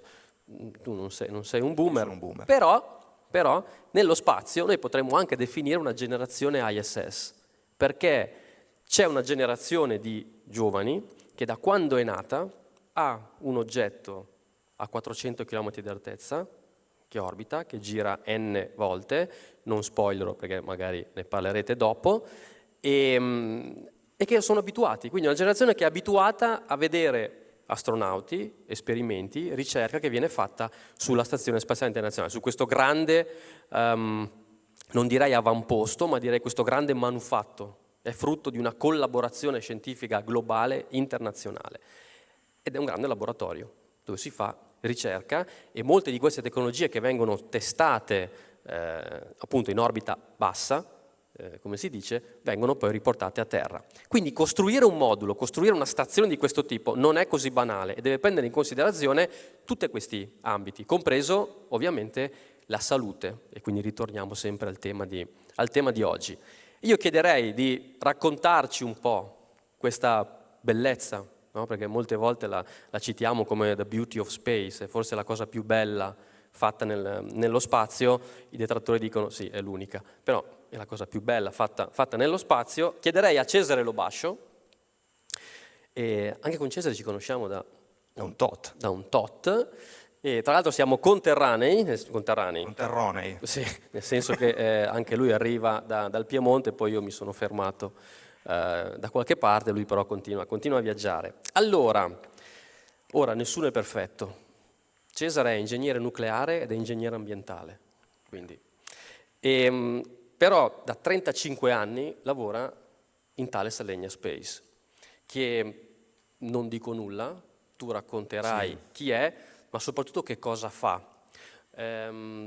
Forse dottor Masullo stamattina, quando faceva i saluti, ha citato che in Italia si fanno cose fantastiche. Ecco, le cose fantastiche le fa Thales Alenia Space, che ci racconterà che cos'è la stazione e come questa parte della salute viene considerata. A te il palco digitale, vediamo se ci sono, tu hai delle slide. Se mi fate partire Prego.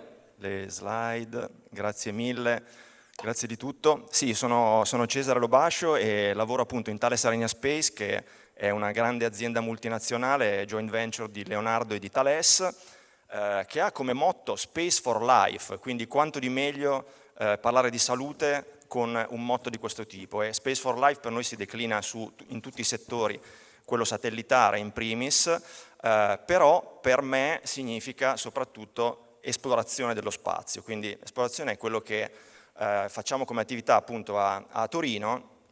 Se dovessimo racchiuderla in un'immagine unica, l'attività di Thales Alenia Space a Torino è su questa immagine, quindi c'è l'orbita bassa terrestre con la ISS ormai supernota che sta per essere espansa con una parte commerciale, Axiom.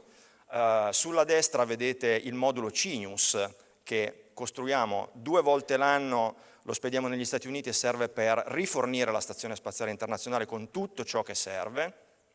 Le piattaforme automatiche che sono in sviluppo come lo Space Rider, quindi senza gli astronauti, vi racconterò qualcosa di che cosa hanno queste cose in comune con la salute. Cercherò di spiegarvelo. Poi l'esplorazione della Luna, di cui ci ha già parlato Gabriele, con i contributi a tutto il programma Artemis della NASA, quindi la capsula Orion che porta gli astronauti in orbita lunare, ha già volato una volta senza gli astronauti, l'Europa costruisce il modulo di servizio, il Gateway, la stazione che ci ha fatto vedere prima Gabriele. Se sulla Stazione Spaziale Internazionale in Italia abbiamo realizzato circa il 40% della parte abitabile, per il Gateway è il 100%, 3 moduli pressurizzati, tutti costruiti a Torino, di cui alcuni, se verrete a trovarci, sono in costruzione, ci sono le saldature, quindi non è soltanto progettazione ma è costruzione, battiamo le lastre, le saldiamo, facciamo tutto l'allestimento necessario richiesto dai clienti, che sono quasi sempre le agenzie, in certi casi grandi aziende americane come la Northrop per il caso di Cygnus. Anche il multipurpose habitat, quell'elemento di superficie che vedete, un bilaterale tra l'Agenzia Spaziale Italiana e la NASA, interessantissimo, potrebbe essere il primo habitat sulla superficie della Luna.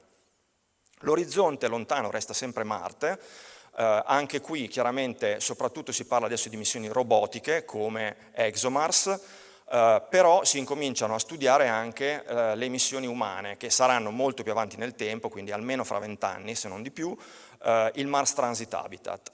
Non ultime le missioni di tipo più scientifico come Euclid, è stato lanciato proprio l'anno scorso a luglio, che osserva l'universo oscuro, quindi la materia oscura, l'energia oscura, e adesso, a parte qualche piccolo problema di brina sul telescopio, stiamo cercando di, appunto, vi ha già rimandato delle immagini incredibili dello spazio profondo. Ma torniamo un attimo, ripartiamo da Adamo ed Eva, direte voi, in qualche modo, ma perché? Vogliamo dire, l'uomo si è evoluto sulla Terra, quindi noi conosciamo benissimo questo ambiente e quello in cui ci siamo evoluti. Ci siamo evoluti abbiamo una cintura di sicurezza che è la gravità, che ci tiene ancorati saldamente alla nostra astronave Terra. Abbiamo degli schermi, già citato campo magnetico, l'atmosfera, questi sono tutti schermi e sebbene la Terra sia la culla dell'umanità, come ebbe a dire Tsiolkovsky, non possiamo stare per sempre nella culla e quindi nonostante tutto, nonostante l'ambiente al di fuori di questa culla sia complesso, difficile, gravoso, ed è illustrato su questa slide. Vedete, no? Lo vedete l'ambiente? Ok. I nemici invisibili, no? Se qualcuno li vede me lo dica che ha dei poteri paranormali. Le radiazioni ionizzanti, le temperature estreme, la gravità alterata, il vuoto, tutti nemici invisibili, killer per l'uomo e per le strutture, per i materiali. Però, nonostante la difficoltà di questo ambiente, l'uomo delle caverne di cui vedevamo prima, che si è evoluto, è diventato l'uomo dello spazio. Questa è un'immagine a margine di 2001 di Odissea nello spazio. Mi piace molto per far vedere questa transizione incredibile che c'è stata in questi anni. Quindi l'uomo va nello spazio, lo sapete benissimo, qui un'immagine Samantha Cristoforetti sulla ISS, in forse l'oggetto più iconico che abbiamo costruito a Torino, che è la cupola. La cupola è questa zona vetrata che gli astronauti continuano a magnificare ogni volta che abbiamo la possibilità di parlarne, perché prima avevano dei piccoli oblò, adesso riescono a guardare all'esterno, quindi anche supportare le operazioni robotiche e anche fare delle fotografie incredibili della superficie terrestre. Quindi c'è l'Italia dietro la Stazione Spaziale Internazionale, non solo perché la vedete lì a livello di immagine, c'è l'Italia perché l'Italia ha costruito tantissimo della ISS. Adesso ho perso un po' il conto, ogni tanto faccio il conto di quante sono le ore di volo cumulative che hanno fatto tutti i nostri moduli abitati sulla ISS, ero arrivato a 500.000, secondo me adesso siamo più vicini al 1.000.000 di ore, senza nessun tipo di guasto significativo. Chiaramente ci sono le anomalie che vengono seguite dai centri di terra a cui noi diamo supporto. Abbiamo costruito moduli permanenti, quindi che sono sempre a bordo, abbiamo costruito moduli logistici, che sono quelli che quindi fanno la spoletta avanti e indietro, facevano, adesso c'è soltanto il Cygnus che è un modulo a perdere, quindi poi viene distrutto in atmosfera, e abbiamo anche portato a bordo più di 2 tonnellate di acqua potabile. In questo naturalmente attraverso gli accordi con le agenzie, con la NASA, quindi abbiamo un ruolo di assoluta preeminenza e siamo riconosciuti come leader in questo settore. Adesso un po' per sdrammatizzare un po', facciamo un piccolo quiz. Quale immagine è stata presa nello spazio? La 1, la 2 o la 3? Chi vota la 1? Ok, chi vota la 2? Nello spazio in orbita È la 1, era la 1, perché, forse ce lo spiegheranno meglio ce lo spiegherà meglio il successivo relatore, questo è un effetto così un po' divertente dello spazio, lo shift dei fluidi. Certamente, quindi vedete come appunto il viso dell'astronauta si gonfia perché c'è uno spostamento dei fluidi corporei verso l'alto dovuto al fatto che appunto non c'è peso, no? Quindi non c'è gravità. In realtà gli altri impatti, gli impatti principali del volo umano non sono così simpatici. Abbiamo parlato di radiazioni ionizzanti, effetti deterministici, probabilistici, la sindrome acuta da esposizione alle radiazioni, cataratta, cancro, problemi al sistema nervoso centrale, problemi cognitivi. Quando guardiamo agli effetti dell'assenza di gravità, ce n'è tutta un'altra serie che verrà spiegata meglio, atrofia muscolare, osteoporosi, decondizionamento cardiovascolare, eccetera. Se guardate questi effetti, notate probabilmente che vi potrebbero ricordare qualcosa. Di fatto è una sorta di proxy dell'invecchiamento, quindi osteoporosi, riduzione della massa muscolare, sembra un invecchiamento accelerato. E in effetti così è, ci sono delle pubblicazioni molto interessanti, tra l'altro questa, la professoressa Pavanello è dell'Università di Padova, tra l'altro, visto che siamo a Padova, cronometri cosmici. Il volo umano è un catalizzatore dell'invecchiamento biologico? Interessantissimo, e allora capite, ok, andiamo nello spazio, è difficile e complicato, ma se la ricerca spaziale e la ricerca sull'invecchiamento hanno una loro dualità, possono procedere in parallelo, molti risultati sono assolutamente di interesse concreto, non solo per gli astronauti, per la vita degli astronauti, ma per la nostra vita di tutti i giorni. E in effetti ci sono anche le aziende, le grandi aziende pharma che si occupano di queste cose, hanno fatto ricerca. Un paio di esempi qua, l'efficacia di medicinali per l'osteoporosi, per esempio, testati sulla ISS. Prevenzione, chiaramente, non soltanto medicina, prevenzione, esercizio, è efficace o non è efficace, lo lasceremo magari raccontare a chi queste cose le ha fatte per davvero, certamente anche qua c'è parecchio da lavorare, ma è chiaramente il fatto di continuare a mantenere una salute, una certa appunto, qualità di esercizio a bordo è certamente fondamentale. Per le radiazioni, progetto Perseo con l'amico Paolo Nespoli, qui abbiamo fatto un esperimento finanziato dall'Agenzia Spaziale Italiana per la protezione dalle radiazioni, come è una giacca riempibile con dell'acqua potabile a bordo, perché l'acqua effettivamente è un ottimo materiale schermante, quindi per le radiazioni, non quelle, diciamo così, di energia molto alta come i raggi cosmici, ma per i brillamenti solari, è effettivamente un sistema semplicemente realizzabile e che Paolo ha provato in orbita nel 2017 riempiendo la giacca, muovendosi, quindi l'ha provato più da un punto di vista, diciamo così, ergonomico, perché da un punto di vista invece dell'efficacia schermante questo si dimostra con i nostri calcoli, i nostri modelli. Ci sono molti altri effetti che non vado a descrivere per quanto riguarda il volo umano, molte altre sfide, però isolamento, confinamento, ambienti ostili e confinati, questo lo capite benissimo. Si può lavorare quindi anche oltre gli aspetti medici a cercare di creare degli ambienti migliori da un punto di vista architettonico e del design. Qua vedete qualche esempio, sono degli studi.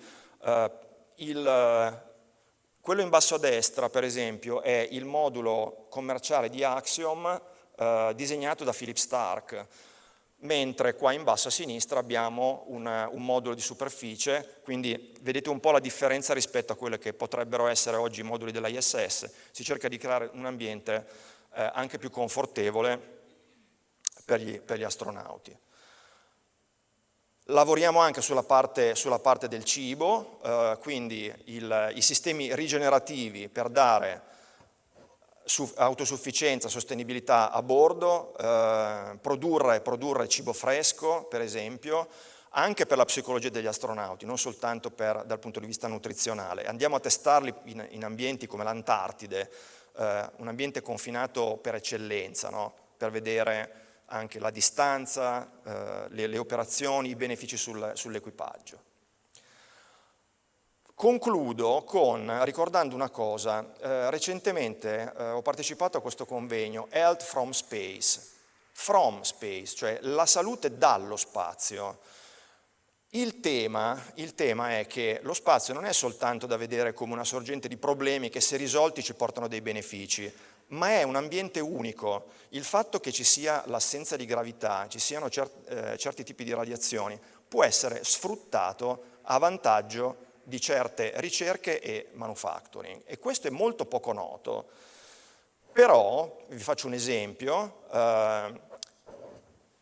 il medicinale che va sotto il nome commerciale di Keytruda, per esempio, che è un anticorpo monoclonale che viene utilizzato per diversi tipi di carcinoma, ha avuto un interessantissimo percorso di sviluppo legato allo spazio, perché la cristallizzazione delle proteine è un qualcosa che beneficia dall'esposizione alla microgravità, in quanto i cristalli sono più uniformi e crescono di più nello spazio, e quindi possono essere utilizzati per creare cristalli modello e per studiare molto meglio la cristallizzazione delle proteine, come appunto sono questo tipo di medicinali.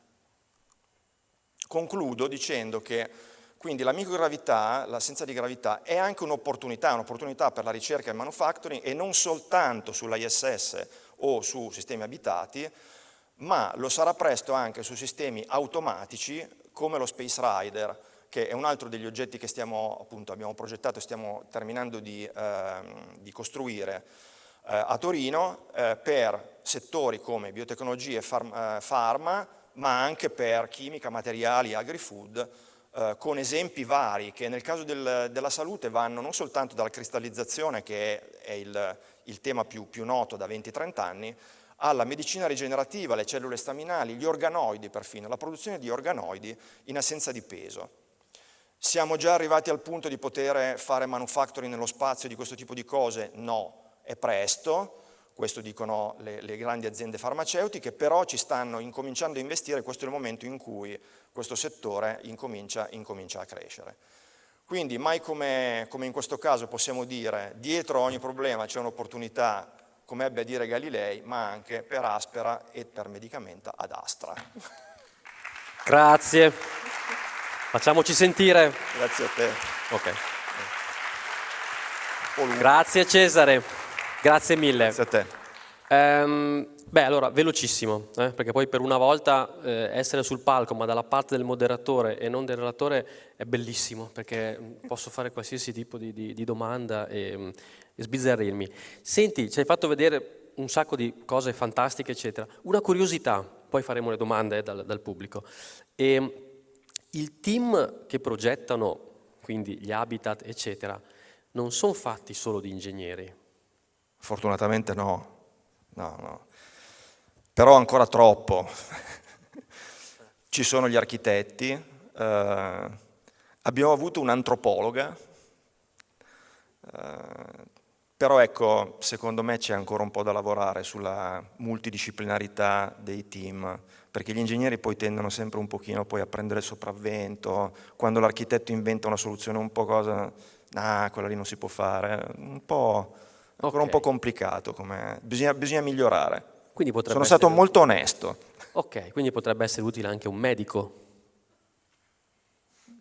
Sicuramente No, perché sì. c'erano tante mani alzate chi vuole fare il medico, e allora magari potrebbe essere il medico spaziale, quindi quale commistione tra le due cose. Anche lo psicologo. Anche lo psicologo. Anche lo psicologo. Allora, pallavolisticamente parlando, mi hai alzato una palla per schiacciarne i 3 metri, l'ho fatto una volta nella vita, poi non schiaccio più nei 3 metri da anni. Allora, il tema degli human factors, quindi diciamo che si sta in questo momento per le missioni commerciali e così via lo stare bene, sia molto più in qualche modo, no, attenti allo stare bene, anche perché quando hai fatto vedere la slide sui rischi, no, e l'osteoporosi e questo e quella, uno può anche dire ma allora chi me lo fa fare? Appunto, no, ma perché? Però lo stare bene comprende molti elementi, comprende la parte di fisiologia, la parte di medicina, la parte ovviamente anche di come dire, gli human factors e quindi anche il design degli interni e quant'altro. Voi provate a immaginare, allora provate in grado, come dire, i gradi di gravità. Allora, siete in un ambiente confinato, primo grado. Secondo grado, magari con gente che, cioè vi tocca starci insieme per magari 1 anno, 2 anni, secondo grado. Terzo grado, magari con vostra suocera. Allora, provate a pensare in un ambiente confinato, chiuso, eccetera, con la suocera per 6 mesi andare su Marte. Avete bisogno che l'ambiente sia un ambiente in qualche modo che vi permetta di sopravvivere, di vivere. E quindi le sfide dal punto di vista medico e fisiologico dello stare bene in generale non sono così banali. Io chiederei di raccontarci, non so se Paola hai le slide o se vuoi parlarci a voce, vorrei invece chiedere di raccontarci questo a Paola Verde, che è, me lo sono scritto perché è bellissimo, mi piace veramente un sacco, tenente colonnello dell'aeronautica militare, medico sperimentatore di volo, capogruppo fattori umani del reparto medicina aeronautica speciale dell'aeronautica militare. Tanta roba.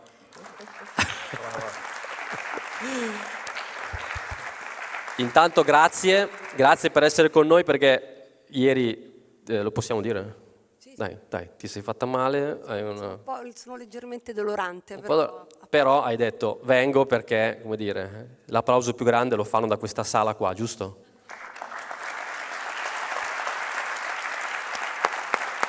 Allora, grazie anzitutto, grazie dell'invito. Ecco, la mia era giusto così, è talmente grande l'argomento, però poche cose giusto per proprio condividerle con voi. Anzi, mi ha dato il là Anil, perché a proposito dei fattori umani, a proposito di ingegneri, io ho la fortuna di lavorare in un posto che si chiama, è una divisione di sperimentazione, quindi lavoriamo con i piloti sperimentatori, con gli ingegneri sperimentatori. E tante volte succede che se non ci parliamo o ci parliamo troppo tardi, le cose succedono. È vero che gli ingegneri hanno la tendenza, diciamo, un po' di prevaricare, però qualche volta è successo, non a noi, ma è successo nella storia, per esempio decidono, mi vengono in mente le ground station control, quelle per i Predator, per gli aerei, quelli senza pilota, e poiché l'ingegnere dice no, perché così si vede meglio il contrasto, eccetera, succede per esempio che ti fanno il mare nel display che è marrone e il cielo te lo fanno marrone, per cui il cielo marrone e la terra te la fanno blu, succede che giustamente prima o poi quantomeno si disorienta quando non proprio ci pensa. E così è pieno, diciamo, di cose, perché tutti questi concetti di anche ergonomia cognitiva e che migliorano decisamente proprio la vita al pilota, ma a qualsiasi soggetto, al cosmonauta, insomma, a chi vive il quotidiano, anche nell'interfaccia, diciamo, normale, quello è fondamentale. Io mi occupo un po' di spazio, è un pezzetto, diciamo, della mia vita professionale, e con voi quello che mi veniva in mente, c'è qualche slide, vi ho portato qualche slide più che altro di cose antiche che per certi versi sono rimaste delle sfide e per certi altri versi sono andati avanti. Sì, anche. Sì, in particolare se noi pensiamo da dove siamo venuti, nel senso che, ne dicevo stamattina ai miei colleghi, se uno pensa al 1946, un von Braun prigioniero degli americani, perché lui veniva appunto dalla Germania nazista, il quale in prigionia scrive un romanzo stilisticamente assolutamente imperfetto, però con un'idea, con una visione di quello che sarebbe stato il viaggio verso Marte. Il romanzo si chiama proprio Das Mars Project, nel quale lui ha proprio tutto chiaro, da puro immaginario qual era, perché era veramente un visionario, e lui immagina proprio il viaggio su Marte, non solo dal punto di vista delle possibilità proprio tecniche, ma anche dal punto di vista della fisiologia. e creare un'ipergravità a bordo di questo vettore che poi avrebbe portato per esempio l'uomo su Marte. Ma come lui, stamattina appunto lo dicevamo, anche Asimov, se noi lo rileggiamo adesso, ci dice delle cose pazzesche, e lo stesso ancora andando indietro Jules Verne, cioè sono tutte cose che sono state pensate. Non di tutti abbiamo la soluzione, però per esempio in molti casi sono cose che sono state pensate. E vi ho portato delle slide proprio che sono della NASA degli anni fine 90, inizi degli anni 2000, quando si cominciava a pensare a come poter risolvere dei problemi di quelli che in gergo noi chiamiamo medicina spaziale operativa, perché non è tanto, l'ISS è un laboratorio, ce l'abbiamo a portata di mano, e lì abbiamo studiato tante cose, abbiamo capito i principi proprio della fisiologia umana nello spazio, partendo dal fatto che l'uomo per sua natura si adatta, poi può essere un maladattamento, però è sempre una risposta, diciamo, fisiologica, tende all'equilibrio, quindi botta risposta, mi fai questo, io ti rispondo in questo modo. Quindi tutti quelli che sono i problemi che abbiamo capito si sviluppano nel volo spaziale, e per certi versi li abbiamo imparati, nel senso, a parte tutte quelle cose che già abbiamo visto, dal decondizionamento vascolare all'atrofia muscolare, all'osteoporosi, oppure al fatto che per esempio il sistema immunitario si abbassa, quindi abbiamo tutta una serie, diciamo, di funzioni che per certi versi vedremo in maniera leggermente differente, succede anche nel normale processo di invecchiamento.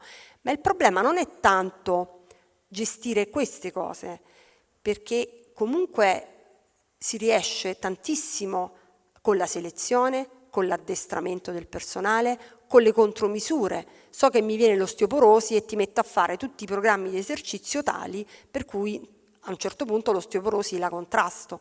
Certo, gli uomini e le donne, e di questo se ne sa ancora poco, reagiscono in maniera differente, però sono anche problemi, l'osteoporosi è una di queste, che ritornati nell'ambiente terrestre comunque in qualche modo vengono risolti facendo le contromisure. Un 2% sempre resta, non in tutti i casi ma in certi casi. Per esempio la desensibilizzazione a livello di propriocettori resta, ma sulla Terra lo risolvi. Appena arrivi non ce la fai a metterti in piedi o ti sembra di camminare sulle uova, però poi piano piano, rientrando nell'ambiente ad 1G, tutti questi problemi nella gran parte dei casi vengono risolti. Il problema qual è? Il problema è se io penso di fare un viaggio lontano nello spazio, mi allontano dalla LEO, che succede? Il problema è il fattore limitante. Posso avere tutte le soluzioni tecnologiche di questo mondo, ma il fattore limitante resta l'uomo. L'uomo dal punto di vista del corpo umano e dal punto di vista del cervello, perché naturalmente succedono quelle cose che non prevedo e non posso prevedere. Un'idea ce la siamo fatta facendo una serie di studi in ambienti confinati, e al di là adesso dell'overwinter che si fa, oppure anche i nostri, diciamo, soldati che sono magari in posti remoti ci danno l'idea, ma uno di quelli che per esempio più di tutti ci ha fatto pensare a come cosa sarebbe successo in un viaggio nel deep space è per esempio il progetto Polaris, che fu fatto negli anni dalla US Navy negli anni tra il 63 e il 73. Parliamo di sottomarini di nucleari nei quali si alternavano, ma per lunghissimi periodi, gli uomini. E là eri veramente nell'ambiente remoto, non avevi la possibilità a quelle profondità, non ce l'avevi il medico chirurgo, almeno non nell'immediato dei mesi che seguivano. E vi faccio solo un esempio: in 10 anni di programma, su 21 casi di appendicite, comunque ci sono stati 4 morti, perché in 21 casi di l'appendicite non lo puoi prevedere. Io posso selezionare l'uomo più perfetto, ma cose come gli appendicite, un'ulcera gastrica magari perforante, un ematoma, vado su Marte, una delle problematiche quale potrebbe essere il trauma, perché tu comunque vai a fare un'esplorazione, ci sta nel viaggio stesso, Un ematoma subdurale, se non ho qualcuno che fisicamente me lo risolve, non lo risolvo. Ma la stessa appendicite, sicuramente ho tutti gli antibiotici che voglio, i più forti, in molti casi riuscirò a gestirli, ma non tutti. E quindi questo poi ci fa pensare non solo, ma anche l'uomo dal punto di vista dell'effetto del confinamento. Io li posso selezionare, posso capire il loro lavoro di squadra, come funziona, posso farmi un'idea delle più perfette dinamiche di gruppo, ma nel lungo termine, e parliamo nei mesi, negli anni, parliamo di Marte, io questa cosa non la so. Mi viene in mente solo una cosa, tanto tempo fa, in Russia, quando cominciavano ad aversi i primi turisti spaziali, che erano mediamente milionari, tra i milionari che fecero richiesta c'era il leader dei Guns N' Roses. Adesso i russi avevano estremamente bisogno, diciamo, di soldi, però in quel caso, penso che sia l'unico almeno che io conosca, non lo so, il soggetto non fu selezionato.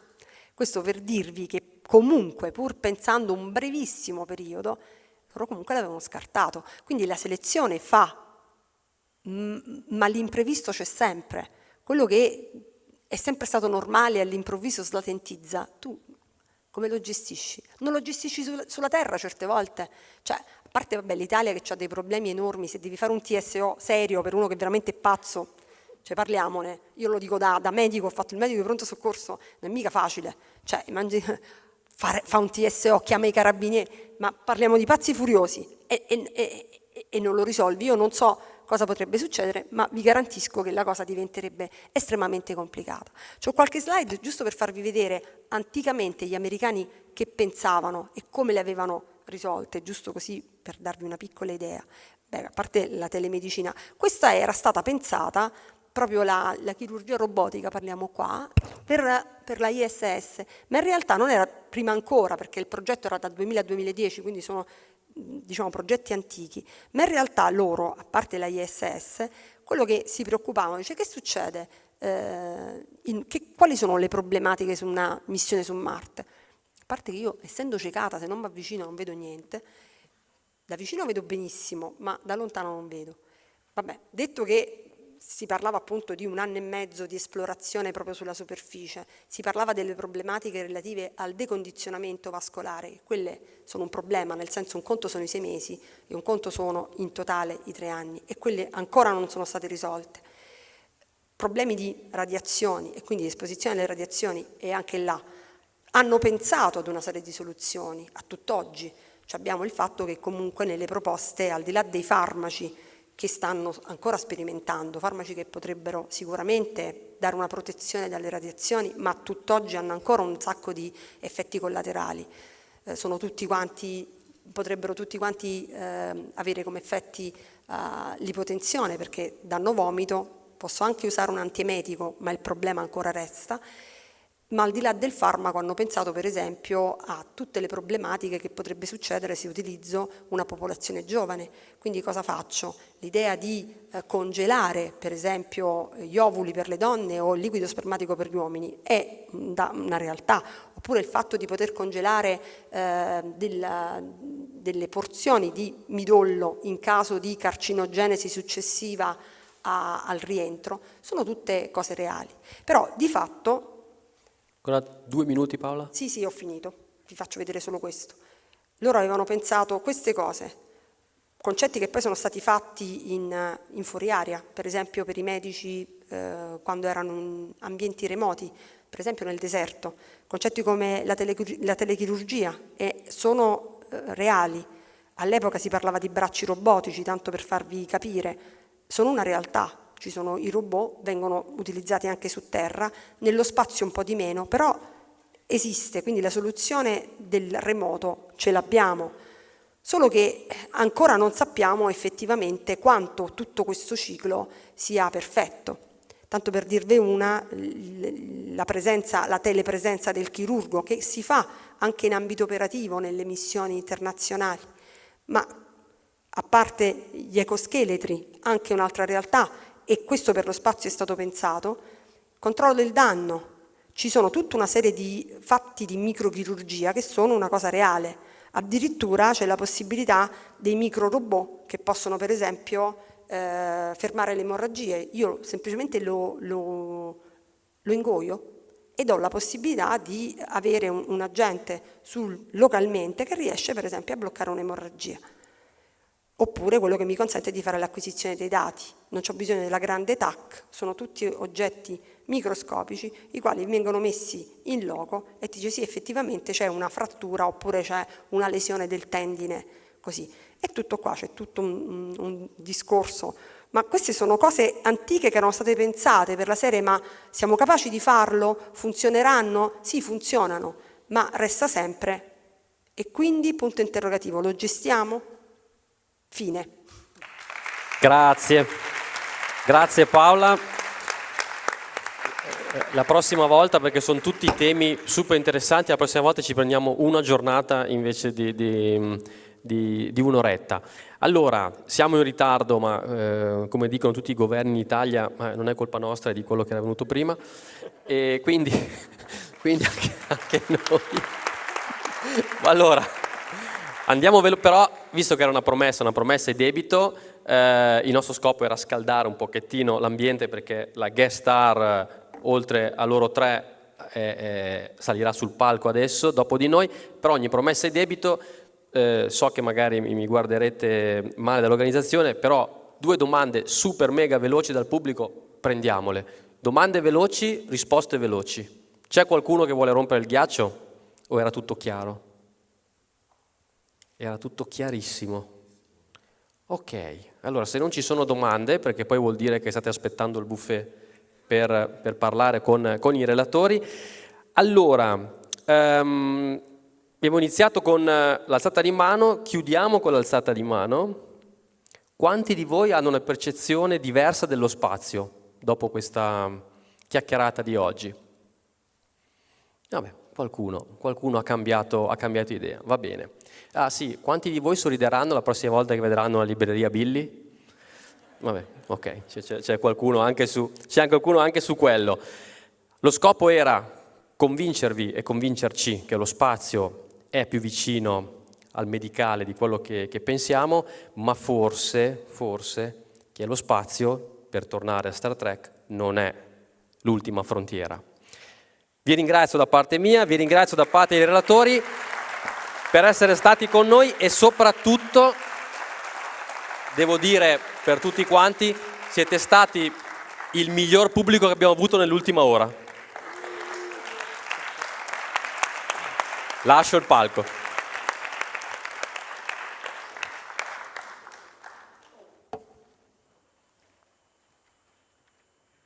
Bene, siamo arrivati alla sessione probabilmente più attesa di questa giornata conclusiva.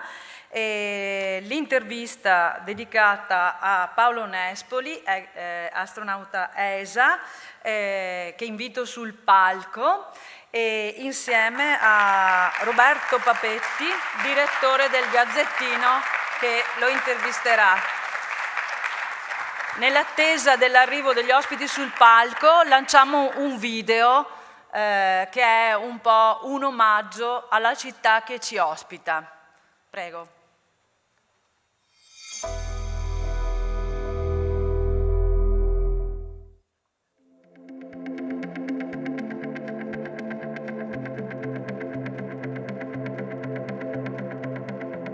Ciao Padova, sono Paolo Nespoli e vi mando questo video messaggio dalla Stazione Spaziale Internazionale, dove mi trovo da qualche mese per la missione Vita dell'Agenzia Spaziale Italiana.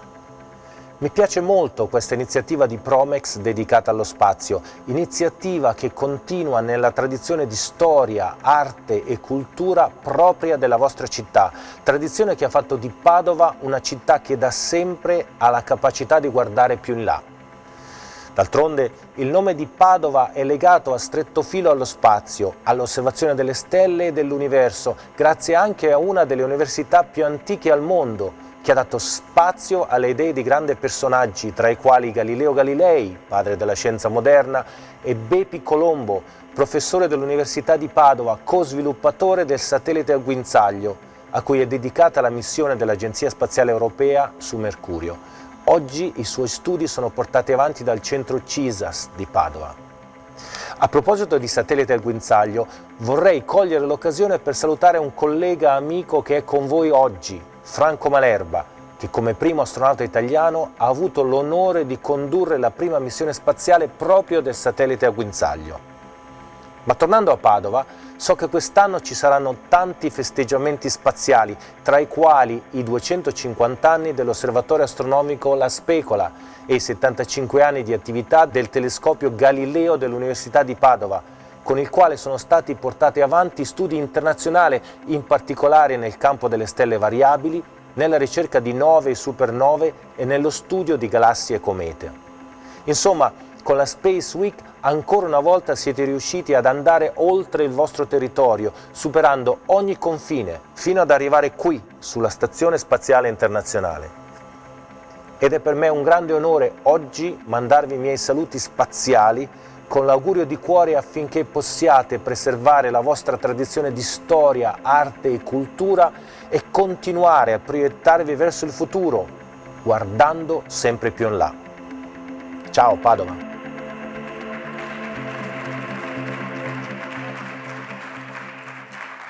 Accomodatevi pure e cominciamo l'intervista. Possiamo prendere quello che vogliamo. Ecco, poiché siamo l'ultimo governo, preferisce stare a destra o a mia sinistra?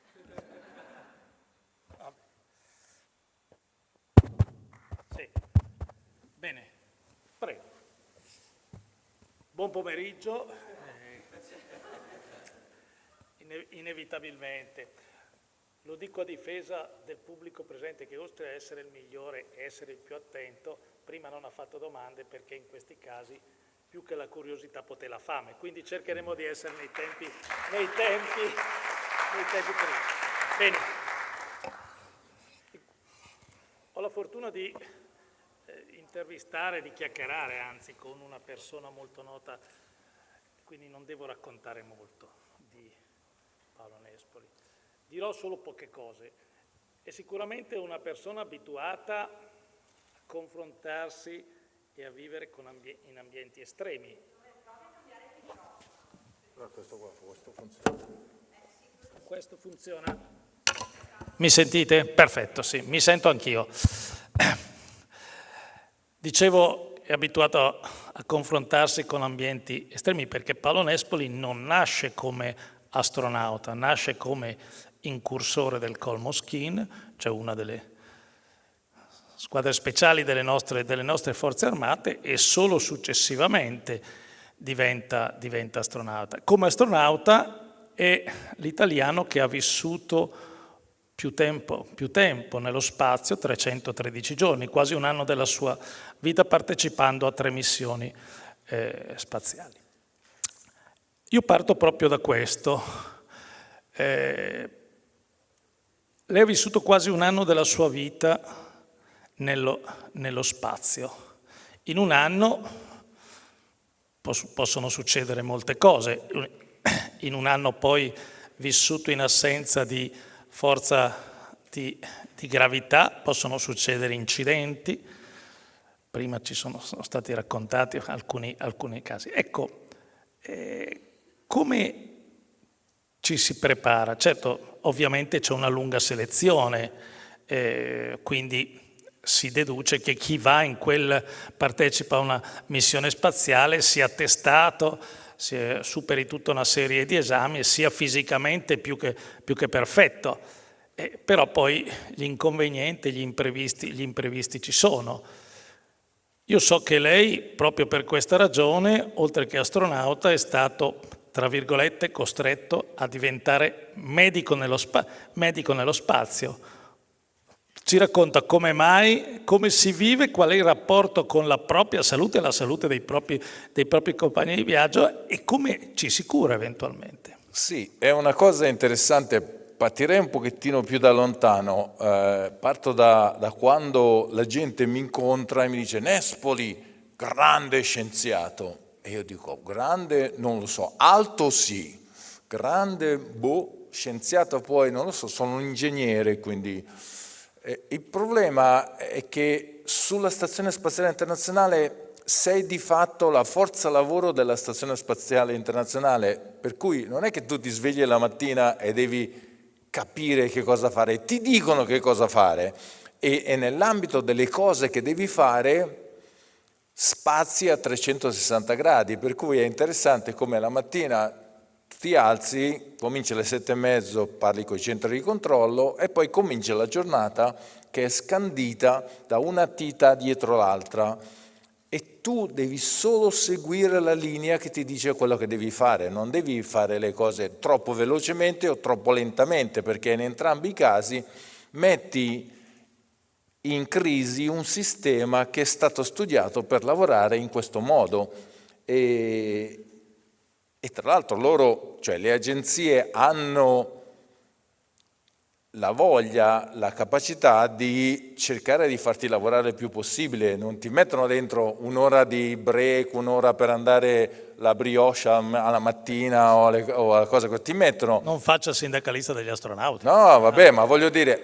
quello che succede è esattamente il contrario, è che ci mettono un'ora di pausa pranzo che però nessuno fa alla fine.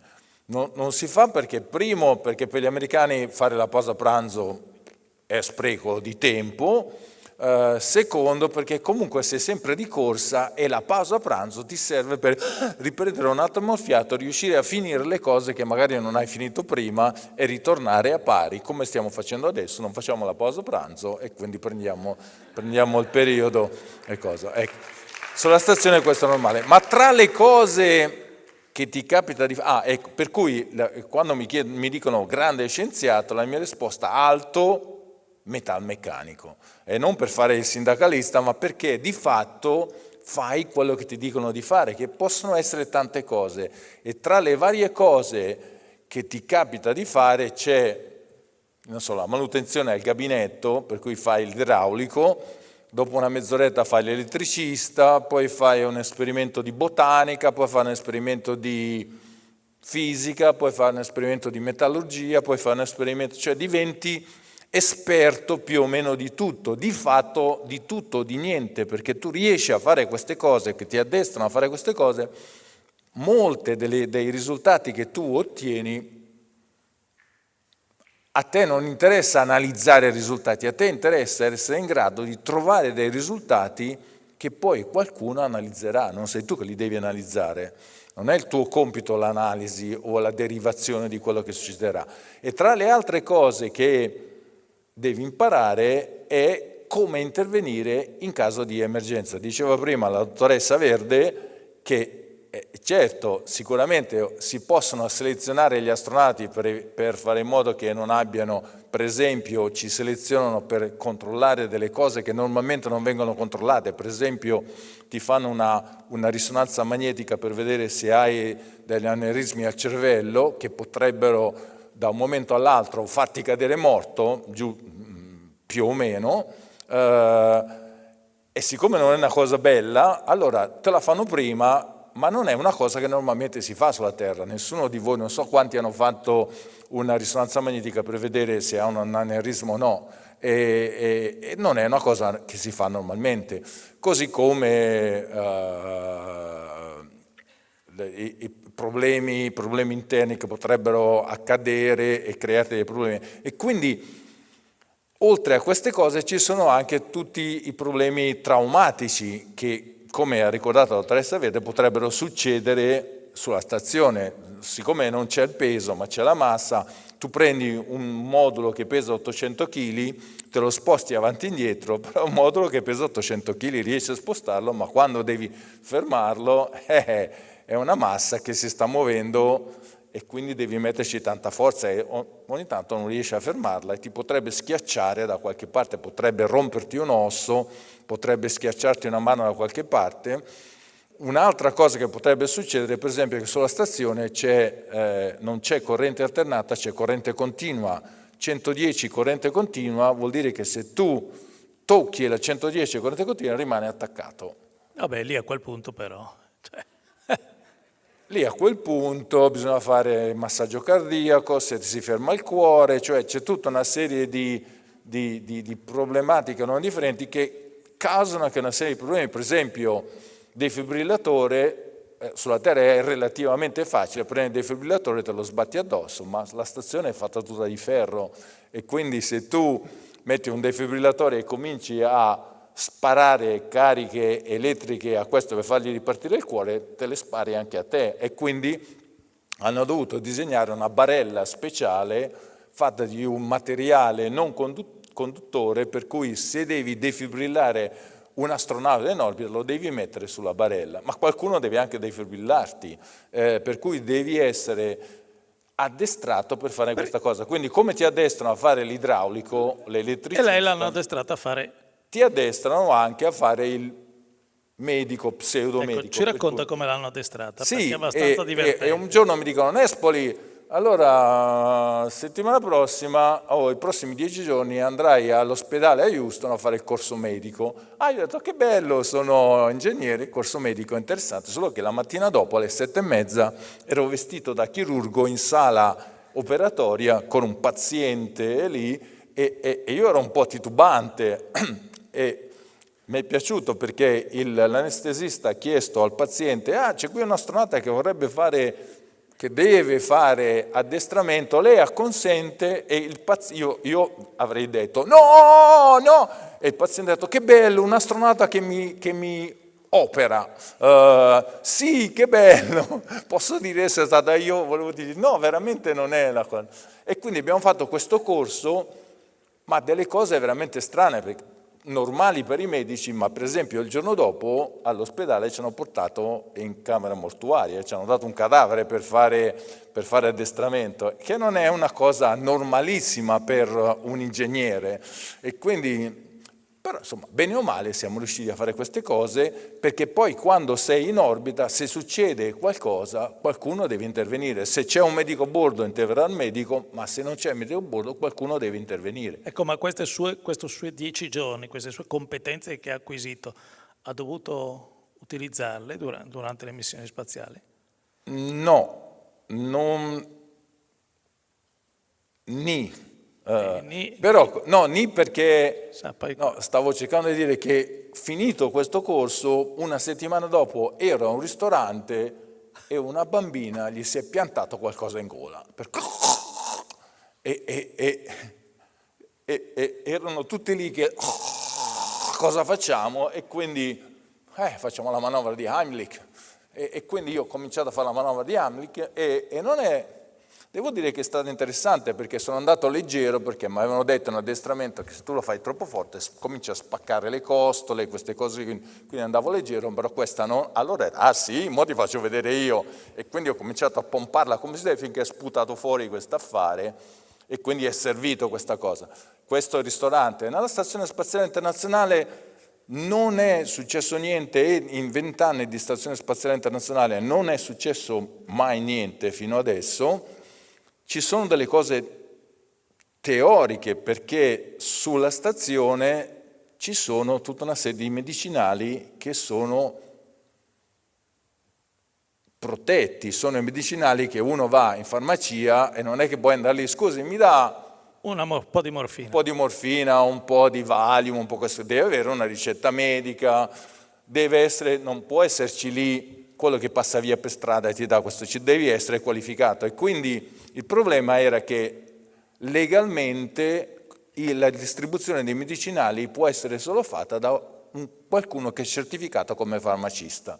E se non c'è nessuno, allora gli americani hanno inventato, hanno fatto questa cosa, che ti nominano farmacista per i 6 mesi della Stazione Spaziale Internazionale, per cui per questi 6 mesi ero farmacista, mi sono messo a cambiare, ho firmato i protocolli di bordo in cui ho cambiato alcuni medicinali che scadevano, ma non potevo toccarli se non fossi stato farmacista, e quindi ho fatto tutta questa operazione, poi ho certificato che è stato distrutto quello che era la roba vecchia, eccetera, eccetera. Insomma, come avrei dovuto fare? Certo. Era una cosa... Senta, prima ci hanno raccontato che voi, oltre che medici e farmacisti, siete anche cavie. nel senso che venite testati, su di voi fanno degli esperimenti per capire come reagisce il corpo in determinate situazioni e quindi poi sviluppare, acquisire delle conoscenze che poi possono essere utilizzate e sfruttate per la ricerca medica e biologica. Ecco, lei è stato utilizzato come cavia per cosa?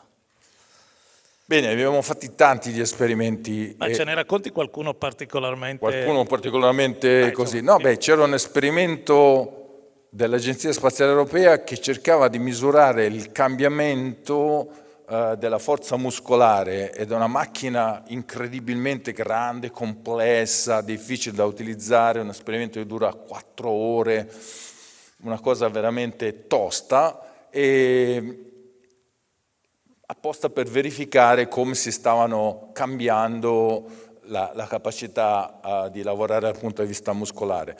Ma abbiamo fatto tante cose, abbiamo preso delle medicine che dovevano, nell'intenzione dei medici, cercare di fermare questo processo di osteoporosi che stava succedendo nello spazio. Io ho preso una medicina, la mia collega ha preso un'altra medicina, hanno cercato di paragonare le cose, ma come diceva Mascetti prima, il problema della stazione spaziale è che se tu vuoi controllare l'efficacia di un farmaco sulla Terra, lo dai a 1000 pazienti e vedi statisticamente come si comporta. Ci sarà qualcuno a cui non funziona, ma se funziona c'è questa cosa statistica. Il problema è che non ci sono 1000 astronauti su cui puoi fare l'esperimento, e poi l'età, il sesso, sono tutte cose che entrano a far parte in una statistica difficile da generare, per cui se vuoi veramente controllare qualcosa ti ci vogliono nello spazio oggi 10 o 15 anni, se no non riesci a controllare dal punto di vista fisico queste cose. Un'altra cosa che mi ha fatto, per esempio, a un certo punto ho fatto parte di ero l'operatore di un esperimento che prevedeva la misurazione di alcuni parametri cardiaci, e questa misurazione si doveva fare con l'ecografia, per cui mi hanno insegnato a fare l'ecografia, e devo dire che le prime volte che cercavo di trovare il cuore non lo trovavo, poi lo trovavo e mi dicevano: ah, guarda, quello è il cuore. Io guardavo e dicevo: ma per me è la nebbia in Valpadana, poi non lo so. Poi piano piano le cose cominciano a vedersi e poi riesci a capire. Però se vogliamo dire una cosa interessante è che finalmente mi sono abituato con tutta una serie di volontari a trovare questo cuore, quindi ero abbastanza esperto nel riuscire a fare questa misura, ma quando ho provato a farlo nello spazio il cuore non c'era. E quindi ho perso un'ora a cercare sto cuore che... Dov'è sto cuore? Da qualche parte. E quello che salta fuori è che nello spazio, non essendoci la forza di gravità, anche gli organi si spostano. Per cui il cuore non era dove doveva essere, dove io me l'aspettavo. E quindi abbiamo perso una sessione di questo esperimento perché io non trovavo il cuore. E poi dire: Houston, c'è un problema, non trovo il cuore.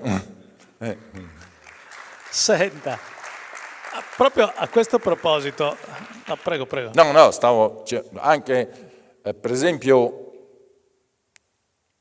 statisticamente è successo che la NASA ha capito che c'era qualche problema con gli occhi, cioè che alcuni astronauti scendevano, tornando dallo spazio, si lamentavano o si vedeva che non vedevano bene come prima, cioè c'era qualcosa che non andava. E ha cominciato a fare un'analisi un pochettino più pesante, e difatti oggi sulla stazione spaziale, quando ho volato 4 anni fa, immagino ancora oggi, si fanno delle misure pesanti che possono essere fatte solo all'ospedale con delle apparecchiature pesanti, per cui devi imparare a usare queste apparecchiature per vedere che cosa succede, e ci sono delle problematiche a livello di nervo ottico, le problematiche di retina che si sposta, cioè ci sono dei danni che in alcuni casi diventano permanenti, e si deve capire anche questa cosa, perché se vogliamo andare su Marte non è che possiamo mandarci un astronauta o una persona che non vede bene, dobbiamo capire che cosa succede e come fare a bloccare questa cosa. Senta, anche nella sessione prima si parlava dell'assenza di forza di gravità, dando per scontato, essendo degli addetti ai lavori, tutta una serie di cose. Ma ci racconta come cambia il fisico in assenza di forza di gravità? Sì, ho capito che le consente di fare quelle piroette a 360 gradi, lì forse anche l'esperienza dell'incursore l'ha aiutata, ma insomma il corpo come cambia? Quali sono le difficoltà maggiori anche dal punto di vista della gestione della propria salute? Sì, non è semplicissimo descrivere questa cosa, perché è una domanda che mi fanno spesso volentieri: che cosa si prova in assenza di gravità? Di fatto non è facilissimo immaginare. Voi immaginate di essere in piedi da qualche parte e improvvisamente sparisce il pavimento, e sparendo il pavimento cominciate a cadere, e la sensazione è quella di cadere, e difatti sulla stazione stai cadendo attorno alla terra. Sei in continua caduta libera, non senti la forza di gravità, non perché non ci sia, la forza di gravità c'è, ti tira contro la terra, ma tu stai andando a 28.000 km all'ora, per cui quando cado oltre il bordo e continuo ad andare a cadere e cado in questo modo. E cosa senti? Che stai cadendo. Certo, ci sono dei cambiamenti pesanti, per esempio noi sulla terra utilizziamo il pavimento come una sorgente di riferimento, perché noi il pavimento orizzontale ci dà un riferimento che ci interessa. Se immaginate, se questo palco fosse in piedi così, io non potrei camminare sul muro, dovrei per forza camminare qua sopra. E sulla stazione devi capire che non c'è più questo riferimento, perché tutto sta cadendo. Certo, tu non senti che stai cadendo, cioè non vedi che stai cadendo, lo senti ma non lo vedi, per cui quello che succede è che questi cambiamenti pesanti ti portano a vedere le cose in modo diverso. Per esempio, il sistema di riferimento cambia da un sistema oggettivo esterno, che potrebbe essere il pavimento, a un sistema interno. Per esempio gli occhi ti danno il tuo riferimento, in quel momento diventi tu autoriferente, ed è paradossale, perché uno dei primi giorni dovevo fare un esperimento che mi richiedeva di andare su un muro della stazione, e io guardavo questo muro e dicevo: ma io riuscirò ad andare là sopra? E quando ne ho parlato con uno degli astronauti che erano lì da qualche mese, mi dice: qual è il problema? Ti spingi, sta attento a non sbattere contro il muro, ma riesci ad andare su. E ho pensato: chissà se ce la farò. E quando ci ho provato ho visto che era facilissimo. Non facile non sbattere contro il coso, per cui dovevi un attimo controllarti, ma era facile andare su. E la cosa interessante è che quando sono arrivato su ho pensato: chissà come mi sentirò tutto storto, messo lì così. E quando sono arrivato mi sono chiesto: come mi sento? Esattamente normale, non è cambiato niente. Il fatto che io possa andare su là sopra e sia messo in posizione strana non ha cambiato niente, anzi il cervello sostanzialmente ha preso la stazione e l'ha girata. Cioè, per me che ero lassù messo in posizione storto, tutto quello che c'era sopra la mia testa era diventato soffitto, tutto quello che era sopra i miei piedi era diventato pavimento. Cioè, è come se la stazione fosse girata. C'è un cambio di orientamento che ti porta a una situazione completamente diversa. Ma il corpo sicuramente sente questa cosa, di questo fatto che non c'è più la necessità di contrastare la forza di gravità, e correttamente dice: lo scheletro non mi serve. Certo. Cosa se la fa? Scusi, il fisico si adatta, diciamo, e il cervello per un riferimento? Il cervello anche quello, cioè ci sono delle cose che non sappiamo ancora. Io definisco il fatto che tu arrivi sulla stazione, sei un essere umano e nel giro di qualche settimana, magari anche qualche mese, devi diventare un extraterrestre, nel senso che le regole normali non funzionano più. All'inizio non ti senti neanche tanto bene, se devo essere sincero, perché nausea, si estendono, la spina dorsale si estende, ti fa male la schiena, cioè ci sono tutta una serie di problemi, non sono molto bellissimi i primi giorni, mi chiedono tutti, è la prima volta che ho guardato fuori dalla cupola, cosa ha visto? E io dicevo, sì, mi faceva male la schiena, o comunque ero lì che non godevo di queste cose. Per arrivare a godere di queste cose sono passate settimane dove ho imparato a muovermi, a non dover più cercare di capire come fare ad andare là sopra, come spingermi. A un certo punto acquisisci questa capacità di movimento che non richiede un tuo sforzo per cercare di fare una cosa. Così come se io adesso dovessi alzarmi e scendere giù di là, il mio cervello non processa, non sembra spendere tempo per processare il fatto che io cammini, ma tu vai nello spazio e il cervello deve capire come fare a farti muovere, perché se non sta attento vai a sbattere, fai tutte queste cose. E ci vuole tempo. E ci vuole tempo a imparare a muoversi, a gestirsi, a dormire, per esempio. Un'altra cosa che succedeva, che tu dormi in assenza di gravità, ma la gravità, se ci pensate, influenza il nostro sonno. Noi siamo appoggiati sul materasso ed è la gravità che ti schiaccia sul materasso. E se non c'è la gravità, come fai a... Cioè, ognuno di noi, pensateci un attimo, ha una posizione particolare sul materasso che è dovuta alla gravità. E se non c'è la gravità, come fai a prendere la tua posizione? E se voi provate a dormire in una posizione diversa da cui non siete abituati, almeno all'inizio è un po' così, quindi devi capire come fare a dormire mentre stai cadendo e di fatto di notte, quando spegni tutto e chiudi gli occhi, senti che stai cadendo.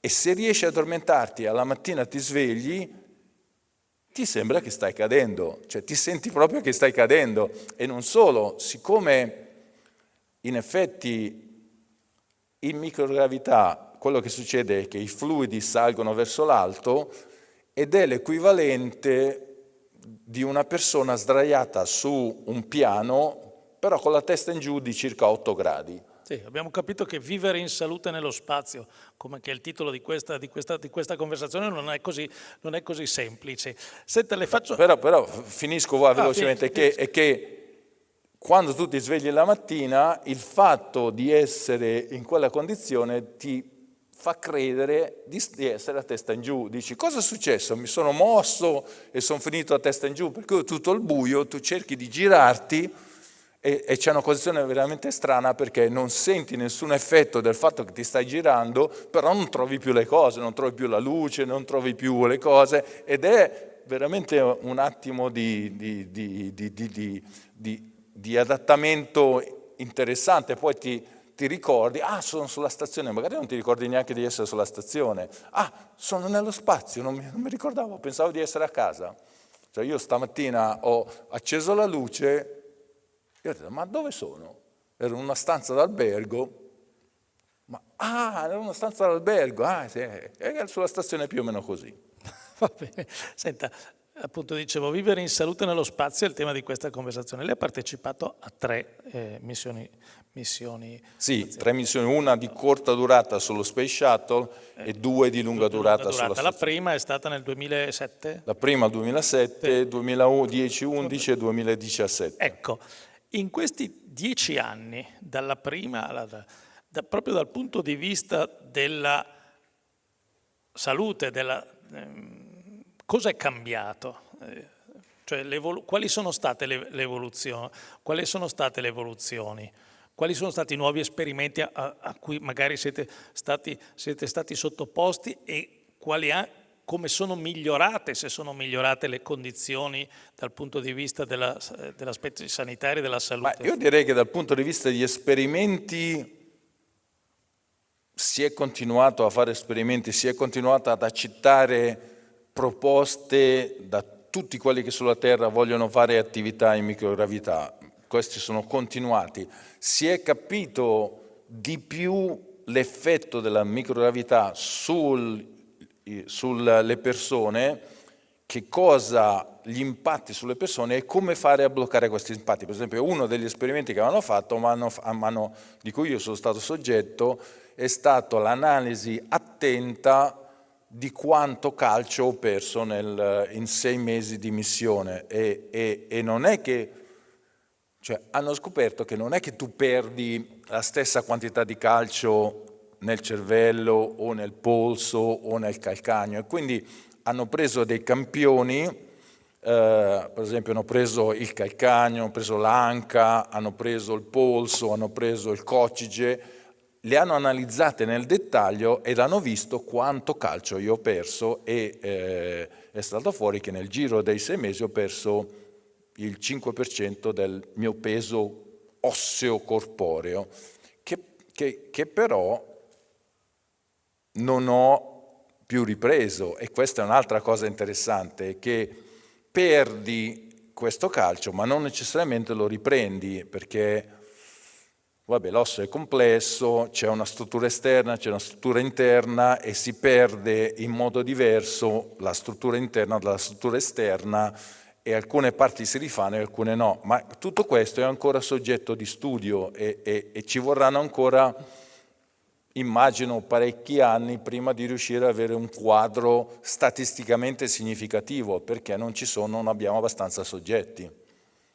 Senta, io andrei avanti a parlare con lei per il tempo che avevo a disposizione, però è terminato. Il suo racconto è assolutamente, assolutamente affascinante. Non chiedo se ci sono domande, perché credo che riconoscerete che il direttore del Gazzettino ha risolto tutte le vostre curiosità, quindi tutte le domande che dovevo fare sono state fatte, ma no, a parte se ci fosse una domanda forse possiamo anche ascoltarla, ormai sono le 2:10, se anche arriviamo alle 2:14. Se c'è una domanda dal pubblico, vista l'eccezionalità, la possiamo anche fare, altrimenti c'è qualcuno che vuole dire qualcosa?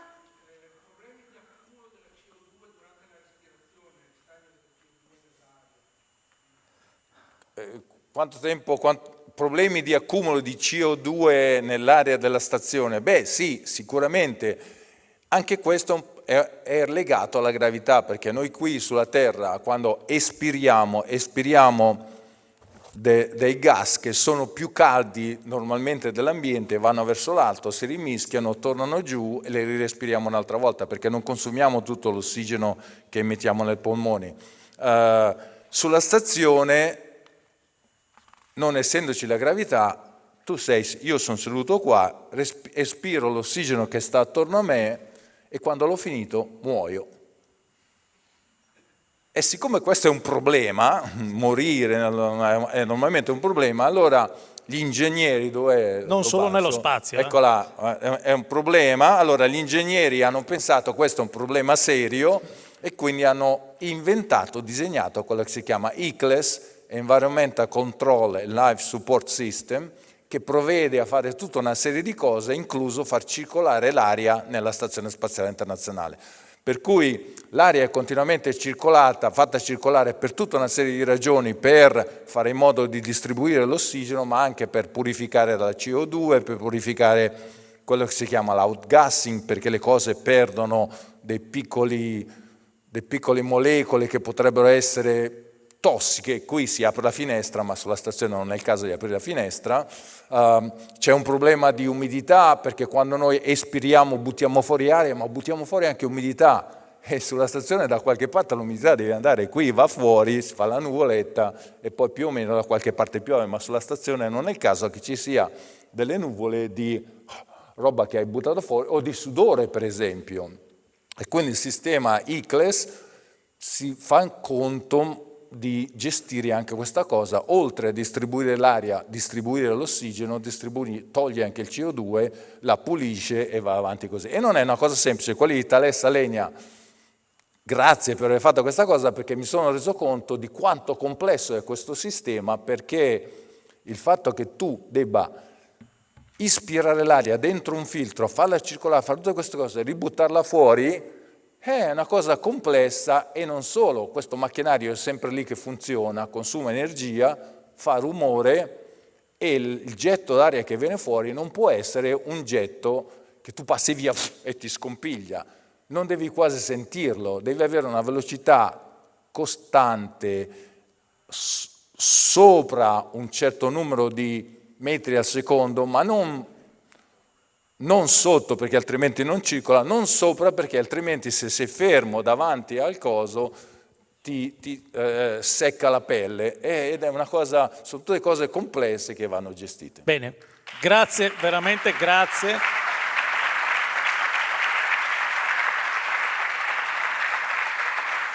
Ecco questo applauso che abbiamo battuto, adesso vorrei dire, vabbè, gioco facile. Bene, grazie a tutti, grazie veramente per il suo racconto. Come dicevano alla NASA alla fine della giornata, take the rest of the day off. Va bene, non è esatto vero, andiamo come... Allora, grazie all'ingegner Nespoli e al direttore Papetti.